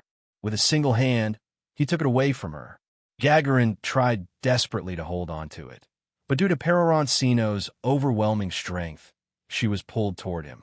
Looking at the flying Gagaran, Peroroncino took a small step aside, and Gagaran fell headlong to the ground. At this moment, Tia, looking for an opportunity, suddenly appeared at Peroroncino's side, and her dagger aimed directly at his eye. Peroroncino made no extra movement, merely flapping his wings. The gust of wind sent Tia flying. Peroroncino picked up the hammer in his hands, squeezed it, and with force, he deformed it. He squeezed it a few more times until the hammer turned into a ball. Gagaran watched her weapon being easily destroyed, unwilling to accept it. Bastard, I remember telling you, you're very noisy, right? Peroroncino threw the iron ball directly, and it struck Gagaran's head. Her head exploded like a watermelon hit by a rock. A gruesome scene. Gagaran, Tia screamed. Do you want me the next one? Peroroncino sneered at Tia. At first, Peroroncino didn't plan to kill anyone, but she was just too noisy. Tia looked at Evil Eye. Tears were constantly streaming down Evil Eye's chin. Evil Eye wanted to speak, to kill Peroroncino, but she couldn't control her body at all. Breathing was difficult, as if her whole body wasn't even hers. Evil Eye, who had been motionless, suddenly started walking toward Peroroncino. She stopped in front of Peroroncino. Peroroncino reached out and took off Evil Eye's mask. You're cuter than I imagined. It's just, Peroroncino's hand moved downwards. Flatter than I imagined. Evil Eye, what's wrong with you? Tia didn't understand. From her perspective, it seemed Evil Eye willingly walked over to be touched. As a true vampire ancestor, Shaltier commands the purest of vampire blood, and even if Evil Eye didn't want to, her body would still obey Shaltier's orders. If Shaltier ordered Evil Eye to commit suicide, her body wouldn't disobey. Cancel the control over her. Peroroncino preferred a normal Evil Eye. The current one was like a puppet on strings. Understood. Once Evil Eye regained control of her body, she kicked toward Peroroncino's vitals. But Peroroncino caught her leg with one hand. Such a thin leg, seems like it could last a while. Bastard, let go of me. Evil Eye tried to pull back her leg, but Peroroncino held it tightly, not letting her escape. Let me see what color you're wearing. Suddenly, a dagger stabbed toward Peroroncino's neck, but even though it struck his neck, it didn't break the skin. Tia, run. These guys are monsters among monsters. You think she can escape? Peroroncino grabbed Tia by the neck and lifted her up with one hand. This one, named Tia, seems much more useful than you. Peroroncino threw Tia toward Shaltier. Hold her. Let her see how her companion is treated. No, kill me, Evil Eye pleaded. From a moment you laid hands on Intoma, you were destined to die an unpleasant death. Unable to achieve her goal of dying, Evil Eye raised her hand, and a magic circle appeared. She was about to release a spell. Enhanced magic, crystalline explosion. Peroroncino didn't make any attempt to interrupt her casting. Crystals shot out like missiles, hitting Peroroncino, but they had no effect. Magic nullification, magic resistance breakthrough, enhanced magic, piercing short sword. Yet Peroroncino remained unbothered, just watching her cast the magic. However, when the magic struck Peroroncino, it still had no effect. Why does a defense-breaking spell have no effect? Peroroncino pulled Evil Eye into his arms and whispered into her ear, because you're too weak. Enhanced magic, piercing short sword. Evil Eye cast her magic, but in the final moment before the magic manifested, she redirected the target to herself. However, the magic circle was crushed by Peroroncino. I told you, I won't let you die so easily. Someone help me. Evil Eye's tears flowed endlessly. This moment reminded her of when her nation was destroyed. The entire country had fallen, and she was left alone, shouting, "Is anyone there?" But after 3 days and nights, no living person responded. Helpless, scared, and terrified, she didn't know what to do. She had wished she could just die there. Boom! A figure fell from the sky. A tall figure, clad in sleek black armor, holding 2 giant swords.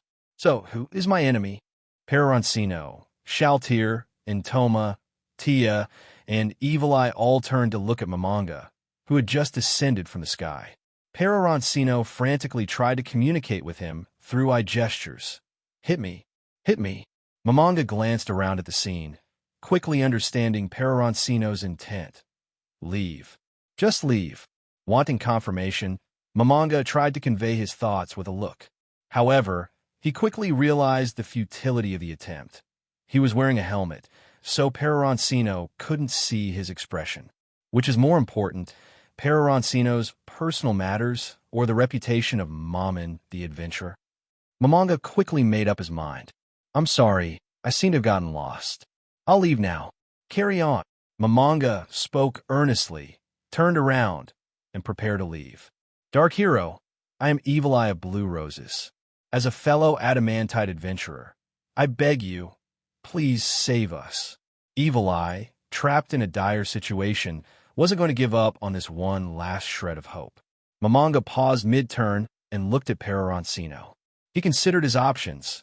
Should he leave outright or confess to Evil Eye that they were actually on the same side? In Momonga's mind, saving Evil Eye was not an option. "Fight my friend? What a joke. So you're the Dark Hero. I've heard much about you. Does Peroroncino mean for me to play along as Mammon?" Momonga pondered internally. "That's right. I'm the Dark Hero, Mammon. Let the girl go. And if I refuse, letting her go so easily would hurt my pride. What do you want then?" "Obviously, to kill the meddling busybody." Peroroncino drew his bow. Not Hoyi's bow, but an ordinary magical weapon. 1,000 phantasm arrows. As Peroroncino pulled the bowstring, a massive magical array appeared before him.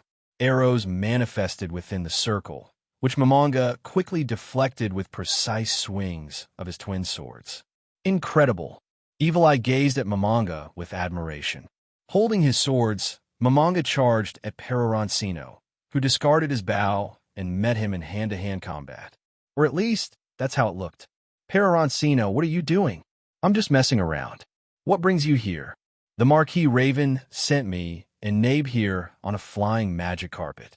I thought my first appearance in the royal capital should be grand. When I saw magic being cast in a battle below, I jumped in. Then, in a bit, you can defeat me, and I'll leave with them." "Got it. No problem." Though they were speaking, their hands didn't stop, continuing the back-and-forth skirmish. Evil Eye's admiring gaze turned to pure worship. "Go, Lord Mammon."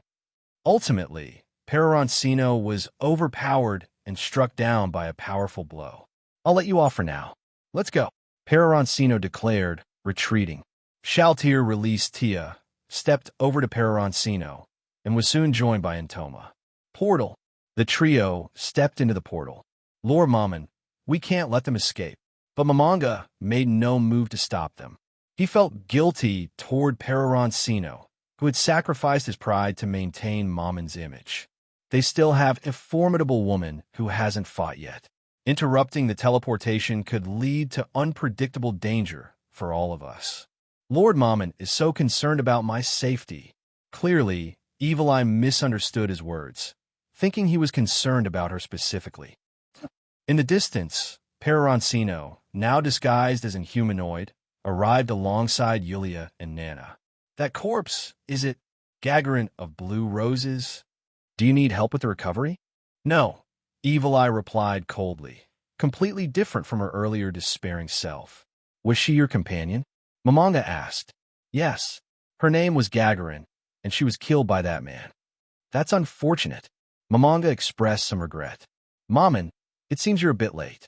The Marquis Raven's mission has already been completed." "Is that so? What a shame. I accepted the commission, yet ended up doing nothing." "Do you know each other?" Evil Eye asked. "Yes, Chino and I are friends, Mamanga replied. At that moment, Nabe descended from the sky. Lord Mammon, I've completed the task the Marquis requested at the designated location. Good. Thank you. It's no trouble. Not at all, Nabe replied hastily. Chino Nizan, what is that? Nana pointed toward a massive pillar of light in the distance. That is... Evil Eye also noticed the phenomenon. Flames of Gehenna. Chino and Mamanga exclaimed simultaneously. Evil Eye looked at the two, deep in thought. Tia knelt silently beside Gagaran's body. Let me help with the transport, Mamanga offered. No need. Our leader will arrive soon and cast resurrection magic here. Resurrection magic? 5th tier, faith-based magic. Raise dead. Yes, our leader Locus can use it. Is that so? I like to see it for myself. You all chat. I'll go check out the flames of Gehenna over there, Peroroncino said, leaving with Nana and Yulia. Shaltier was waiting for them not far away. Just as Peroroncino was about to approach Shaltier, Unglaus appeared in front of her. Isn't he quite afraid of Shaltier? Why would he take the initiative to approach her? Peroroncino observed from a distance, refraining from stepping forward. What are you trying to do here in the capital? Why should I tell you? Who are you looking for? Is it me? Looking for you? And why would I do that? Would it be better if I just killed you? Do you want to die? Kneel down and lick my shoes. Maybe I'll feel a bit better. Sorry, but I have no intention of doing that. Martial skill, domain. He seems a bit different now. I have insight. Brian Unglaus level 40, cap. 50. He actually surpassed his level cap. How did an ordinary human manage to break through the limit? A glowing circle appeared at Brian's feet. Not knowing the strength of both sides really complicates things. No, I know very well. Brian chuckled self-deprecatingly. Swinging my sword is my life, isn't it? Thank you, my friend. Though it's a bit late now. Fourfold slash. Shaltier's nail, which she was about to use to counter Brian's move, was cut off. Shaltier was momentarily shocked, as was Peroroncino. A level 40 actually dealt damage to a level 100. Peroroncino carefully analyzed Brian with the inside eye. Strength, 750. Speed, 750. Defense, 600. Stamina, 600. Martial skill, domain. While in a drawn sword stance, anyone entering the attack range will be instantly struck, dealing triple damage. Martial skill, fourfold slash. For strikes delivered simultaneously. Special skill, martial skill fusion. Allows any martial skill to be fused with domain. You're like a nail clipper, Shaltier remarked after a fierce clash. Thank you for the compliment. Brain replied with a smile as bright as a baby. Shaltier scoffed. You've clearly got a screw loose. Shaltier was just about to strike when she sensed Peroroncino's presence. That brief moment of distraction gave Brain the chance to turn and run. I won't let you escape twice. As Shaltier prepared to chase and kill Brain, she was interrupted. Shaltier, wait. Peroroncino used the spell message to call her off. Following the trace of his presence, Shaltier arrived by Peroroncino's side. Master, why did you let him go? Because I want to see what he can achieve in the future. That strike of his just now, it shouldn't have been able to cut your nails under normal circumstances. What kind of achievements could a human possibly have? Do you think humans as a race are weak? As Peroroncino spoke, his hands were far from idle, making their way toward a certain pair of DS. Weak. They're creatures that die with the slightest touch. They have no value whatsoever. And yet, this weak race, as you call them, has managed to dominate most of the world's lands. Why do you think that is? Because, I don't know, because humans are a species capable of creating miracles. Let's see if he can create a miracle of his own. Let's go. Peroroncino arrived near the Gehenna flame. He glanced around briefly before walking straight inside. The area was filled with numerous low-level demons. The moment they noticed Peroroncino, all eyes turned to him. The demons snarled and bared their fangs, preparing to attack. Peroroncino took a few steps back and exited the Gehenna flame. What exactly is Demiurge planning by creating the Gehenna flame? Peroroncino pondered for a moment before giving up on the thought. Yulia, You and Nana stay here and wait for the others who will be joining you. Understood. Shaltier opened a portal, and she and Peroroncino stepped through, arriving directly in the princess's chamber. The princess was startled to see Peroroncino. Master, what brings you here? About that massive pillar of flame reaching the sky, what is it for? It's probably meant to serve as a barrier of some sort. Demiurge didn't tell you? No, he didn't. Lord Demiurge only informed me that he intended to cause a great commotion in the capital and left the aftermath for me to deal with. At that moment, a large group of people began approaching the castle. These were individuals returning from the completed outposts, including Evil Eye and Mammon. Seeing their arrival, Peroroncino and Shaltier used teleportation to leave. In the following period, everyone involved in the campaign against Eight Fingers gathered in a meeting room on the outskirts of the castle. Among them were also many adventurers native to the royal capital. The meeting was presided over by Princess Rener. Everyone, as of early this morning, parts of the royal capital have been surrounded by walls of flame. According to the intelligence we've gathered, the mastermind behind this incident is a demon named Jaldabaoth. Next, Rener delivered some rousing words to motivate everyone. However, Peroroncino didn't hear a single thing she said. His mind was preoccupied with tonight's plans, wondering what position to use while playing poker with Shaltier. May you all have good fortune in battle. Looking at Rener, who seemed to be sincerely blessing everyone, Peroroncino couldn't help but fantasize about pinning her to the ground and teaching her what the adult world is like. After a series of preparations, the second prince led his soldiers to the flaming walls, delivering a pompous speech before advancing with Blue Rose into the fiery barrier. The main force followed behind them. Once inside the walls, after a thorough search, no human traces were found. However, they did encounter plenty of imp demons. These creatures, entirely black, had large red eyes and bodies resembling small children, though their heads were disproportionately large.